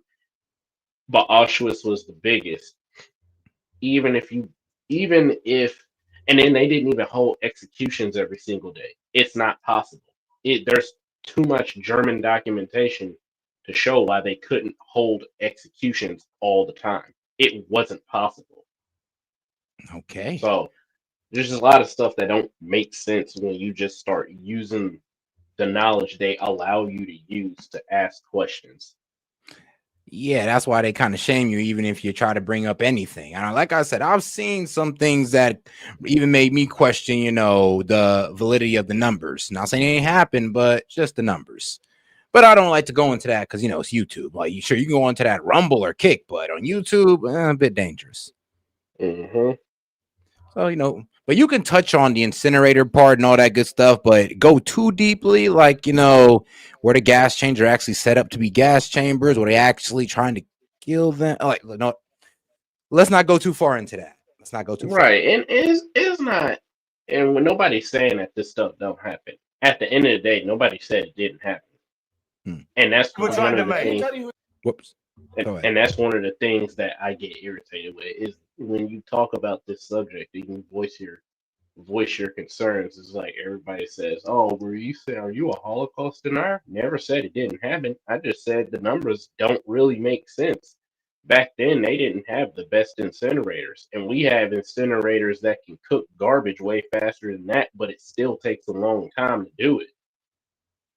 So help me understand. And most of the time you end up in these shouting matches, which really don't answer the question. It just kind of helps you be more suspicious. I mean, yeah, hey, you're right. And that's the problem with the whole pro-Israel movement is that any type of questioning leads automatic to racism. And it's like, I would ask the pro-Israel movement to look at the black community and see how well that's doing for us. Any type of criticism, you're racist. People are getting sick of that. So what made you think that we weren't going to get sick of the exact same thing? And you know what? I'm going to go on a little bit of tangent. I'm so sick of this whole racial debate because there's one thing that there's a question that I came up with, me and my brother. And I'm going to ask you live on set. Sure. All right. Now, in order for, I'm gonna give you some like rules or whatever, and then I'm gonna ask the question so you can know why you're having to answer it the way you have to answer it. All right. In modern society, most people like to take the high position and call out justice and say what justice is and what justice isn't, which usually means that you have to be in a position of God in order for you to make that determination. So if you're going to sit up here and make a assumption on what justice is, you have to answer a particular question without coming out as biased, racist, or ignoring or paying any special attention to too many factors of one side or the other. Following? Yeah. You can't say both. You can't say neither. You have to answer the question So there's no, I don't know. That's not a thing. You have to answer the question, and it has to be answered in such a way where you still keep some form of justice without paying too much homage to one side or the other. Reminder, can't say both, can't say neither. Have to answer the question. All right, got it. No both, no neither. Have to answer the question directly. Mm-hmm. Who had it the worst? Jews during the Holocaust or Africans during slavery? Taking into account all information, known and unknown, because we're still finding out stuff about both. And I ask this question the way I ask it because there's roughly the same amount of people that were killed, and the same tactics that were used during slavery were the same tactics roughly that were used during the Holocaust. So they're the most similar in terms of killing efficiency. I would say blacks. I would say the black slaves went through the worst. Now, can I explain on that a little? Can I explain that a little bit? Mm-hmm. Now, I would say that just because of the forced breeding and all that wild stuff and the mental manipulation of it.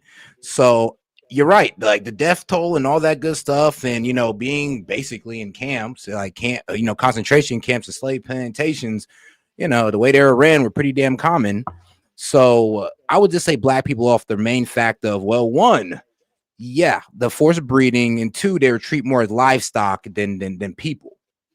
So so whenever people pick a side, this is what I typically say because I remember the structure of the question. A lot of people don't be paying attention. I said taking into account all facts, known and unknown. On top of that, you also have to do a little analysis. Yes, black people were treated like chattel and like forced breeding. So were Holocaust victims. I have not heard about that one. Like, were Holocaust? How do you think? They How were do you forced to think a breed? lot of yes, during the certain types of experimentations, there's many cases of women and men being sexually assaulted and forcefully impregnated so that these doctors could carry out very specific experimentations. One of the most famous was if any Jewish women that happened to get pregnant by Nazi scientists, basically through sexual assault or rape, they would experiment on the kids. First, they would see the first experiment was just the standard looks test to see if the Jews' inferior genes made like any difference on the kids. And most of the time it did. And then they would experiment on the kids and the mom, especially if he had twins, with different drugs, just to see what the effects would be. This is one of the ways that we found out you could use penicillin, although the usage and the information around the discovery of penicillin has been obviously changed. But the main way that penicillin came about, which is Benadryl, was in the concentration camps. All right. Now, I hear your point, but I'm not really sure if that kind of lays into the whole the Jews in the Holocaust suffered more than black people in cattle slavery. Well, here's the thing. Okay. The question is designed to be an unanswerable question because you're not outside on the perspective of God. That's why I said you have to make sure that you keep yourself intact, meaning that you give equal thought to both sets of information. And typically, what happens is whenever we're assessing information, we will forego other information that's counterproductive to what our point is.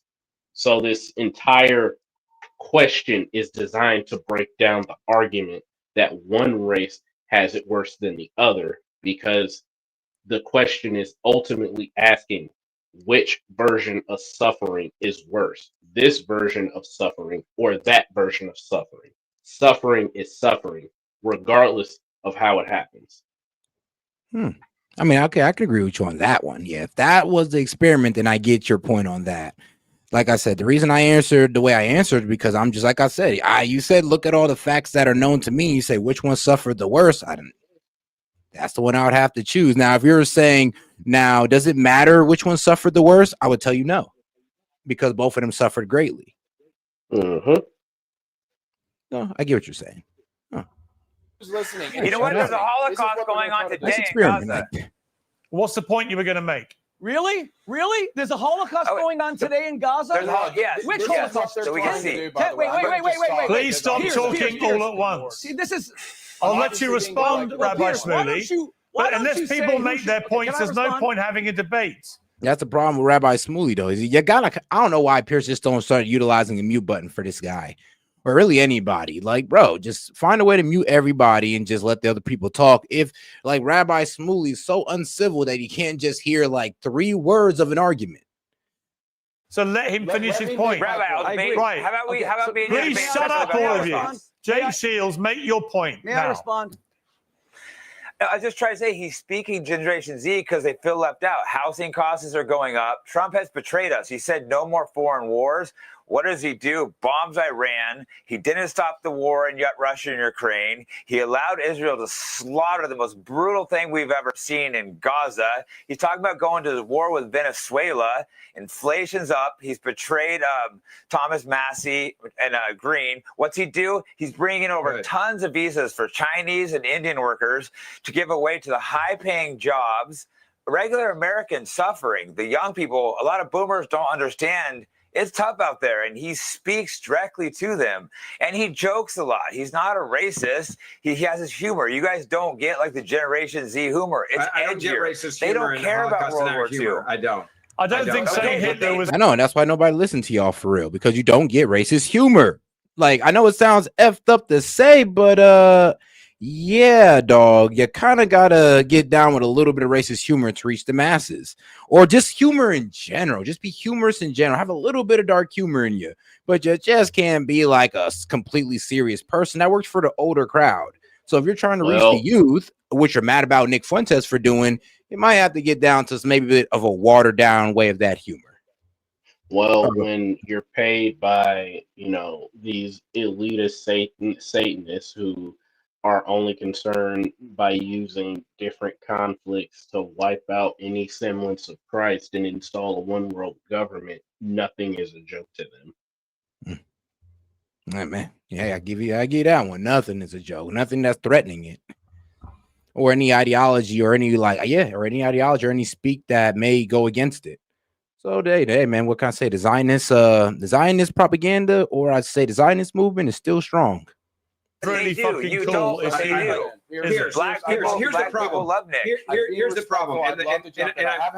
I will come to each of you, but please let each other speak. Otherwise, nobody can hear you. I can promise you, the viewers at home, if you all start talking, no one can hear any of you. Ben. Yeah, there's 3 things here. One, I'm glad that what you just witnessed was said, and this goes back to what I was saying earlier. You have a group of individuals that's very small that is out there saying absurd things like the Holocaust didn't happen, they didn't cook that many cookies, referring to Jewish lives. How long does it take to shoot somebody in the back of the head? You can figure that out. It doesn't take very long. How long does it take to dig a mass grave? How long does it take to do a gas chamber? The idea that you are dehumanizing people that are Jewish. Let him finish, please. They didn't burn 6 million, my friend. And if you actually studied the Holocaust and you understood what happened and you have gone to where this happened, you haven't, dude. You don't know what you're talking about. If you did, you would not say something that's incompetent based on facts. You're saying it based on regurgitating something you heard from Nick or somebody else. Have you ever been to Israel?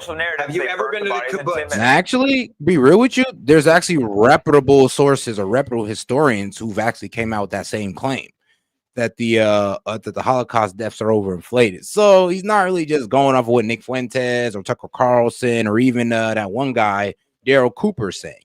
I don't even think Daryl Cooper said that. I'll throw you one better. Why haven't they released the translated recordings of all of Hitler's speeches? Because then they'll know, bro. I ain't gonna lie. Sometimes when you listen to Hitler's speeches, you start listening going like, you know what? I may not agree with the outcome, but I definitely agree with where he was going at first. If it didn't lead to the Holocaust, I'm gonna be honest with you. If he didn't have to do all that, he might have been one of the greatest world leaders to ever live. To be honest with you, there was one speech that was circulating on Facebook. I'm not taking up for Hitler at all. What he did was bad, period, point blank. Let me just say that right now. We can acknowledge other stuff that was said, though. You become a demented person when you only see things for one way and not the other way. There's always two sides to a story, and somewhere God's in the middle. Yeah, One of the go ahead. One of the speeches that Hitler made was he was pretty PO'd about how the West and Europe was making it out to be. I think he was I think this was right after his invasion of like France, and he was like, I sent them messages 3 or 4 times trying to get them to withdraw people out of the city. I held back for like months and months and months. I sent out letters before a single bomb was dropped. I asked for foreign aid for these people that were in these countries where we fought at, and nobody sent me anything. And everybody just kind of painted me as like the bad guy, but nobody responded when I was actively reaching out. And you guys killed all the people that I sent over there to like request this stuff for these people, so we don't have a humanitarian crisis. Could be AI. I could be wrong, but all I know is when that speech was released on social media, it quickly vanished. Well, oh, that was a nice little rabbit hole we just went down. Oh, damn. Have you ever been to Germany? You've been to Germany. And you've been to the kibbutzes. And you've been to Gaza, where I've been, and you've seen what happened after. And you've been to where I wasn't allowed in Gaza, but I've been to Israel. Okay, so you've been to where people were murdered. Jews were killed in Germany. Have you done that as well? Does it matter? No. Okay, so you read it from someone. Oh, he's about to use the Douglas Murray argument. Well, you've never been there, so who are you to speak about it? I mean, bro, all right. Well, my teacher never been there, so why the hell did they teach me about it? People get so caught up on this point of authority argument. That's why over half of them, like, I'm gonna go down this rant real quick. If you get caught up on a freaking point of authority argument, I have a hard time believing you wouldn't accept the mark of the beast and you didn't willfully accept a COVID shot vaccine because you let the quote unquote powers that be talk you into something stupid. Thanks. 47 after the war. And you believe that you're changing people's minds by implying that one of the worst moments in the world's history, the extermination of Jews, is something that we should downplay and then say, well, maybe they didn't burn as many bodies, maybe because they shot them in the back of the head or they put them in gas chambers. Killed, but I think Jews. But it's clear you think that it's not a big deal. Why can't we? He didn't say it wasn't a big deal. He just said he don't believe the 6 million number, and you're saying that's not a big deal because you're claiming that he's saying it's not a big deal because he's not agreeing with you about it being 6 million. I mean, bro, that's your feelings, not ours or not his. Why can't? Of course, I think it was a big deal. I'm just saying we should be able to discuss the number. No, I don't. Because anyone watching right now, anyone that's watching right now sees you acting as if this is something that didn't actually take place. That is anti-Semitism, and I would say to you respectfully. How is it anti-Semitism to question the numbers? Jake, can I ask a question? Because you're downplaying the Holocaust and the extermination of Jews. You're literally downplaying it and implying that you should question it. Why is Nick Fuentes obsessed with? Wait, can I ask one question to all of you, please? Because the guys in the middle have been the whole time being completely outraged, taking up all the airtime, and these guys have barely been able to articulate a point.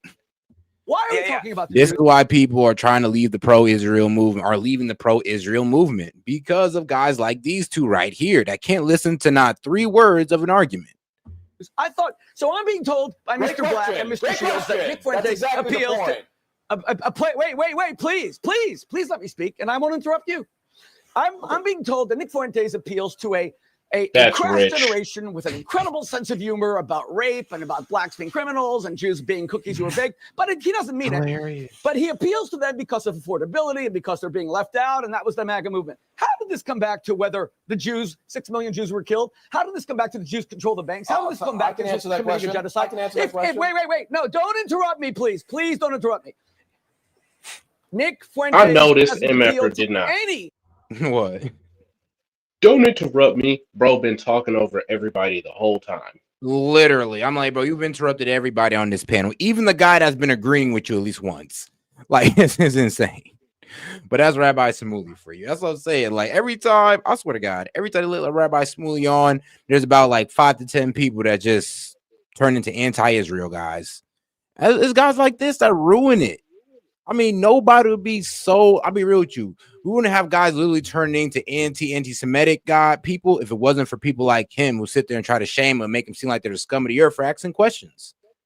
We wouldn't have them. We didn't have guys like Nick Fuentes. We didn't have guys like Rabbi Shmuley. Social economic policy. Oh, go ahead. I was gonna say, if you can't ask questions, then society is cooked at that point. Man. And if you can't ask questions about somebody, some group, some organization in America, well, we're Americans. We just poke harder at it. This is what we do.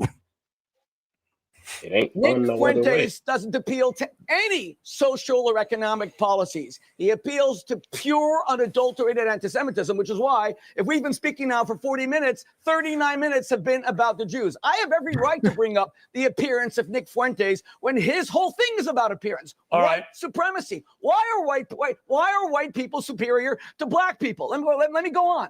How does y'all say that Ashkenazi Jews are like the smartest people in the world, and they just have this such high IQ and all this. So I mean, aren't y'all kind of saying the same thing?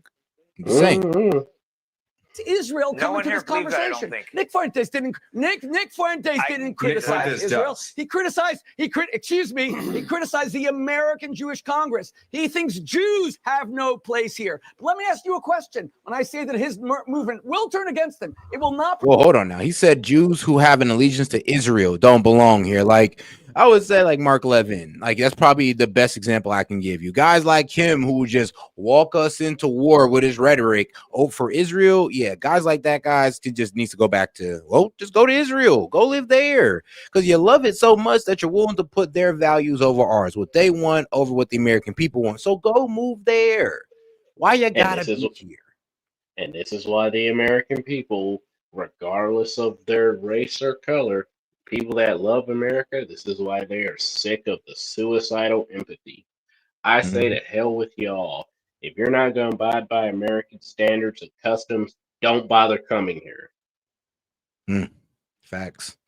I mean, if you're going to be, bro, if you're going to turn into a straight spy for another country, please, just stay over Bring there. the Jewish community who will bring Nick Fuentes down. He's going to self-implode. He's going to step on a metaphorical grenade because, as he said, he's Irish, he's Mexican, he's gay. His people hate anyone who are not part of the Aryan white supremacy, and they're going to turn on him like they did on Ernst Röhm, 1934. Night of the Long Knives. All right, let me bring it. All right, so don't all talk at once. Thank you. Don't all start shouting. It's about Don't Jew all start hatred, shouting. Jew hatred. Okay, Richie Black, your response. Mando deodorant is a game changer. I've been using it and I won't go back. Total freshness up to 7. I'm weak. All right. Mando has got you covered. First and foremost, Rabbi Shmuley, you've put your foot so far in your own mouth that you're choking on it. The rest of Con Inc. and neocons are drowning as well, and this is why they're panicking, by the way. You know, I like being on this panel because you guys make me feel young, by the way. You make me feel young in a panel full of fossils. I want to address, by the way, what Dave said earlier about Nick. This is really important as somebody who's Catholic. I have a real big problem with what you just said about him pulling Dave? Catholic young men. Or is it Dave or the guy in the middle? I already lost his name. Sorry. Ben. What's the guy in the middle? Ben. Sorry. It would be Ben. It would be Ben. Okay, sorry. So, Ben, you mentioned that Nick is pulling Catholic young men down the wrong road. You don't know these people. I didn't say that. These are my, I didn't say these that. are my friends. No, you're suggesting that the Jerusalem Post should, in fact, don't interrupt me. I didn't interrupt you. The Jerusalem I didn't Post say should, that. in fact, I just condemn- what It you was said. the I said I Jerusalem didn't Post say. that said that. Let me make a comment about that. It was the my Jerusalem God. Post that said it, not They Ben. can mess Thank you. up a I didn't wet say dream. that. I was correcting fine, you. But he So was don't put words in my defending it. mouth. He was fine. Okay. I won't put words in your mouth, but you were defending the position of the Jerusalem Post to do this, right? I know a lot of these young men who have started lost, addicted to pornography, addicted to violence, addicted to all these things that are troubling them. They find Nick Fuentes, they become Catholic. They become confirmed Catholics. They change their lives. They become better people. Some of these people, Many people that you watch would him not also become white recognize- you would- supremacists. No, they don't. No, they don't. I'll tell you right now. Because Yes, they this do. is what Oh my Rabbi Shmuel- gosh. let me I think that would finish insult talking. Nick Fuentes. Let me finish talking. You don't even know what Not white really. supremacist is. That's what I'm saying. That's how you know they don't know their content or Nick Fuentes' content, because you're saying, oh, well, if they're not white supremacists at the end of his show, Nick Fuentes will be disappointed. No, not at all. Like I said, Nick Fuentes has already disavowed all type of racial hatred. But hey, it doesn't mean he ain't gonna joke about it. And then here's the thing: you could believe him or not, but he did disavow it. So you just can't sit there and say, "Oh, he just openly supports being a white supremacist," or he wants you to walk away from his show with you being a white supremacist. That's crazy. I guarantee you. And you Like, bro, I don't even expect No. people to walk away from my show becoming a MAGA supporter. So that's like, come on now. Right, we're just dudes here talking and sharing our opinion and inviting other people to do so. But we've now gotten so polarized on every single thing that this is what our media looks like. Real quick, I want to respond to something. This guy, this guy, Joshua Lift, he was like, what did he say? When I was like, oh, he said, don't cry, then don't cry when Israel defends itself. No one's crying about Israel defending itself. I'll tell you like that because, again, another Twitter tough warrior in the comments. So let me go ahead and address it. I was actually deployed over there. And when October 7th happened, I was deployed in that region. I know a lot of what really happened and what really didn't. What I can say is Israel did have advanced warning from multiple countries, including the United States, about how Gaza trafficking a bunch of drugs, weapons, and other stuff was becoming a problem, and they should probably, I don't know, step up and do something about it. Maybe make sure that they're not like becoming a terrorist cell. And I do know for a fact that Gaza, the people in Gaza, especially Hamas, holds the people in Gaza, the Palestinians, hostage. They take all their resources, they subjugate them through extortion, and they use them as meat shields when Israel responds. I can be man enough to admit that because I've seen it with my own eyes.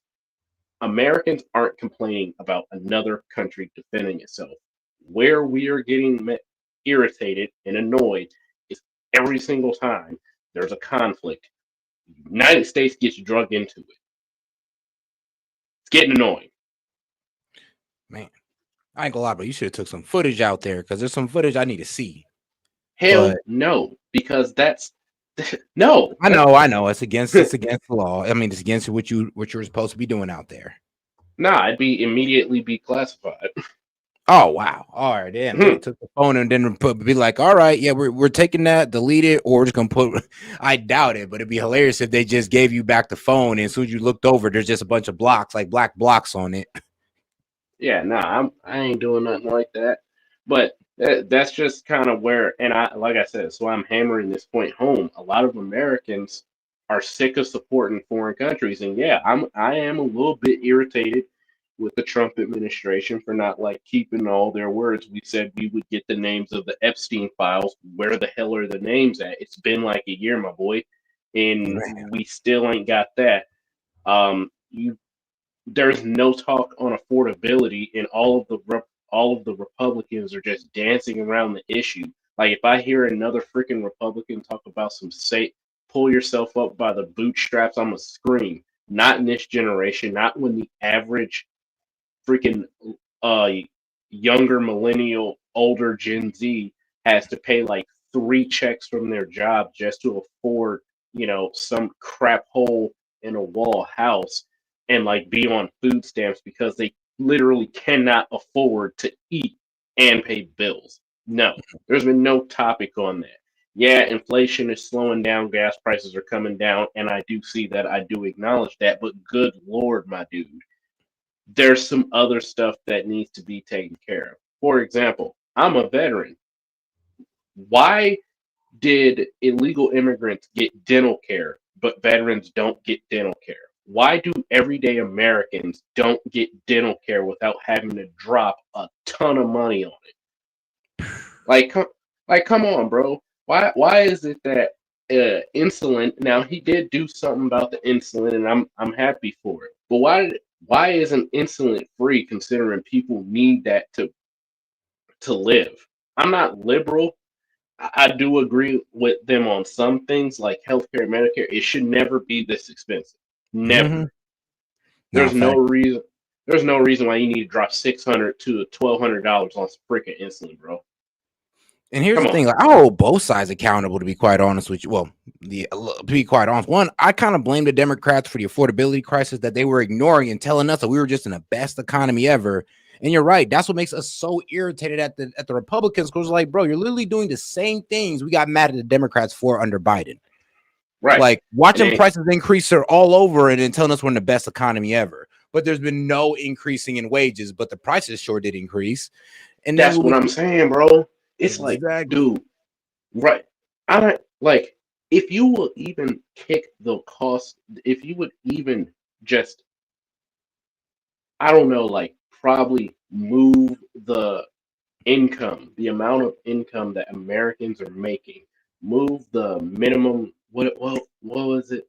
Like the cost of labor, the wages and everything, if you would Mhm. just move them They would have to move halfway. wages up like substantially to just make this like right.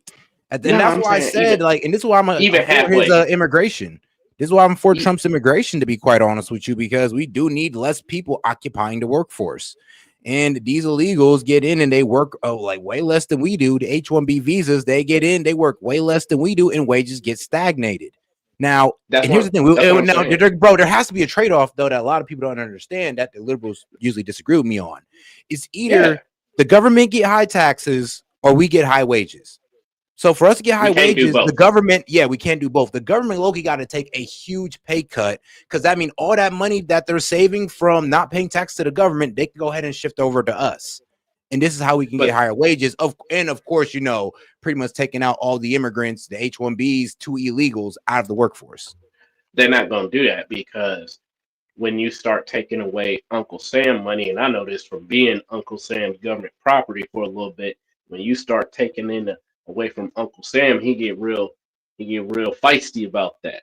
But at the same time, just move the wages up at least halfway so it's within reach. At this point, I can't blame it if people just decide to do what the people in China are doing and follow the movement called Let It Rot. It's a Oh real yeah, where they're just movement. laying out in the street and all that. They're staying in their home all day and they're just like, F it. Yeah, because there's no reason why you should have told a whole generation of people, go to school, get good grades, go to college, this, that, and the other, and then there'll be a job where you can work, and then we do exactly that because it worked out for 2 generations before us, and y'all are living well. We follow the blueprint, and then we get hot dog water Oh yeah, for an because one thing economy. our parents didn't have to deal with was a whole lot of H-1B visas and these corporations. I mean, think about it. Imagine our parents tell us to go to school. They tell us to go to school, get a degree, and all that. We do. But what our parents don't know is that these corporations started hiring foreigners. And here's the thing: some of our parents are liberals, and they're okay with this. And little do they know they're literally going against like I'm gonna be real, the economic opportunity of their own children. There's parents Yeah, out here in America that don't even know they're going against their own children through their vote. And this is and something I feel and like we got to address and fix. And I was even telling my mom and my stepdad because they was making that, oh, we Gen X, we know how to survive. Here's the thing, Gen X knows how to survive because they were the only ones at the time that didn't really have the problems that we have. I had to No, break it bro, they down were to my still paying $1 gas. I had to break it down to my stepdad, and it clicked for him. I said, think about this. One, we don't have any good wages. In order to qualify for a house, we need at least 40% of our income to be used as down payment for a house. This is before we get into any of the mortgage rates, the interest rates, any of that stuff. Number two, we got to compete against technology. People don't like to think about that, but as technology progresses, you trim off a lot of the fat, so to speak, because that's what companies are trying to do, so that they can get more productivity for less wages. Then we got to compete against foreigners on top of our own cost of living. Y'all don't have the same problem. Yeah, we might be making the most money that anybody in American history is making, but in the context of our lifetime, we aren't making it. No, dang. Well, wait, you done? Yeah. Okay. Just have to make sure. All right, now before we get right back into the video, I do have this funny little clip I did want to play. Ma'am, I promise you he will serve your coffee just as good as an ordinary barista. He's not gay, and no one here has blue hair. You think I don't know what this is? I know exactly. Wait, you're breaking up. Oh, I gotta go. Oh, Gerald, someone I can count on. Please, tell me some good news. Sir, they're evolving. I'm sorry, who's evolving? They're gaining a consciousness, sir. They're conforming to our levels of professionalism. You talking about the YNs? Yeah, but they go by gentlemen now. Oh, do they now? Sir, they're reading books. This is You're worrying too much, man. All we gotta do is make another Popeyes meal, and we'll have them back in line in no time. Sir, they're wearing these now. Quarter zips? Mm-hmm. God help us. Do they not know how hard it was to contain them in the Nike text? I know. No. You don't know, Gerald. You don't know. They're gonna start getting confident. Okay, and once they get confident, that's a whole national threat that I have to deal with. When God forbid they start putting the collars up, then we gotta evacuate the entire eastern seaboard. What is it? They already started doing that. Fuck! Shit, bitch, ass, hell! They also started wearing dress shirts and ties underneath them. Hell no! Okay. We can fix this. I can fix this. How long has this been going on? A couple hours, maybe a day, about a week. Shit! I meant to tell you sooner. Get me on the line with Young Boy now. He's kind of part of the movement as well, sir. Young Boy. Yeah, and it's not Young Boy anymore. It's Sir Youngington now. Fuck! Get me Sexy Red. Yeah, that's not gonna happen. Why not, Gerald? She goes by Madame Rouge now. They all look like they own the place, sir. I heard they're using spreadsheets. O Block no longer looks inhabitable. This is your fault. My fault. You messed up the timeline, Barry. Go fix it. Fine. Madame Rouge is crazy. Bro, it's so funny. Like, bro, we stop wearing Nike techs. We don't want to look so gangster, and we start putting these little quarter zips. I ain't gonna lie, they do look fresh. It's very presentable. But people that are losing their minds over it, calling black men lame for doing it. Then there's, people are creating videos like these, like, bro, you're effing up the CIA plan. And I'm like, thank God somebody's realizing it. Because to the black men out there, I mean, to the younger ones, yeah, guess what? I mean, the clothes do make the man, believe it or not. Bro, it was like, I ain't got to worry about that no more. Because I'm married, and my only responsibility is to God and my kids. That's it.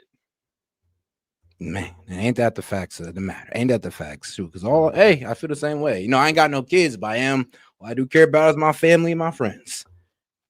That's all.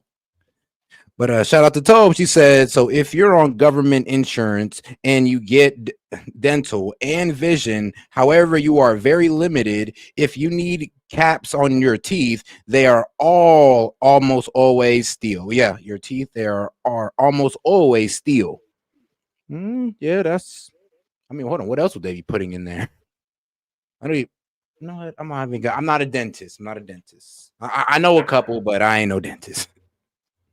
All right, now let's go ahead and get into this story that's been developing before my very eyes. When you got Brandon Tatum saying it, then there's actually some validity to it. Then, brother, the American government, I don't care how much you don't like Candace, I don't care how much you've been trashing the American government and the FBI, they got to do something. And I'm going to tell you what they will do. It doesn't matter right, wrong, or indifferent. They have to investigate this. They have to investigate this. And I think that if it is found to be true and the proof prevails, which I'm convinced after talking to Candace and the stuff that we talked about, I'm convinced, then that means that there should be dire consequences for the French government and whoever else was involved, the Macrons or whatever. Yeah, there should be like 1,000% tariffs on all imports, and until y'all drop it. Quite honestly, F it. Nah, bro, we want to bring these guys to national court over this, or we want Brigitte Macron or my bad, Emmanuel Macron to come over here and have to low-key face the court. Like you hired somebody to take out an American citizen. We don't care if we think the lady's crazy or none of that. She's an American citizen. You touch one hair on her head, it's game on. You touch anybody, and that damn near goes to all the foreign like governments. You touch anybody in America's hair, or you touch one hair on their head, it is on. Well, at least it should be on. It should be, right? Dire consequences. I'm talking about the American government should go after them like never before. Then, brother. I mean, that's Brandon Tatum saying it. Bro, we even got Ryan Matta. It's not going to be happening this week. And so this is absolutely insane. So Candace's show is not going to be happening this week. And let me explain why. She says our show will be off this week as an update. Which I'm salty about. I am actually pretty salty about. I'm like, wow, the whole week because Emmanuel Macron want to put out a hit. Damn. Effing it up for everybody. Both the White House and our counterterrorism agencies have confirmed receipts of what I've reported publicly. Emmanuel Macron attempted to organize my assassination per a source close to the first couple. Also, I will again state that the French Legionnaires were involved in Charlie Kirk's assassination, but they did not act alone. For all of you who doubt my claims, you can now look to the President of the United States and our intelligence communities to issue a statement to confirm whether I am telling the truth. This tweet was put out, I don't know, about 3 hours ago, and it's already got 2.2 million retweets or views. So let's make this, fuck off. So let's make this thing go like mega crazy viral. Let's show Candace that we got her back and we support her. And let's ask President Trump, when are you going to be issuing the statement? Maybe it'll be Kash Patel. Maybe it'll be Tulsi Gabbard. How many more American citizens are going to get assassinated before our government steps up and gosh damn does something? Like the president of a foreign nation is trying to assassinate an American citizen. What in the hell is going on with our...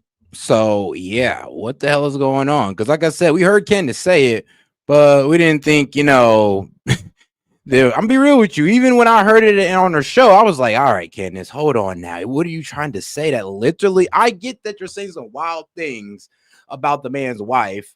And I guess what I also get, the fact that, I mean, yeah, they're suing you and they haven't really showed up with any proof at all. I mean, they asked Brigitte Macron to prove that she's a woman and she hasn't been able to do so.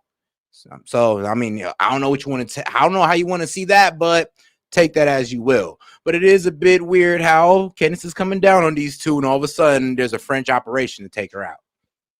I didn't know about that, bro. I did not know about that. I'm telling you, bro. She came out with it on her channel, and I'm starting to see more and more people like confirm it. And when Brandon Tatum confirms it, bro, even Benny Johnson was talking about it. And I was just like, bro, what am I hearing? Like, whoa, assassinate Candace. Like, actually, got the video right here. Shout out Benny Johnson for the video, though. Shout out Star Wars. What is that? Help me, Donald Trump. You're my only hope. What is that? Help me, Donald Trump. You're my only hope. I think she was a passenger on our last voyage, a person of some importance, as I believe. What's up, guys? Spenny. We've been covering Candace Owens' claim that the French first family, Emmanuel Macron and Brigitte Macron, have ordered a hit on her and paid millions of dollars to a shady international group of assassins to go kill her. This is a multi-state operation, seemingly also involving Israel, according to Candace. The reason we've been covering this, obviously, is because we have seen a shocking uptick in political violence in order to silence very strong voices, let's just say, that talk about uncomfortable topics. Whether they're right or wrong is up to you. But we took it seriously, and it was also, the most viral post on all of X this weekend. It has 100,000 reposts, 43 million views, 200,000 likes, 32,000 saves. Week. So obviously, this is something worth noting and talking about. Reporters who we trust and know to be good reporters saying that national security source told me the threat against Candace Owens is real. And frankly, I don't doubt it. Project Veritas up with the receipts and the retweets. But here we go. Candace has been a target of governments for years. We need to blackmail her, Candace Owens, faster. Well, that's racist. Who said that? Mary Barr Daly. Barr, like as in the Bill Barr family? Oh, yes, actually. Former senior DOJ official, daughter of Bill Barr, of course, because they all place their kids inside of the government. James Comey did this. Bill Barr did this. Here are some of these text messages Project Veritas receives. I need you to start working on the Candace Owens cases. Work with Armstrong on this. The harder one is Candace because she's very resistant. Candace Owens, we need to blackmail her faster. Klasick has been very affected. Tell Armstrong, like Kim Klasick? Jeez. Send the photographer, follow her, and also follow her husband. They want me to focus on Candace. Candace first. Geez. Okay. Yikes. Anyway, I mean, the point is that, like, obviously you can understand why some people would want to have Candace talking. And now just little bits and pieces are popping out, and Candace is saying that the White House is aware of these threats, and she's beginning to bring more evidence to the fold here, but saying that the White House now knows what's going on and they have all the evidence. Very interesting what evidence they have. Here's what Candace says. As an update, both the White House and our counterterrorism agencies have confirmed receipt of what I reported publicly. Emmanuel Macron attempted to organize my assassination per a source close to the first couple. Also, I will state again that the French legionnaires were involved in Charlie Kirk's assassination, but did not act alone. For all of you who doubted my claims, you can now look at the President of the United States and our intelligence communities to issue a statement to confirm whether I am telling the truth or not. And then a response here to somebody saying Candace receipts simply means somebody opened an email or logged into an online report. It doesn't confirm your claim or your interpretation. Why are you explaining English to me like I'm not a native speaker? I said what I meant, and they confirmed the receipt of my claims. Obviously, they will have to investigate it to inform the public as to whether or not I made it up, which I did not, says Candace. And this, I think, is a great question. Why not release the evidence to the public and show the world? You know, you could say that it is because you don't want to burn a source or so on. You could redact things. Again, I'm not trying to throw cold water on or criticize or attack Candace. I'm not. There's plenty of people doing that on the internet. Little clips like this keep popping up. Here's a former CIA officer explaining France assassinates, well, people that they see as politically inconvenient. And they're murderous too. You know, murderous. Oh yeah. If you're a member, for example, of Greenpeace, they're going to blow your brains out if you try to, you know, take over a ship or throw paint on a ship or whatever. They kill a lot of Greenpeace activists. The French intelligence does. Yeah. Like not the paramilitary. No. They're happy to go out and kill people. They're happy to go out and kill people. It's a dirty business, this kind of stuff. Okay. Various insiders in the, you know, let's just say this. I live in Tampa. Tampa is where SOCOM is. This is Central Command for all of Special Forces. And so let's just say that I have plenty of neighbors who are in the... But it is crazy. Like the White House and counterintelligence agencies have confirmed that Emmanuel Macron attempted to organize the assassination of Candace Owens. Sources in contact with Candace within the agencies allege that Charlie Kirk's assassination involved French, what was it, legionaries? Yeah, legionaries, and indeed did not act alone. Well, now I did say when I very first seen that horrific video that shot, and a lot of people would be like, 200 yards is not a hard shot to make, blah blah blah, and it could have been like he missed his shot. I'm like, no, because whiffing on a shot like that from 200 yards, it's either you hit it or you don't, and that shot was in the neck, which was symbolic. You have to intentionally, and I know this from having to shoot at objects on water, you have to intentionally aim for something to hit something. That means the barrel of your gun has to be pointed there for a reason. Yep. I mean, shoot, you know, properly sighted and all that good stuff is going to hit his target. Right. Like, even if you account for the wind, if this was really a would-be assassin, what's the number one thing they teach you in hunting? Well, there's a would-be assassin. Hold on, say that again. For a would-be assassin, like let's say you're gonna go hunting, like hunt a deer. Where do they tell you your best place to put a shot is?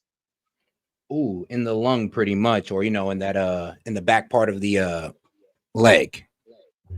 Right, you want to hit it in its shoulder. Yeah, Right, where its right lungs and behind the heart is at. shoulder. Yeah. Right. Do you know why they teach all of military to shoot center mass? That's where you're gonna hit all the organs. No, it's where it's they teach you to shoot center mass because it's a bigger area to hit. True. That is well, okay, yeah, you're right. That's the same thing for deer hunting. It's like, I mean, bro, it's pretty effed up to try to shoot a deer in the head because you might cause it more unnecessary pain. Yeah. And it's not a good look. And let's say he was wearing a bulletproof vest. All right, let's just get that out the way. All right, he was wearing a bulletproof vest.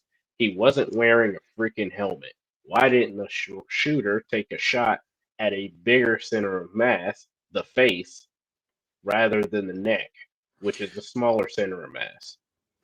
That's a good question. I mean, hey, a lot of people are saying that Tyler Robinson wasn't the shooter, and it was somebody that was closer to Charlie Kirk that was actually the shooter. Because they're saying that 30-06, I ain't gonna lie, they're saying it was supposed to pretty much decapitate that man. If it actually shot him in the neck, it should have sent his head flying.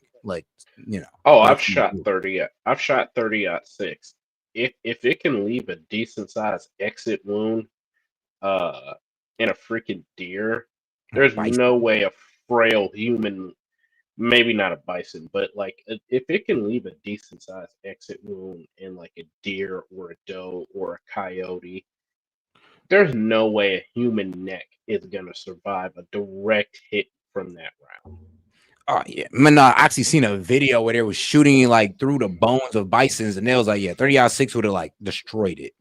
Destroyed the bone of a bison, and then they wanted to compare that to Charlie Kirk, and they're just like, they try to say he's like the man of steel. All of a sudden, all his bones turned to steel in that moment. It just stopped the bullet.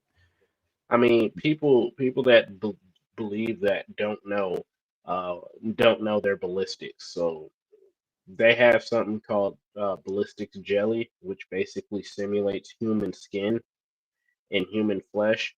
A 30-06 is blowing a large portion of human flesh. If you look at every ballistics video through jelly with the 30-06, it always leaves a massive exit wound. Yep, that's everything I've seen. The cavitation that the bullet creates on entry is just too great. That energy has to project out somewhere. And this particular round, it went in, it didn't go out. And the telltale sign that it didn't go out was there was no bullet hole, there was no blood spatter on any of the people behind him. No one else was hit, which tells me that it was more akin to a lower grade, a lower round. So maybe like 5.56, which is a penetrator round. Small entry, small exit. Probably had low grain weight, which means that the amount of grains that's inside the round was heavy enough so that it could travel far, but not so heavy that it had a whole bunch of penetrating power. Could have been an explosive round. Could have been a variety of things, but it wasn't what they said it was. That much I can tell you. True.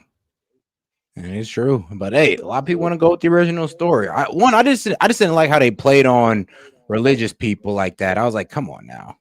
Now the highly religious are gonna believe that, but and now you're just pretty much trying to Jesus explain away the fact that Charlie Kirk just somehow stopped the 30-aught bullet from passing through. I don't know, man. I don't know if you can really sell people on that, but actually, yes, you can, because some people are actually buying it. The magic bullet or the magic bone theory is real for them. There's a magic bullet theory. Now we got magic bones. Okay, bro. It's just the way they're doing us today. Right. And this should be a wake up call to everybody. Like, no government entity is your friend. is what they're trying to convey. And in 2030, they plan on getting rid of a bunch of the quote unquote useless eaters. So that my theory is that they're going to have the Muslims run rampant all over the world and try to convert everybody. And then when that doesn't happen, enough people start fighting, then they're going to roll out Project Bluebeam and they're going to start instituting all of this one world government stuff. And you can't say that it's not happening, because read Revelation and then read Revelation So in the Revelation Bible. says that the Muslims are just going to take over. No. Okay. No, About I'm going somewhere with this. All right, They're good. going to Well, allow this stuff to happen with all these different warring factions, because in the Bible, the Christians are supposed to go anyway. So it's basically going to be a free-for-all on the Christians. But basically, they're going to allow all these different religious and political factions to create enough chaos and turmoil that they have a reason to either A, start a war, B, start a mass famine or a mass pandemic, and then seize government power. They're already rolling out digital ID. It's in Australia. It's in portions of China. It's been in China for years. It's in Australia. It's coming here. In fact, it is here in the United States. It's in Denmark, Norway, Sweden. This stuff is already here. The only thing they need to seize complete power is, one, the United States has to fall by any means necessary. And number two, they need a global conflict of some sort. Pandemic, food shortage, war, pick your poison. That's the only thing they're waiting for.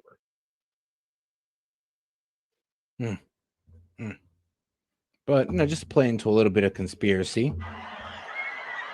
Let me show you what I was talking about. Like, see this guy over there in the camera? That guy.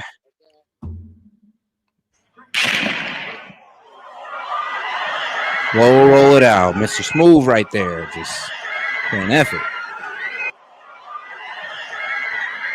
And that's what I said. Now there's the camera gun theory as well. Wait. Go back. I'm going to show you something. Go back to the beginning. Watch the video and listen. Pause it. So, real reason why I had doubts after immediately seeing it, and I said, yeah, that was a hit job. Number one, that tarp on the back of the TPUSA, it didn't move. It didn't move like an object that had something go through it would move. You'll see it's called a ripple. It's supposed to ripple. You didn't see that. There was no exit. There was no exit on the tarp. And then not only that, the biggest giveaway, and I've seen the video, and plenty of people seen the video by now, there was no blood spatter on the back of that tarp. None whatsoever. Yep, because remember, the story is that his bone stopped it. No. Yes, I'm saying real 30-06, I ain't gonna lie. It went through him and probably hit somebody in the back as well. I ain't gonna lie to you.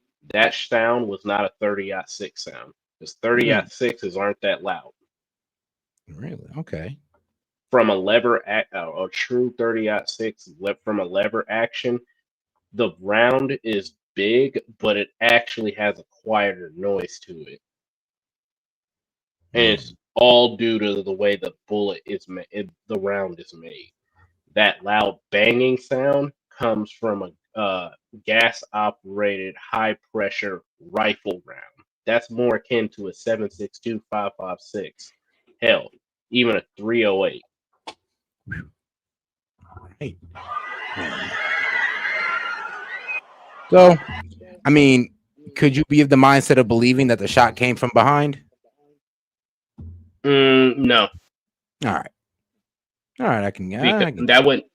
That wouldn't make any sense, because then he would have started bleeding from the back of his neck, not the front. But yeah, because some people are trying to say there was an exit wound. He was shot from the back, but it got let out, the neck. But then again, I think we'd have found something though, if that's the case. So all of your art, first of all, he wouldn't have been able to react the way that he did. There's a particular thing that happens whenever, like, I was watching his doctor, but when he kind of folds his arms up to his chest or whatever, that actually only happens when you strike a particular set of nerves and arteries from the front. If they would have shot him in the back of his head, his cerebellum is right back there. The shockwave would have disconnected his brain from his cerebellum. It would have killed him on impact. Well, all right then. Well, shoot, now we know. Well, at least according to your expertise, we have a good idea what pretty much went down, or why this story is kind of BS, or well, the narrative is BS. So, I mean, you don't believe the narrative. I don't believe the narrative. There's a problem here. And then the CIA and the government is known for knocking people off that they don't exactly like. So I don't put nothing past the government, bro. All right, and now let's go over and get into this video real quick. Probably a quick little bit of it. Have you ever wondered how clowns like this become members of Congress? Are they simply actors or puppets doing as they're told? Some are groomed from an early age, and some are even chosen from a casting call. I could see that being Jasmine Crockett. You know, grew up very, very, very wealthy, private schools and all that good stuff. Now, you know, she gets called up to just play this role as this ratchet congresswoman. You know, they'll pay her money. You don't really even got to go for higher office. Just, you know, to stay the same and just cause disruption. Here's how AOC became AOC. Back in 2016, we put out a call for nominations. We got over 10,000 nominations. Out of those 10,000 nominations, we found Alexandria. Lucky us, by the way.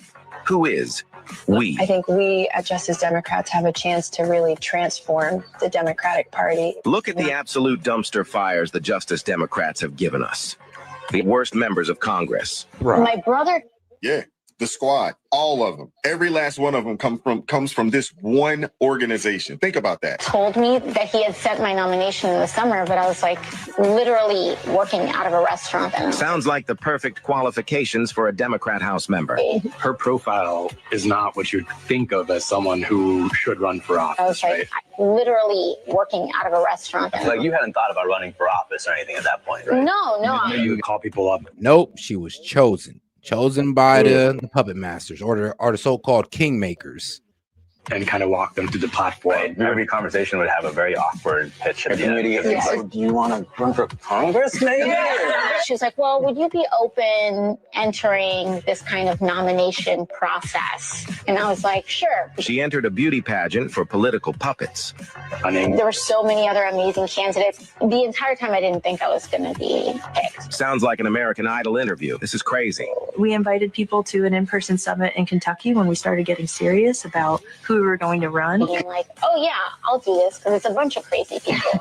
She's finally right about something. The Democrats. You know what the crazy thing is? Like, I would love to say that the Republicans do this too, but the Republicans don't really trust their youth to lead for some reason. Like, we still got all the old guys. That's what I would say. I pay respects to the Democrats because they at least give their youth a chance, to be quite honest. What are you talking about? The puppet masters choose people. They don't do it. Yeah, but well, you're right. The puppet masters on both sides, though. There's puppet masters on both sides, I believe. And let's be real. I don't think the puppet masters on our side is too keen on letting the young Republicans take over. It's the same puppet master. Think so? I think Same your puppet puppet masters master. like the George Soros type. Our puppet masters like the more of the industrial complex type, or the wartime industrial complex. Those guys. No, so think about it like this. Do you have one hand or two hands? Two hands. You're right. Old saying, never let your left hand know what your right hand is doing. I don't know, elaborate a little bit for me on that one. So if I was a puppet master, somebody pulling strings from the shadows, why on earth would I want to make it known that these two individuals from opposing sides are being controlled by the same person? If anything, I would want them to have different viewpoints, different reasons for wanting power, just everything about them to be diametrically opposed to make it seem as though they aren't being controlled by the same person. Okay, so yeah, pretty much like the George Soros type, like funds both sides, and then let them just watch them tear each other apart. Yeah. Okay, I can see that. I can see that. I don't know. My opinion, I just like I said, they got their kingmakers. We got our kingmakers on our side. But if you're saying that there's like a higher power than over the, I think and this is my opinion, I think there's something even over the kingmakers in that right that control those two to tell them who they need to put in, and then those kingmakers tell us who they want to get put in there. And we all thinking that we got this illusion of, oh, I say we're all in the illusion of choice at this point. If that's how to run it. Democrat Party is full of crazy people, criminals, and degenerates. No wonder if this is the type of foolishness they do to install their puppet.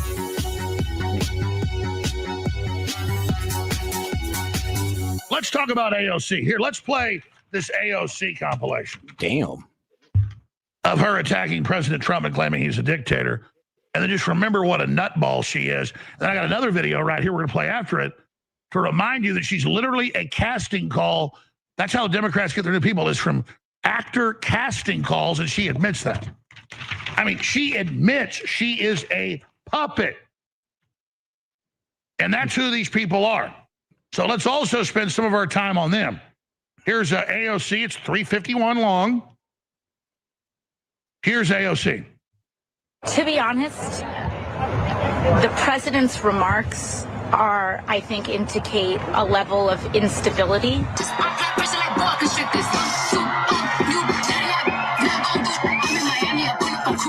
It's not just shocking, it's not just offensive, it's bizarre, it is erratic, it's volatile, and I think it indicates a mental state that we should all be questioning right now, whether that's emotional, mental, what have you. The world is going to end in 12 years if we don't address climate change. Like, this is the war. This is our World War II. It is not normal to make these accusations. It is not normal to invoke these kinds of threats of violence. Will you condemn Antifa for? I mean, honestly, I don't even know 1,000 people that lost their lives to, I guess, the conditions of climate change. Do you? Am I missing something, bro? Do we know anybody that have died like by the thousands due to climate change? Nah, I don't think. Nah. Maybe the ants in my house after I let out a good fart. I mean, other than that, man, I don't want. We ain't got nothing for these guys. The attack in Washington. It's easy to condemn a terrorist attack. Will you be condemning Antifa? They firebombed an American facility. Will you condemn them? Excuse us, we have to get to the And it's also not normal to also dramatically misquote, as Carolyn Leavitt was doing, what these members of Congress said. They made a very clear message to U.S. service members, which is that you do not have to obey an illegal order. We have to occupy all of it. We need to occupy every airport. We need to occupy every border. We need to occupy every ICE office. The United States is running concentration camps on our southern border. Wow. And that is exactly what they are. I mean, I can see why the Dems come in with such wild rhetoric. Like, when they're believing somebody like her, and I mean, let's be real. Somebody like AOC is really easy for, well, let me be real with you. The right kind of does this as well. Use beautiful women to manipulate you. Like, it's just, she's not even beautiful, bro. If that's supposed to be Operation Honeypot, bro, they need to up their game. I mean, if I was to give her, like, you know, gotta be down bad to I'll give her like above I say she's pretty. She's like a 6. That's all some guys need to be led along politically. They just need a pretty face to tell them that everything's okay and what they're doing is all right. Bro, I seen badder women in the Middle East try to extract information out of me than AOC is pretty. I mean, come on, though. Arabic women are, come on, though. They are pretty attractive women. Let's be real. Yeah, I know. That's why they had to brief us on it. But if you mean to tell me AOC, Ilhan Omar is like honeypot material, I mean, I will jump off a freaking cliff. Well, she did get a rich white boy, so I guess so. I guess Yeah, he Ilmar was Omar down would be bad. considered a honeypot operation too, because they are married to rich white guys. So, well, not Ilmar Omar is, but not AOC, but she does entertain them. Yeah. So it is what it is on that one. No. They are And then concentration. Somebody Man, said maybe a you- 3 at most. That's what I'm saying, bro. Like his eyes are open, bro. Like, you know, I come from the generation of Sofia Vergara, Jennifer Aniston when she was young, you know, Selena, you know, Right, bro. real women. We're talking about liberal dudes that probably ain't never really, you feel me? More like the incel Bro, they type. would smash a plank of wood. Exactly. So any girl that's telling them, hey, yo, what you think and how you feel about these MAGA guys are validated. Look at me, this semi-pretty girl. They're all in on it. They're all in. Subpar. Sub pretty. Subhuman in your defense. No. Not subhuman. She's still a human, but definitely not someone I'm willing to sell out my fellow American for. I mean, bro, I don't think there's no girl that beautiful in my opinion. There's no girl that pretty to sell out my fellow Americans. Ain't no foreigner that pretty. Bro, you would have to. She probably have to step down from the skies, and even then, I don't think I'd do it. All right. This is what organizing looks like. I still. This is what. Well, there's always somebody who's gonna say it. Shout out Cap Punch. You said I'd hit. I still hit, bro. Even, come on, all week. Even then, be like, bro, for sure though, for sure. Dude. Don't make me disappointed in y'all. Don't do this, chat. Don't do this. Oh my god. Building power looks like. Hold up. Somebody said, let's be honest. ALC and Omar probably just got a good bro. Like emotional damage. Bro, head game gotta go hooping. Boy, like, bro. Like the man's toes are still curling on the way to work type of stupid. Like, I don't that crazy. He having one of them vivid flashbacks, like, yeah, I'm gonna listen to her. Yeah, I'm gonna listen to everything she say. You know what? I'm a full-on socialist, goddammit. That's too good, bro. You don't understand, bro. I gotta subscribe to socialism. It was that good, bro. Could you imagine? So pretty much it's more about this. Well, she did say she was on a casting crew, so she did say she was auditioning on a casting couch. You're definitely right. That is a little This is what changing the country looks like. I'm proud to be a bartender. Ain't nothing wrong with that. I'm dead. You're petty. There's nothing wrong with working retail, folding clothes for other people to buy. I'm just gonna play it every time she plays a role that a porn star could have played. F it. Bro, you gonna be hitting that button forever. With preparing the food that your neighbors will You're the eat. one saying it's wrong. I am told this is a garbage disposal. I've never seen a garbage disposal. I never had one in any. Bruh. You've sorry, never what? Well, you gotta understand, she did grow up in a very rich suburb in New York. So that's right. She had her maids. Yeah, the maids and came around, picked it up, scrubbed it off for her. She never had to wash dishes in her life.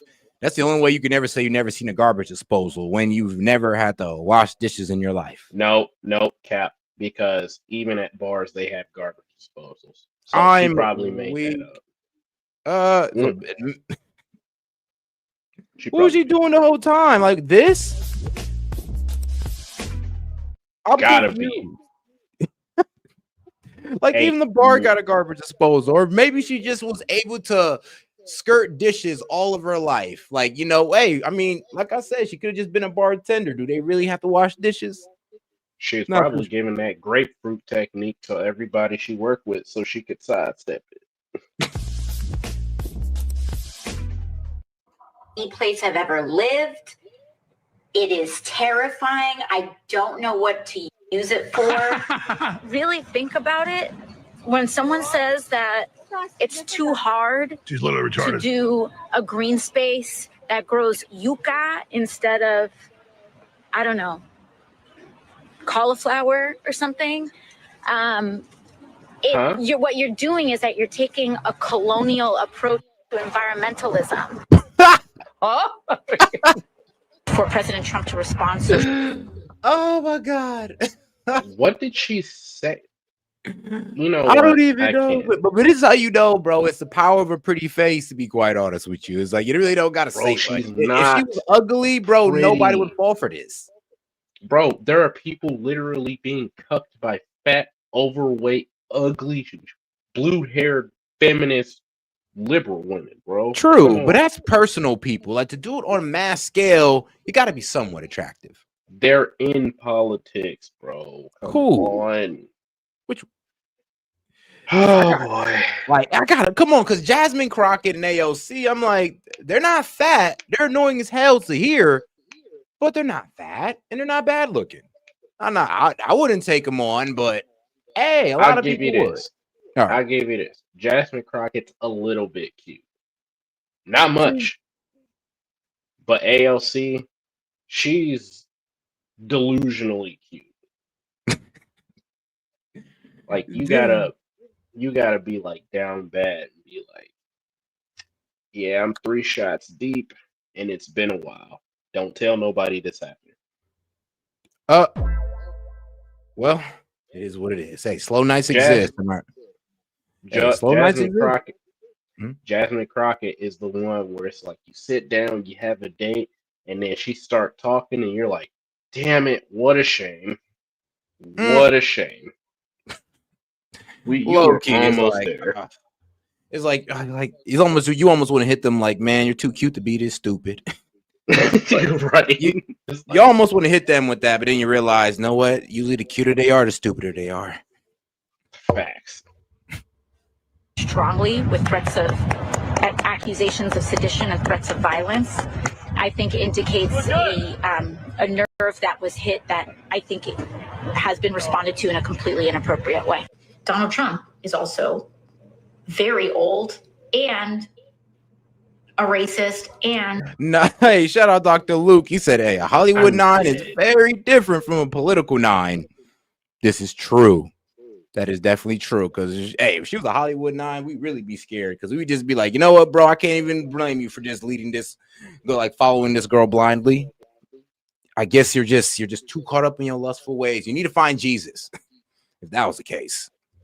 Boy. a neo-Nazi. This is about targeting women of color in the United States of America. Don't tell me, because I didn't get a single apology. Time has expired. My life was threatened. Thank you. President, assisted by members of Congress, incited an attack. Remember, it's all about acting. It's all one big movie edition, one big casting couch. We're just here to just witness the spectacle. I'm disappointed. I'm sorry. I can't help it at this point. On the United States Capitol. This is known as an act of insurrection, an act of sedition. And frankly, he is a traitor to our country, a traitor to the United States. She doesn't even know what and I'm like sedition this, and the door hinges right here. And I just hear, where is she? Where is she? I thought everything was over.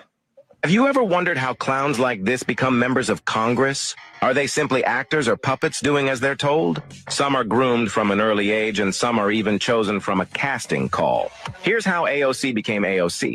Back in 2016, we put out a call for nominations. We got over 10,000 nominations. Out of those 10,000 nominations, we found Alexandria. Lucky us. By the way, who is we? I think we at Justice Democrats have a chance to really transform the Democratic Party. Look at the absolute dumpster fires the Justice Democrats have given us. The worst members of Congress. My brother. I go out. That bald-headed one's the worst. Have given us. If you tell me what my all out of everybody, this one is I do not like. I would say this, and this is gonna sound effed up, but you can never trust a bald-headed black woman, bro. You just can't Bro, I'm trust telling them. you.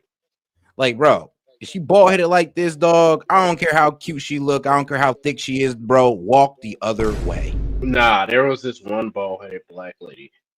She was in my high school. She was a nurse, and she used to actually help us. So not all bald-headed black women are worse, because that nurse, bro, she done helped some students out with some actual problems, bro.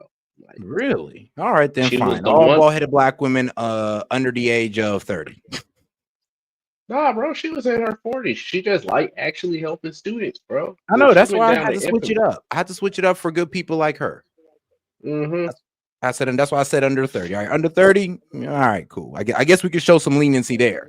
Well, I'm at over 30. Over 30. Over 30, we can show some leniency. Under 30, I can't trust you. The worst members of Congress. My brother. Yeah, the squad, all of them, every last one of them comes from this one organization. Think about that. Told me that he had sent my nomination in the summer, but I was like literally working out of a restaurant. Sounds like the perfect qualification. I'm crying. AOC voice is of a 50-year-old Karen. No, for real though, she do got the most whiny, nasally, complaining voice, and I'm just like, I do. If you close your eyes, you do see a 50-year-old white woman with a beanie on, an old white woman with a beanie on with blue hair. HR would like to speak to you like right now. Oh, okay, I'll give you that one. For a Democrat House member. Her profile is not what you'd think of as someone who should run for office. I was like literally working out of a restaurant. Like you hadn't thought about running for office or anything at that point, right? No. You would call people up and kind of walk them through the platform. Right. Every conversation would have a very awkward pitch at the end. So do you want to run for Congress, maybe? She was like, well, would you be open entering this kind of nomination process? And I was like, sure. She entered a beauty pageant for political puppets. There were so many other amazing candidates. The entire time I didn't think I was going to be picked. Sounds like an American Idol interview. This is crazy. We invited people to an in-person summit in Kentucky when we started getting serious about who we were going to run. And I'm like, oh yeah, I'll do this because it's a bunch of crazy people.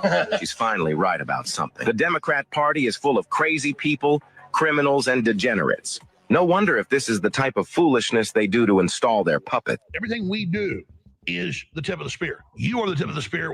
But yeah, that's quite the video. I mean, that's why I saved it, because I was like, bro, this is crazy. The fact that they're just like, and the fact that, well, one, I was today years old when I found this. I was like, whoa, casting couch audition. Like, basically, y'all just said, hey, how you feel about being a Democrat politician? You ain't really got to do much. You ain't really got to know much. You just got to, talk bad about Trump, and that's all you got to do. Okay. We'll give you a good salary. You get to talk shit on social media. And if you really believe it, that's 10 times better. Her needs were utilized somewhere, bro. Oh, damn. Well, I will shout out to gaming, because this man does not like AOC, not one bit. And I can understand that. I don't know, me, I understand the game with her at this point. I just understand the complete game with her and Jasmine Crockett. But all right, guys, let me see here. Probably get into the last video. Yep, let's get to the last video right here. Israeli warplanes hit an apartment in a residential neighborhood in Beirut's southern suburbs. It's the first strike to hit the area, known to house Hezbollah officials, in months. And unlike previous attacks, it came without a warning. Israel continues to insist on the full enforcement of... Okay, this woman, obviously, this is Israeli media now. She's a spokesperson for the Israeli government. Israel continues to insist on the full enforcement of the ceasefire agreement with Lebanon while taking steps to ensure our security. What she's basically saying is, oh, we expect them to adhere to the ceasefire, but we're going to do what we need to do for security. Translation. Only we can attack. Hezbollah and the Lebanese cannot attack. See how they frame it? They always frame it from the victim narrative, and that everything that they do isn't, rather self-defense, even when they preemptively attack first, bro. So basically, yesterday, the Israelis bombed Lebanon roughly 36 hours ago or so, a day or two ago, and they were targeting a high-ranking member of Hezbollah, all right? And now, for those of you that don't know, because I know we have a lot of new viewers here that might not have caught all my Middle Eastern coverage, for those of you that are new here, we went into deep analysis on the Iran-Israel war that took place this past summer. As you guys know, I was probably one of the few sources on YouTube that was actually reporting what was actually going on the ground. Meanwhile, everybody else was pushing a bunch of Israeli Hasbara propaganda talking points like air superiority and all this other shit, which is true. They did have air superiority, but the people were framing it in a way where as if like the Israelis were winning. But I was vindicated because, as you guys know, a day or two ago, a former CIA guy, I think his name is like John Merkenau or something like that, was on a podcast, and he said that basically the Israelis threatened Trump to use a nuclear bomb against Iran if they did not destroy those nuclear facilities, right? And that adds credence to what I've been saying about that conflict, because the mainstream narrative is basically this, all right? In mid-June, the Israelis launched Operation Rising Lion, where they were able to basically kill several nuclear engineers and scientists and kill several high-ranking generals within the IRGC and Iranian military in general. They did this through having Mossad assets and other people in country building drones, whether it was months or years, preparing for this attack. So when the day came, the Mossad operatives that were in Iran ended up destroying a lot of Iran's missile defense systems, okay? And what this did was it allowed Israeli fighters. Yo, and shout out to Irvin Guerrero for sending in the happy poo for 10 joules. Appreciate the support, my man. Jets to come in and drop bombs all over Iran because the spies, incapacitated the air defense. And basically for about 24 hours, Iran was blind and vulnerable, right? But kudos to them. 24 hours later, all we heard was boom, boom, boom. Now, the mainstream media, Fox, CNN, everybody else was saying, oh, the Israelis are whooping their asses. The Iranians are begging for a ceasefire, blah, blah. Now we know that was all cap, because what we do know now is that the Iranians absolutely hit targets that they wanted to hit. What we know now is that they hit a bunch of strategic locations that the Israelis didn't want getting out there. How do we know this? Because the Israelis forbid journalists from taking pictures or video of locations that got damaged. Why? Because they didn't want the Iranian intelligence apparatus to know how close they were to actually hitting some of the strategic locations that Iran was targeting. Now, obviously, it ended up coming out later. It took a few months to come out. But at the time when the war was actually going on, Israel was doing everything in their power to suppress any type of information which was making it look vulnerable. Because I've told you guys this before, and I'll say it again. Israel is a glass cannon, chat, okay? They can absolutely dish it, but they can't take it, okay? They cannot take a lot of casualties, which actually leads me to today's topic was Hezbollah, why the conflict ended with them, because they were losing in a ground assault, and they knew that they would not be able to sustain it, let alone make it to Beirut like they claimed. But that's a whole other conversation. So when the Iranians hit them in these locations, they did a lot more damage than they let on. And then Merkenau, or the former CIA guy, he confirmed it for me that the Israelis basically said, if you don't bomb these nuclear facilities, we're going to drop a nuclear bomb on them.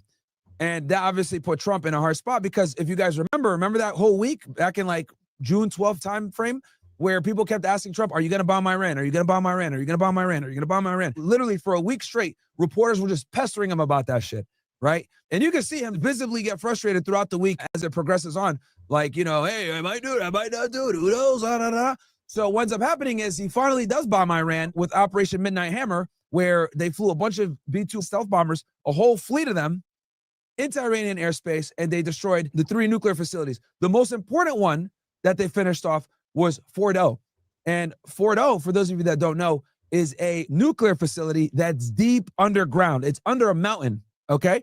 And the only people that had the capability of destroying this facility are us, because the Israelis don't have the bomb, okay, the huge bunker buster bomb that we have that can actually penetrate all the way and destroy the facility.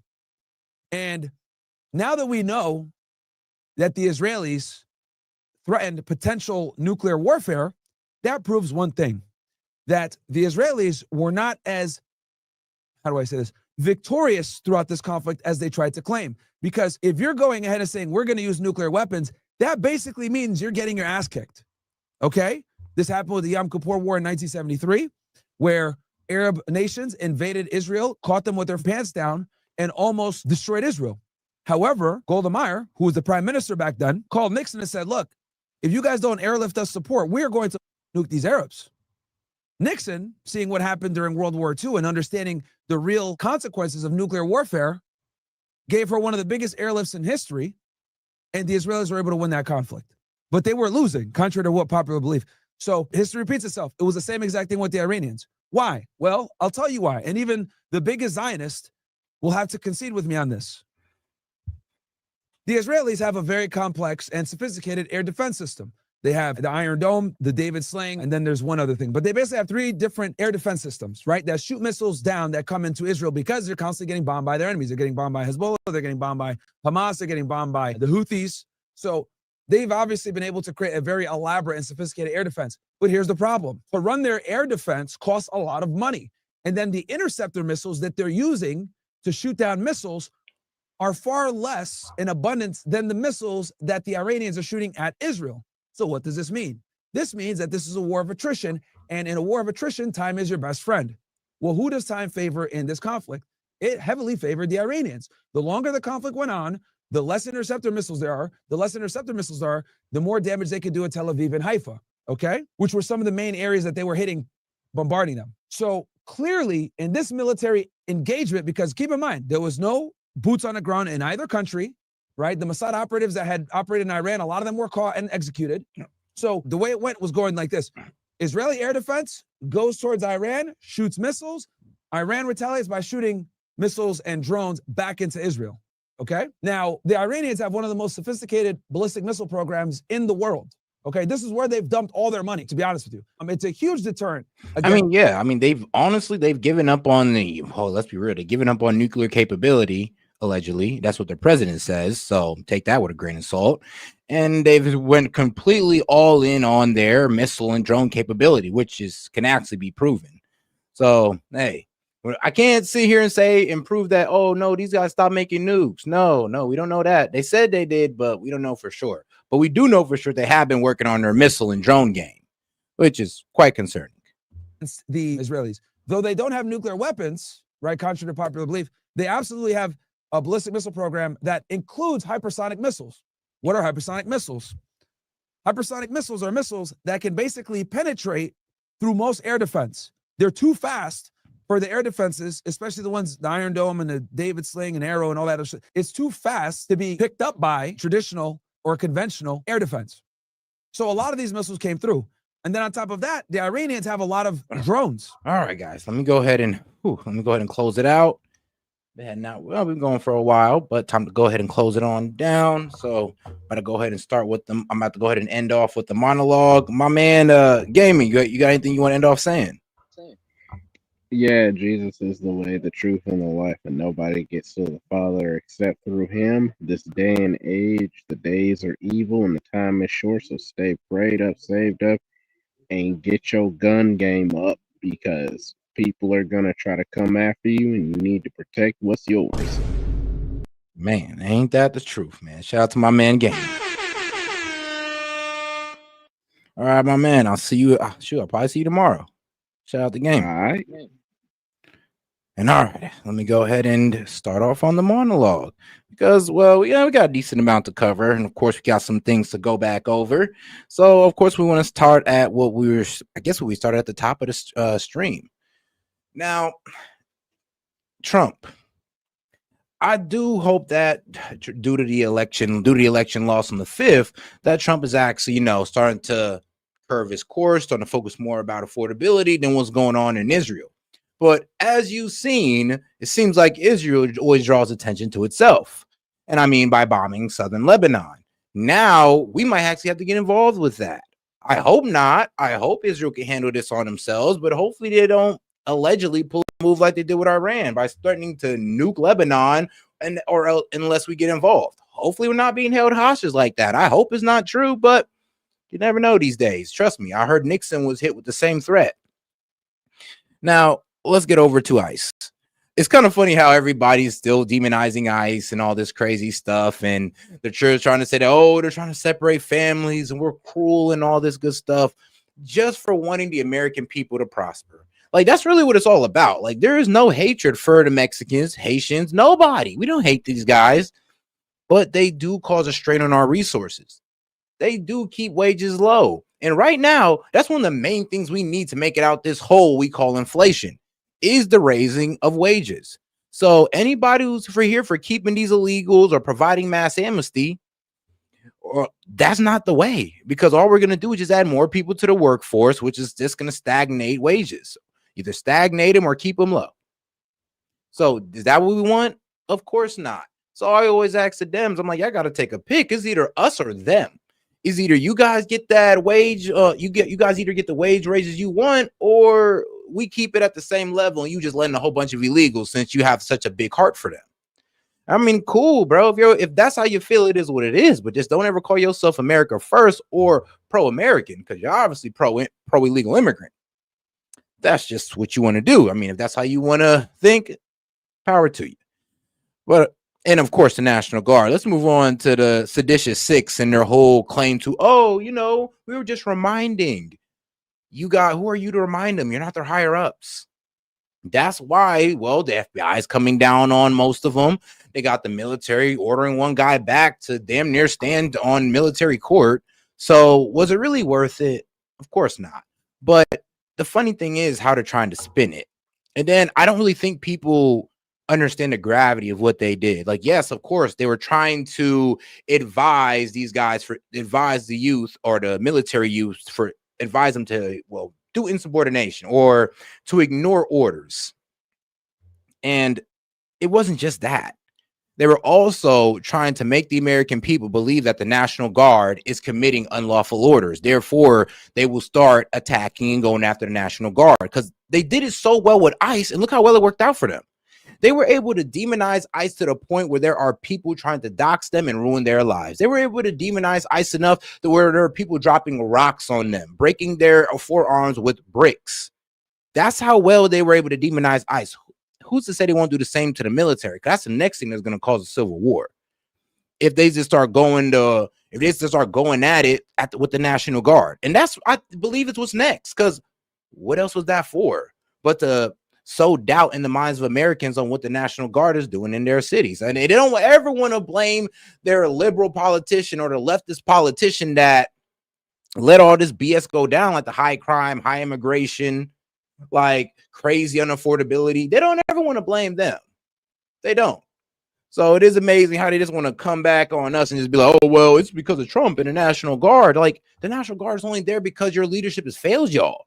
And now the same leadership that failed y'all is trying to turn you guys against the people that want the best for you. I mean, there are citizens, right? I mean, there are military, right? They signed up to protect and serve us, to protect and serve us. So don't you think that, so why would you sit there and just think such a duplicitous thing about our servicemen?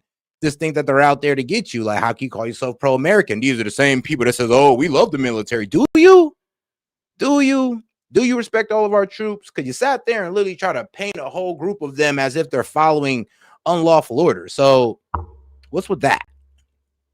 But all right, now let's get over to Nick Fuentes. Man, look, bro, Nick Fuentes, unless y'all take this man out the game, he's here to stay. Got to get over that one. The man is here to stay. He blew up for being right about the Trump administration and certain actors in there. He blew up over his coverage on the Iranian conflict with Israel, the whole 12-day war. That's where he blew up. It wasn't about being racist. It was really about political coverage. I mean, we got enough clowns on X doing that, but to do that along with adding great political coverage, and I guess to be a good talker enough to actually gain that type of, I'll be real with you, following, that type of audience, I can only be impressed with. I'm not saying I support everything Nick Fuentes say, but I do got to be impressed with the audience that he grew, the base that he grew, and that there's more people subscribing to his ideology than, well, people on the right. And I think that's what the right's not really liking so much, because here's the thing. Nick Fuentes' message is basically holding the right accountable.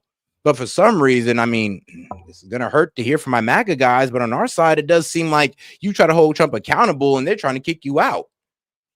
You're trying to say certain things about Pam Bondi, Cash Patel effing up, and they're saying, oh, well, you're being disloyal. Oh, well, who do you truly believe? What does that have to do with anything? I should be able to criticize Trump. I should be able to criticize his people in his administration. And here's the thing. I mainly defend them. I spend more time defending these guys than attacking them. But that's just me being fair and calling a spade a spade. When you're effing up, you're effing up. When you're doing well, you're doing well. Pam Bondi, Cash Patel, they're effing up. Scott Bessent, like Tom, I thought I would call him Tom Zoman. Tom Homan, they're doing well. They're doing pretty damn good. There's other guys I can call out as well, but those are the two noticeable ones where we see their work actually coming to fruition. Everybody else we're still waiting on, especially the guy at HUD. So sadly, Nick Fuentes is here to stay because honestly, he's making the youth hold their party accountable. And I guess that's what something that the establishment or the Republican or the establishment Republicans just hate.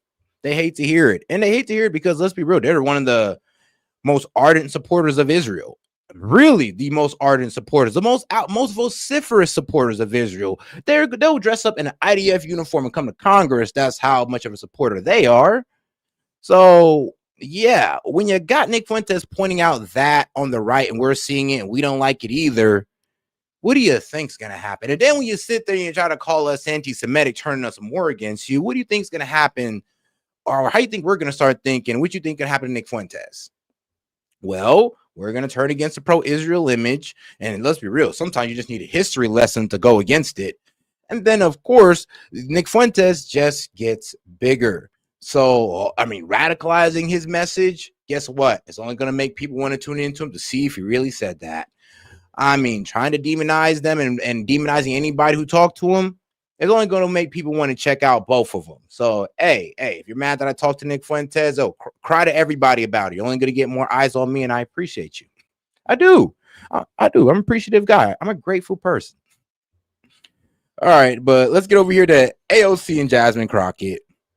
Really just the left in general, because they're going full on socialist, full on leftist, full on anti-American and pro-immigration, and they're just saying F the American people. And just crazy how there's some people that's aligned with this. Like I was talking to a guy on TikTok, and it was a pretty respectful conversation. He's a liberal, not a leftist, but a full-on liberal. You could tell he's a full-on liberal because he rejects some of the tendencies of the left or some of the policies of his party, and he only stick to the ones that's truly beholden or truly defining of a liberal politician or somebody who's liberal. I had to sit there and be like, yo, man, I'm more liberal. I guess I'm a liberal too, because I agree with the guy. I agree with him a lot, but I'm not a leftist. I think that's what a lot of people forget about MAGA. Like Trump, no, really, MAGA's like, we're just trying to rebirth the 90s Dem. We're just trying to rebirth those guys that was actually speaking out against the corporation, that was speaking out against foreign influence. We're just trying to rebirth those guys and then try to add a little bit with the criticism of Israel, just add a little bit of Israel criticism in there. And we got something great going, but it's getting fucked up though. Then they fucking it up for us. No, but I already touched on that. But as far as the left goes, guys, I'm gonna be real with you. The actors that they got right now, they're the front runners. AOC, Jasmine Crockett. Hey, we may not take them serious, but their base do. Their base takes them serious. So guess what? We gotta take them serious too. And if you don't think that these guys are gonna be running for higher office eventually, well, hey man, hopefully not. But I think you're wrong.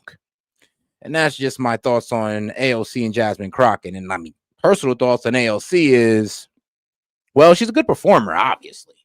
I mean, trust me, we just seen a whole video on how she was on the casting couch. And I mean, it kind of makes sense now because she's a really good performer. And I ain't talking about it in that way. So go ahead and get that out your head, my friend. We ain't talking about that.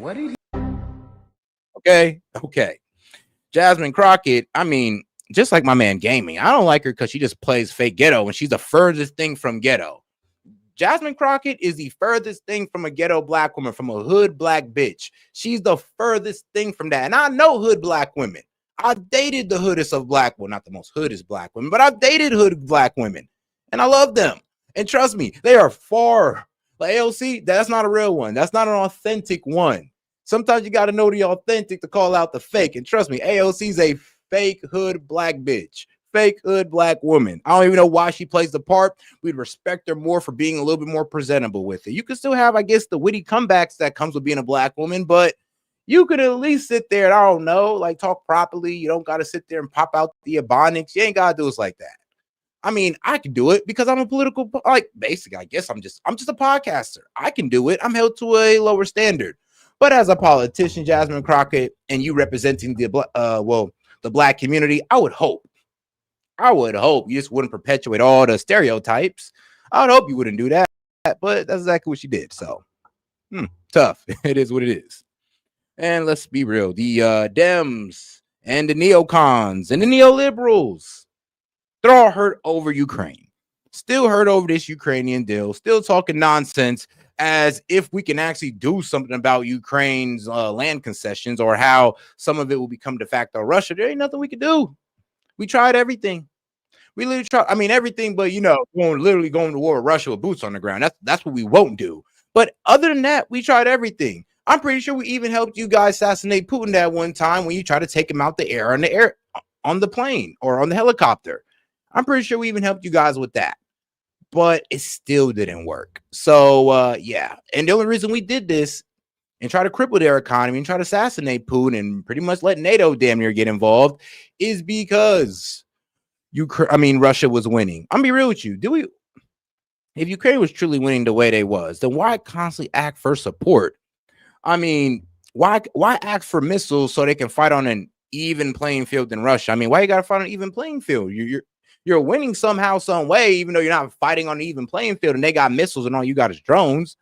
I mean, I think the common sense of that alone should have exposed a lot, but apparently people are too blind about it. They just want to hate Trump because this is Trump organizing this peace deal, and just want to find any reason to poke a hole in it. And it's kind of sad because he is stopping the killing of, he's pretty much stopping the killing of thousands of Ukrainian men and Russian men. But for some reason, people don't want to see that, and they just want to see Putin bad. We need to go ahead and go to war with Russia for what? Ukraine? I think not. I think not. And let's go over to, well, once again, Israel, bro. Can y'all just chill? Like, BB, can you just chill, bro? Just sit. I don't know, bro. Just sit on that. Just sit on your trigger finger for like 3 months. 3 months. Let us get through a season without you trying to bomb somebody or trying to bomb some Arabs. Like, can we do that? Can Israel go 3 months without bombing Arabs? Is that even possible? Am I asking too much, guys? I think I'm asking too much because they hit Lebanon under a ceasefire, and they did it. I remember they destroyed Hezbollah's underground bunker, and I was actually okay with that, but I'm like, it still violates the ceasefire. Now they're hitting him again, I'm pretty much unprovoked, without a warning, under the mission of what? Taking out Hezbollah. I'm just like, come on now. You can't break ceasefires over that, and we can't, and I don't know why, but as American people, we can't just make excuses for them every time. Even if it is, it's Hezbollah. I mean, they made a ceasefire. I mean, Israel don't have to, like, I mean, let's be real. The way people expect us, like, American didn't hold their word to Ukraine. Israel didn't hold their word to Lebanon, and it's all good. It's all good. In the name of killing Arabs, it's all good.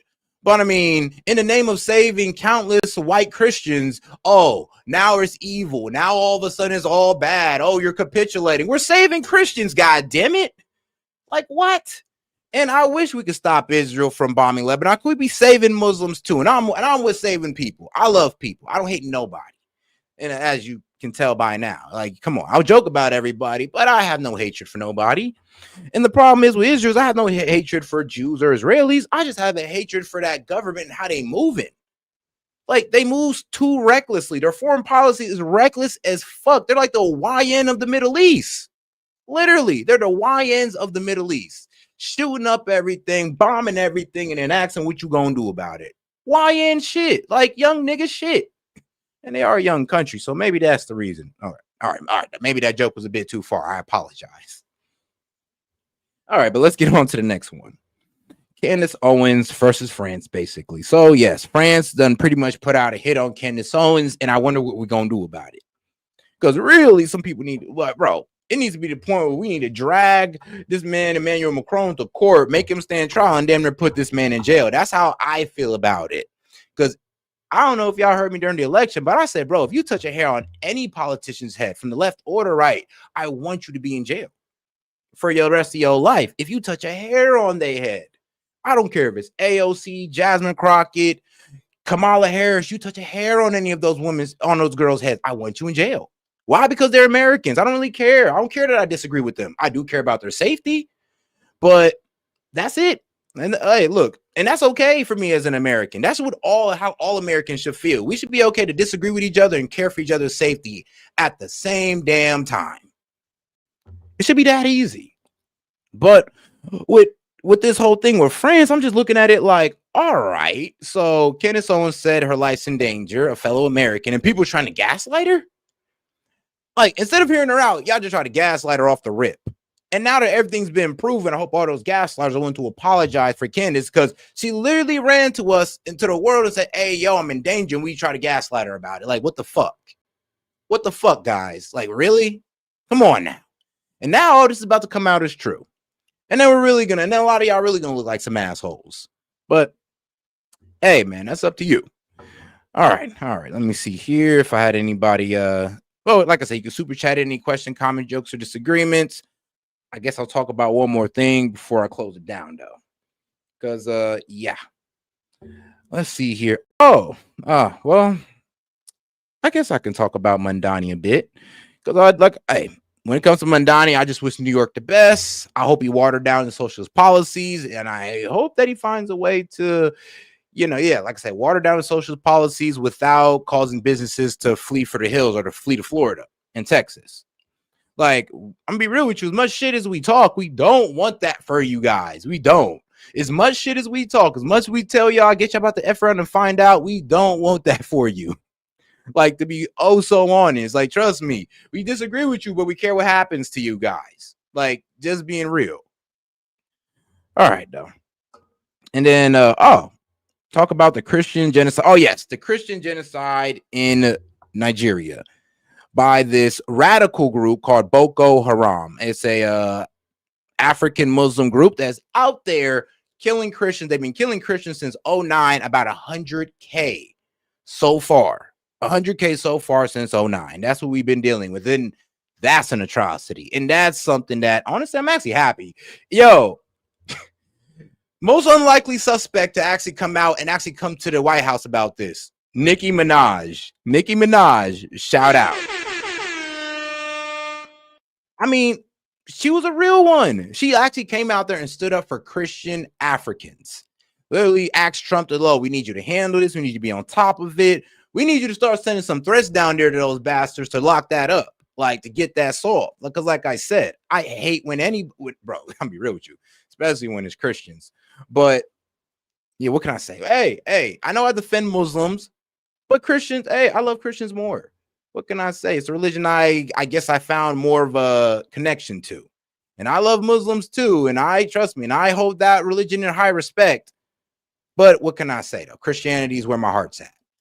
But with that being said, though, bro, no Christian or Muslim side should be demonized. We shouldn't demonize Christian. We shouldn't demonize Muslims. And be real with you, be quite honest. We shouldn't use this situation right here to demonize Muslims. Are we going to say Boko Haram is all Muslims in Africa? Of course not. Are we going to sit here and say that, oh, it's all Muslims that want to kill Christians? Of course not. But this situation do need to be highlighted because mainstream media wasn't covering it. And they gave it like one good gloss over and then, all right, that's all. When there's hundreds of videos all over X of these people being tortured, lynched. Lady was lynched with her kids. I know. I mean, I watch this stuff. Why? Because it's just what I'm interested in. I'm not talking about the snuff videos. I'm just talking about the information. And sadly, the information comes with videos of people being killed. It's very heartbreaking. And this is where I have such a passion towards. I don't want to see nobody dying. I don't want to see videos like this of Christians being killed. I don't want to see videos of Palestinians being bombed. I don't want to see none of it. I want for a peaceful world. But guess what? It's a pretty complicated world, and it gets more complicated as these atrocities go on because all it does is sow more hatred for a certain group. And I wish we'd get past that. We would stop framing an entire group of people as if all of them act like that, because we would all sit there and be so offended if everybody pretended like, oh, well, Christians are all just like the KKK. They're all the KKK. They're all white identitarians. Y'all want everybody gone. Is that true? Of course not. But can you imagine if everybody framed Christians like that? I mean, well, that's what we do to Muslims. We ain't got no problem with it for some reason. Don't know why. I don't understand it, but it's just I don't know, just the way we think, or just the propaganda that's been fed to us. I already ran off on my rant about how I hated that guy who came out there protesting Islam in Dearborn, Michigan, holding up the Quran, slapping bacon against that. Like, bro, you're literally insinuating, you're literally trying to incite violence. That's complete disrespect of their culture.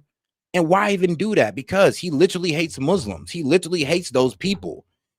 It's like, and if it was about just the religion, then why are you sitting there trying to disrespect the people? Because you know the people are connected to this religion, just like there's people connected to Christianity, there's people connected to Muslims. But for some reason, we don't humanize the Muslims the same way we can humanize Christians. And for some reason, Christians feel like, oh, well, and here's a common excuse. Here's a common excuse, though. Well, S.E.T, would they let the Christians speak in their country? And I will tell you right now, no, they won't. But that's up to them. To be quite honest with you, it's about just honestly respecting other people. And that's something I guess we just lost. Respecting other countries and their culture. If they don't want Christians in there, but they let them live there, because they do live there, they just don't let them preach like that. So if they let them live there, then that should be enough for us. I mean, yes, they come over here because we have freedom of religion. Other countries don't share that. And I think we should understand that as, you know, as Americans, that other Christians do not share the glorious document that is the Constitution that we have. So they don't got freedom of religion. Some of these guys are ran by straight up monarchs. And we're trying to tell them about freedom of speech. When did freedom of speech ever exist to the side of monarch? And the thing is, I don't like when we get involved in these countries because I feel like these countries can evolve on their own. Give it enough time, they'll get to a constitutional republic if they know what's good for them. But if we keep interfering in their politics, causing coups, they're always going to be like this. Somalia's always going to be in dysfunction as long as we're over there bombing them. I mean, so is all the other Arab countries. There do got to be a point where we honestly do take accountability for the reckless bombing of the Middle East and why a lot of these countries are in dysfunction. Here's a more important part. We bomb them into dysfunction, and then we call them low IQ for not being able to get out of the dysfunction we bomb them into. I mean, how disrespectful is that? But then again, how disrespectful is it for them to come over here, come with their religion with a radical view, and then try to sit there and what? Speak jihadism, bring Sharia law? I don't like that either. I think they need to get the hell out. But guess what? I understand it ain't all of them. And like I said, I understand that all the people who hate Muslims, that ain't all MAGA. That ain't all white people. But guess what, though? For some reason, we just don't have that same understanding for our Arab brothers or the African brothers. And that's where it's going to lead to. It's going to lead to a hatred for African and Arabs because we're Muslims, African and Arabs. So, like I said, the hatred of Islam is unproductive. The disrespecting of their prophet, unproductive. And it's like, come on, bro. Come on. You wouldn't like that somebody disrespected Jesus in your face and you'd be ready to fight. Y'all do the same thing in these guys' faces and you're expecting them to just be like, oh, all right, it is what it is. No, that's just not the way it works, buddy. It's damn near like we're acting like liberals when it comes to that conversation, in my personal opinion. It's like we're acting like liberals. We're not really like honestly walking in reality when we think it's okay just to disrespect an entire religion. Call the prophet a pedophile without the historical context of marriage practice in that day. And I'm gonna be real, just like the man, like it's like when I was watching PBD, and I like them, but they are too hard on Muslims to the point where they'll sit there on their podcast, bring up all the most anti-Muslim guys, but they never bring up one Muslim to defend them. And I know what you're saying, well, because they can't defend themselves. Yes, they can. Apparently, PBD just don't want to hear them. Then you got guys like Vinny that will call their whole prophet a pedophile. And I'm just like, dog, how is that even productive to do? Like, that's honestly causing division. And then you're trying to make it frame like all these people worship a pedophile when if you go with the times of that day, then nah, he wouldn't be considered a pedophile because everybody was marrying girls around that age. Like it or not. Shit. I'd even say in American past, we got some guys that was doing that. Hey, and they ain't calling no ages in the Bible, so who knows if they were if some of the guys in there was doing that as well. It's kind of really weird to me and historically inaccurate when we sit there and have that judgment for a man that just grew up in that time where that was normal. I don't know. I don't get it. But hold on, guys. Here I'm over here sweating like a pastor right now. So give me like a quick 30 seconds. And they're cheap. They're like $10,000 to $20,000 per drone. They're also shooting those over there because every one of those drones that cost $10,000 to $20,000, the Israelis had to spend like $1 million or $2 million just to shoot that shit down. So the math clearly ain't mathing. One guy's spending 10 to 20K over here. The Israelis are spending millions over here. Clearly, this can't keep going. That is why, my friends. All right. I'm back. But yeah, like I said, I don't like the hatred. I don't like hating nobody. You can never really convince me to hate nobody. Man, he's like, never. And I mean, like, bro, here's the thing. You know what the crazy thing is? It's funny how like a lot of the Jewish guys will hop on this when in the Talmud, it literally says you could do whatever to a 3-year-old. Can you imagine being one of the main religions speaking out against Islam for pedophilic actions when in one of your holy books it literally says you can consummate with 3-year-olds? I mean, the only innocent religion at this point, if we're going on that, would be Christianity.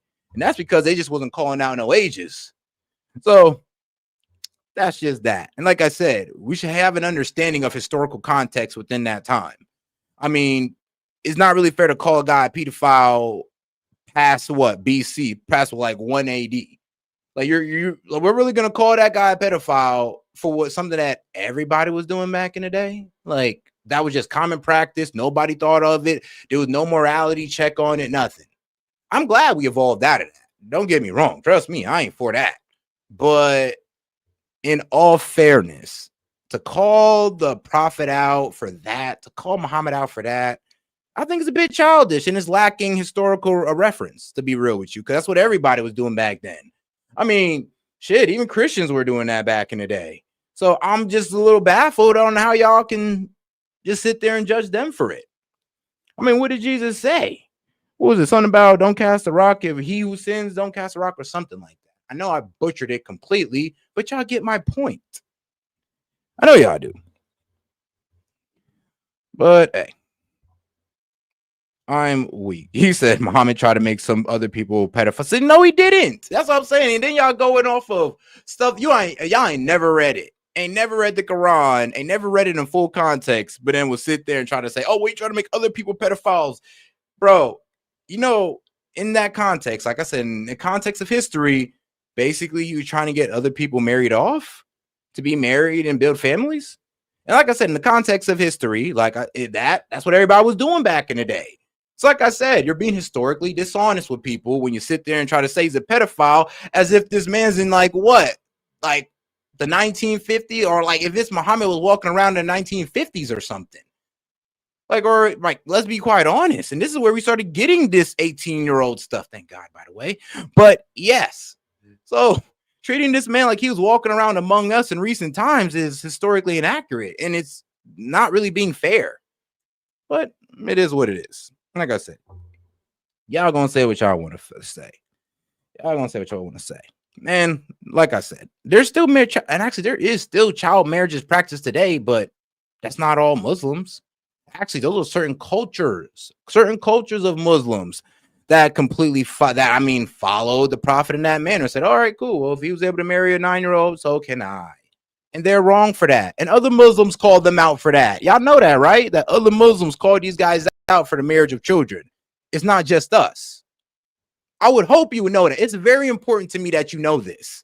That there are other Muslims that speak out against the cultural practice of some Muslims. Because it's not all Muslims that practice that. Not all Muslims that believe that's okay. I hope we know this. Just like there's different denominations of Christianity, and you guys can get that through your head. I would hope you understand that there are cultures that practice Islam differently, just like there's cultures who practice Christianity differently, or there's different denominations. Honestly, I just don't get how we just can't try to relate to them. We understand it, but we're choosing hatred. We're choosing opposition. We're choosing to be dishonest about it. Why? Because you just want to hate Muslims for some strange reason. Because you believe that they're about to take over your country. 1% of them is going to take over your country somehow, some way. Through what? Outbirthing y'all? If that's the case, that's y'all fault. That's our fault if that happens. Like, if they're having more babies than us in our own country and they're ignoring the affordability problem, that's on us. And I know it's fucked up to say because you give me a set, the affordability problem. I know they're living under it too. They're living under it too, and they're still having more kids than us. I mean, and even the ones that love America, they have more kids than us. It's not even just the radical ones or the ones that still that are still a little bit too caught up in their home country. It's even the Americanized ones that do it. So if you're talking about a Muslim takeover, it almost sounds like you're a eugenist, that you just don't want these guys to have kids. And I mean, Bro, why don't you have more kids than them? You will never have to worry about a Muslim takeover because they'll never outnumber you. And then, of course, it's the dishonesty of it, saying, oh, did they say it? They say it. The radical Muslims say it. And what have I been preaching? That's not all Muslims. When you guys sit there and say that, oh, they're planning on taking over the United States. Yeah, you got some radicals that think that, but are all Muslims thinking that? Actually, believe it or not, that's probably maybe like what? 5%, and that's being generous. I honestly believe it's 1%, but I'll be generous to you guys and say 5% of Muslims actually want to think that in America too, in America, because you know how unreasonable it sounds to just for them just to outpopulate us within what? How long is this going to take? And trust me, you ain't going to be around for it if that's the case. If we're waiting for them to outpopulate us, dog, you got about 20 years then. We got to wait for the kids to grow up. So we got a while then. And if you don't want that to happen, then you better start popping out them babies too. Because guess how much kids they have on average? About what, 4 to 5? Some places I heard 7 to 8 on average. So if you don't want to get taken over, man, you better start popping out those babies and stop complaining. But guess what? I guess I'm on your side about affordability and all that good stuff. But if it's about a Muslim takeover, I mean, we could do something about it without having to completely radicalize the entire group as if all of them is trying to take us over. And that's just a dishonest way of, really painting an image of Muslims. That's just a dishonest way of doing it. But hey, I know there's going to be people that going to be mad at me for saying what I'm saying about Muslims and all this good stuff. Pretty much saying that, oh, Seth, you're so wrong for wanting to just be peaceful and work things out with Muslims. You should believe the radical ideology. You should believe the radical idea that are just trying to take you over. Have y'all even met a Muslim? To be quite honest, have y'all? Because I don't think some of y'all have, if you have this extreme rhetoric about them, especially a Muslim in America. I'm talking about Muslims in America. Majority of them do not feel that way. And it's actually funny because you know what's so funny about Dearborn, Michigan? I get the outrage about it, but if we're going to be outraged about Dearborn, Michigan, and y'all want to break that up so bad, I mean, what about all these Hispanic communities that you can speak just Spanish in and get around in? Isn't that kind of like the same thing? All the restaurants, all that, it's the same thing. But it's all good, though, like I said, because they're Christians. So it's all good for the takeover. It could be Mexicans and it could be Haitians. It could be anybody as long as they're Christians. It just can't be the Muslims that outbirth you guys, right? Right? Okay. I was just, I was just wondering. Does it matter? Because, the Mexicans are doing it faster than the Muslims. Let's be honest. If you really want to talk about which, the group of people is really taking over, it's the Mexicans. We're over here worried about 1% of Muslims. So it is kind of funny. I'm sorry. I'll stop laughing because some of you guys really do take this seriously, and I'm joking too much about it. So I do apologize. But yeah, it do seem like a lot of these guys are afraid of a Muslim takeover when 1% of the population. I mean, if you want to talk about takeover, shoot. I mean, the Mexicans are the ones if you really want to worry about if that's the case. But hey, they're Christians, so I guess you guys will get down with the get down. It happens. And I don't like it, bro. I don't like this as a MAGA conservative thing because I don't think we should ever lead through hatred. Like, that's just ain't it. And right now, people like Laura Loomer, they're leading through hatred. They're leading through bigotry of Muslims. And I'm always going to turn away from that. I mean, just like people want to try to lead through the bigotry or the hatred of Christians. I'm never going to like that. Like, there's just people who lead through bigotry and some people don't catch it because it honestly makes them feel good about where they stand. I'm gonna be honest with you. If I gotta hate somebody to feel good about my position, I don't think I'm in the right anymore than if that's the case. If you gotta sit there and convince me to hate Muslims to make me feel right, I don't know. I'm sorry, I'm never gonna feel that way. You can't get me to hate anybody because I try to understand people. And if you hate somebody, you don't understand them. You don't read their books. You don't really get involved in their culture. You don't really know too much of them. So you usually hate what you don't understand. And that just seems to be consistent throughout life. You hate what you don't understand. But all right. I know. Some of y'all are going off in there going like, this man defending the goddamn Muslims. Yes, I am, because I'm not a hateful person, but I'm still a conservative. I'm still MAGA. You can't tell me I'm not.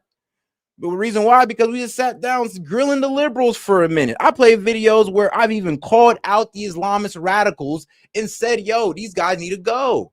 But you will never see me sit here and demonize all Muslims. You will never see me sit here and disrespect the prophet, or Jesus or the Muhammad. Not the Messiah or a prophet. None of them you'll never see me do. Why? Because we should have more respect for people than that. But apparently we've lost that somewhere in MAGA when it came to the Muslims. And that's just unproductive. It really is. And it turns away a lot of people. Trust me, not just Muslims. If you don't think this turns away a lot of people, this blatant bigotry, man, yeah, trust me, you ain't gonna like it. I mean, this whole like blanket hatred of Muslims is why people don't like Laura Loomer. Like, believe it or not, they don't like her because she's just such a big towards Muslim, because everything is Muslims. Like, what? Like, what? When it's Israel that got way more control than the Muslims do. If I'm be real with you, if I'm more concerned about anybody, it's AIPAC. It's the Israeli lobby. It's those guys. I'm more concerned about those guys than I could ever be more concerned about Muslims, because they don't really hold no real power. Like a couple of Congress seats ain't really much. And trust me, the guys that are on these congressional seats as Muslim, guess what? They will be voting in the favor of Israel most likely as well. Some of them already do. So who am I supposed to be more concerned about? The guys that don't hold any power for real, or the guys that hold all the power? Who am I supposed to be more concerned about? Kind of seems like this is deflection. Like, no, don't worry about this side. Worry about the side that don't got really any power. Worry about the Muslims. What about you guys? Like, you guys damn near control the government. You damn near running the Middle East into a war zone. I mean, shouldn't I be worried about the guys over there instead of the guys who are just trying to live their life in Dearborn, Michigan? It is what it is. It is what it is. I'm sorry for going on such a rant about it. Hopefully I didn't piss y'all off too much. Oh, man. He said, what hatred? It's about the doctrine of Islam. You just don't understand the issue. Yeah, I do. Said you're kind, sound, and petty, bud. You kind of sound petty. How do I sound petty? I'm just being real with you guys. I think it's a bit petty that you're taking 1% of Muslims. You're taking a small percent of Muslims and framing it as everybody. Isn't that petty? Isn't that just kind of petty getting mad at one person and then say it's all of them? And then there's one guy, like I said, I could do this. Hey, when it comes to grilling these guys, I could do it all night, because I can grill bigots all night. I ain't got no problem with it. I'm not calling you a bigot. Like, I'm not calling you a bigot, damaging, but the guy above you, the bong, he's kind of one. It's the doctrine of Islam. No, it's not. It's not. You read what radicalists wrote, and then you claim that is all of Islam, because it's only the radicals who believe that. The doctrine of Islam, which you're talking about, is not the doctrine of full-on Islam. It's not what all the Islams follow. Like I said, you take what the radicals say and then you run with it like it's all of Islam. That's the problem with a lot of you guys. I mean, and here's the thing, the Dems do this to you guys all day. If you're black, they do it to you all day. So it's kind of funny how some of y'all could fall into this. They take the 1% of my kind all the time and paint me as that guy. That's why I can feel for the Muslims, because I've been there. I mean, come on now. I think Christians, MAGA, they all paint you as a bunch of effing hillbillies, but we're not. Y'all should understand this more than anybody. But here we are doing the same thing that they do to us. And then think we in the right. Ain't that crazy? And it is what it is. But hey, I'll chat you guys tomorrow, man. You know I love having these conversations with you. You know I like listening to these conversations. Yeah. But let me see here. Is there anything that really worth talking to in here? Well, I'm weak. Who cares? Fuck Islam. I mean, no, it's cool. It's cool. I mean, you can say fuck Islam. Just don't go harassing those people. Like I say, your feelings with Islam is cool. But if you want to go ahead, sounds like a Hamid. Oh, God. I'm weak. Like I said, man, just because I'm defending a group of people, like I would defend any group of people that's having, I'm be real with you, this nonsensical like hatred going on towards them. Like I said, you guys are talking about radical Muslim, painting them as that's all of them, and anything you guys reference is only stuff that radicalists brought up. This is not what your modern day Muslim is thinking. This is not what all of them think. This is not a collective mindset that they have. And y'all know this though, but y'all know this. I don't gotta explain it to you. All right. Anyway, I'm weak. I'm weak. No, you don't understand, S.E.T, because you just don't hate Muslims. If S.E.T, you do not understand, you're not enlightened if you don't have hatred in your heart for Muslims. You see how y'all sound? Guys, you gotta understand. I believe in the teachings of Jesus. I can't be a hateful person. Like, that's everything the man spoke against, is being a hateful person. Like, sorry, I just can't do it. I mean, you can, and that's fine, but I can't. I just can't sit there and hate anybody like the way you guys can, and that's fine. Like I said, do what y'all do, but I'm always going to correct you guys when you're misinformed, especially when it comes to these people that you guys just want to hate for no reason other than the fact that Laura Loomer told you to. Hey. Like I said, like there's a lot in Dearborn, Michigan. Yes, and there's a lot of Mexicans in San Francisco and LA, but you ain't crying about that. I mean, you ain't crying about all those illegals, right? It's all about the Muslims. That's what's so crazy, bro. It's so crazy. It's like you claim, but the poly shows differently. The poly? What poly? What polls? What polls over Muslim jihadism? What? They all came to a voting. They all voted on it? Show me. If all Muslims voted on the jihadists, I'll take back what I said right now, and I'll be like, all right, guys, yeah, you know what? F the Muslims. They're all in the same radical doctrine, but they're not.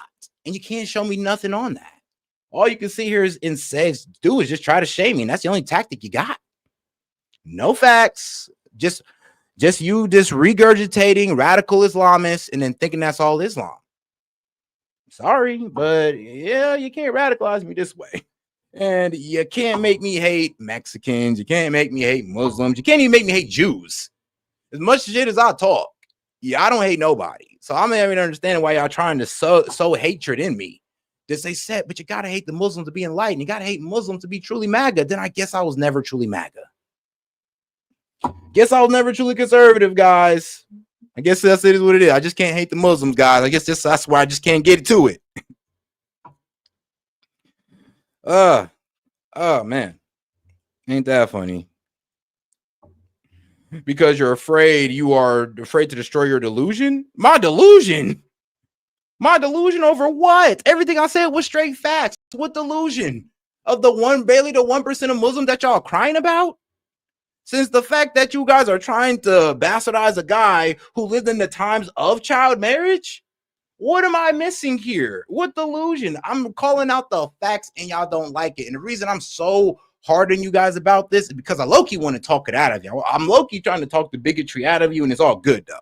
You ain't got to accept it. We can agree to disagree on this. But I'm just giving you my honest opinion. I'm never going to hear it. You guys can show me all the radical Islamists. You can show me all the Christian guys that want to go against the Muslims. And you guys can be the future crusaders if you want to. But not even the crusaders was all the way in the right. If you're saying it's okay to go around killing people in the name of Christians, in the name of spreading Christianity, that's wrong. And I'll say it's wrong for them to go out and spread Islam and spill blood on the name of Islam. It's wrong. But it's kind of funny how there's now people who's going to, the Crusaders kind of had something going there. They were in the right. No, they weren't. Both sides weren't in the right and both sides were wrong. It's crazy how you're even trying to justify killing people for Christianity is right. But you'll sit there and you'll be like, oh, but the Muslims spread around. They was killing people. Yeah, and that was wrong too. So what the hell you look like co-signing it? Man. See, Crusaders were the right. That's what I'm saying. It's like the double standard, and I love it. I love it because y'all low-key expose yourselves. Oh, man. Man. And shout out to this girl right here, man. That's okay. Come on to the left where you have freedom of religion and racism isn't woven into politics and not supported by. I'm good. I'm good over here on the right because I love where I like that we're actually awakening to this stuff. Because I'm going to call it out, and I'm going to remove these guys from the party. I'm going to make sure that none of these guys' ideology, none of this bigotry even makes it into the next election cycle. Why? Because it's unproductive and it's only going to destroy us, and it only makes us more divisive. Shoot, y'all turning against me for speaking out a religion that done nothing to you. What has Islam done to hurt you in your personal life? Unless you are an army guy, I ain't trying to hear it. Unless you are gaming, I ain't trying to hear it. That's reasonable. And he was still dealing with a radical group. So I can't even sit there and say and hear what he's saying sometimes because you were dealing with radicals. And that's not all Muslims. And he will accept that too. But trust me, I know gaming. He doesn't like it. He doesn't like the takeover of Dearborn and all that good stuff. And I get that. But still not a good reason to sit there and just demonize all of Islam. Just not a good idea. And I'll be real with you. You're playing into the left. Like the lady's right. You're playing into this. You guys are playing in. When she can leave a comment like this, she's right, though. You guys are playing into it. Right now, the left is looking a little bit more American than you guys. I thought it was about freedom of religion. But now all of a sudden, you're like, no, it's about the Christian religions. You got to understand, it's about different dominations of religion. That one of our founding fathers had a fucking Quran. What are you talking about? That's the problem. That is a problem. It's like straight up bigotry being sown into this community, and I don't like it. I'm gonna call it out. And until it's gone, I'm gonna continue calling it out. Until these guys are scrubbed under the rug, I'm gonna call them out. Like Laura Loomer. Until Laura Loomer is finally shown for the crazy lunatic that she is, I'm gonna call that woman out. Because she's one of the main people trying to sow hatred for Muslims. When it's low-key her group that has all the control in America, that has all the control in our politics, all the control in media, but then yet we're worried about Muslims who have no control, basically, compared to the other group. But if we talk about them, oh, you're wrong, you're anti-Semitic. But if I talk about the Muslim, that's right, Set. Keep on going, bro. Make sure to get your MAGA hat when you're doing it. What the fuck? What the fuck? Man, look, man, MAGA wouldn't kick me out for defending Islam, so be it. I will still preach my conservative ways, and I'll still vouch for the policies that I agree with on the right and the one that I agree with on the left. Hey, if this guy, I always say I'm center right. You know what center right means? I ain't all the way with these guys on whatever everything the right preaches, and I ain't all the way with these guys, especially what the left preaches. But you know what? I can respect the left for this. One, they don't try to radicalize Muslims. But let's be real though, they're also the ones kind of letting them in. So you do gotta give out that caveat. But I've never really seen the left have a hatred of any race.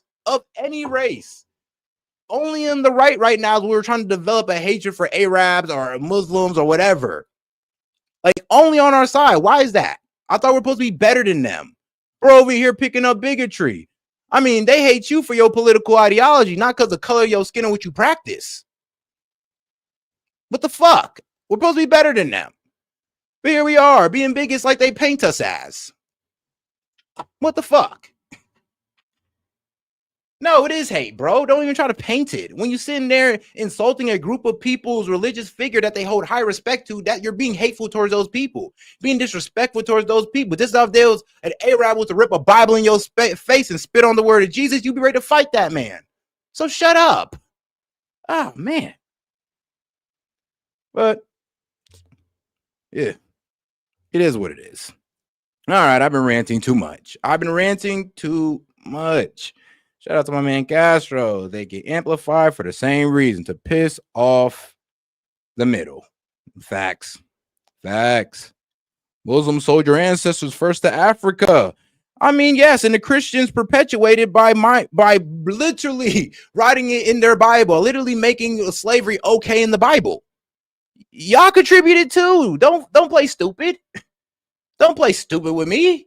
Yes, the Muslims sold us to everybody. First of all, everybody practiced it. So the Muslims sold us to you guys, and what did you guys do? Actually, you created a whole philosophy on why it's okay. Then you kept it going. Everybody else was trying to cancel it. And these were Christians. And then they were using the Bible to justify it. Don't play that game. Come on now. And like I said, it's cool. I ain't mad at Muslims for about that, and I ain't mad at Christians for it.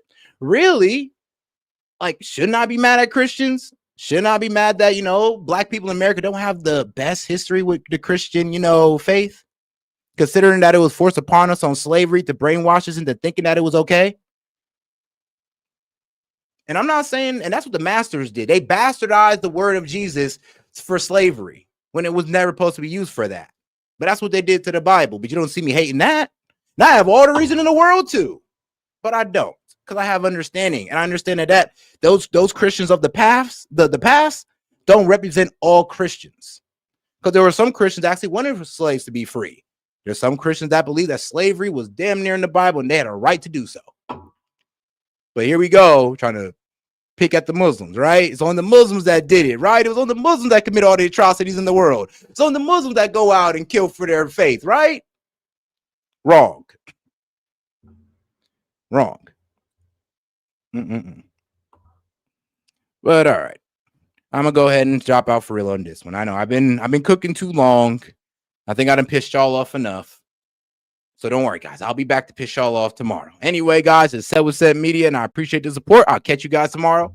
Enjoy these funny clips. Bro, you see all the crazy shit Mom Donnie is doing now ever since he came back from the White House? Turn on the news. Okay. New York City's Mayor Zohran Mamdani has been on a rampage recently, changing the name of the beloved New York Knicks to the New York Kneelers. Here goes the new logo on screen now. Bro, you see this shit? We're never gonna win a chip now. Who they gonna draft? Alaa Iverson, Sultan Curry, Lebanon James? We're screwed. Oh my God, this is fucking ridiculous. He's not doing any of those things. He also plans on adding a hijab to one of New York's most iconic statues, Lady Liberty. No sense. Now being called the Statue of Modesty, here goes the first look at the new design. New Yorkers' morale is at a halal time low. Oh my God, this is fucking ridiculous. Mamdani has also put out a mandate that all schools must now teach Arabic numerals in the classroom. Here goes a look at what our numbers look like now, and here's what they'll look like in Arabic. As you can tell, it is a drastic difference that will shake up students across the city. He's taking it too far, bro. I'm not gonna have my children in class counting 1, 2, 3. I'm gonna be homeschooling them from now on. There was literally no difference between the two. We already use Arabic numerals in school. Yeah, maybe you do, Cam Dami, but I don't. I use American. Jesus Christ. Mamdani will also be changing this year's New Year's Eve ball drop to a ball explosion.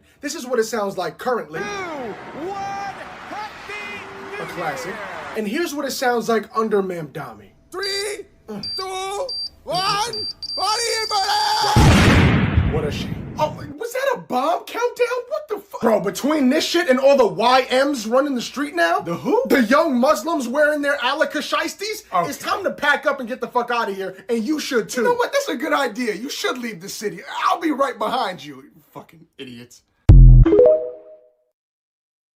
The U.S. medical system. This is unacceptable. He's not even gay. Ma'am, I promise you he will serve your coffee just as good as an No. barista. He's not gay, and no one here has blue hair. You think I don't know what this is? I know exactly. Wait, you're breaking up. I gotta go. Oh, Gerald, someone I can count on. Please, tell me some good news. Sir, they're evolving. I'm sorry, who's evolving? They're gaining a consciousness, sir. They're conforming to our levels of professionalism. You talking about the YNs? Yeah, but they go by gentlemen now. Oh, do they now? Sir, they're reading books. This is you serious. worrying too much, man. All we gotta do is make another Popeyes meal, and we'll have them back in line in no time. Sir, they're wearing these now.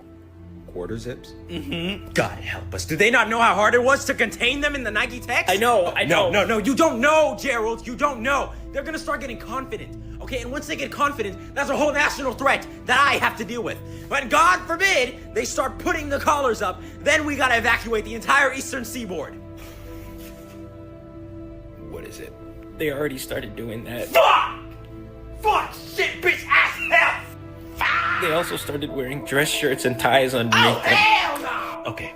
We can fix this. I can fix this. How long has this been going on? A couple hours, maybe a day. About a week. Shit! I meant to tell you sooner. Get me on the line with Young Boy now. He's kind of part of the movement as well, sir. Young Boy? Yeah, and it's not Young Boy anymore. It's Sir Youngington now. Fuck! Get me Sexy Red. Yeah, that's not gonna happen. Why not, Gerald? She goes by Madame Rouge now. They all look like they own the place, sir. I heard they're using spreadsheets. O Block no longer looks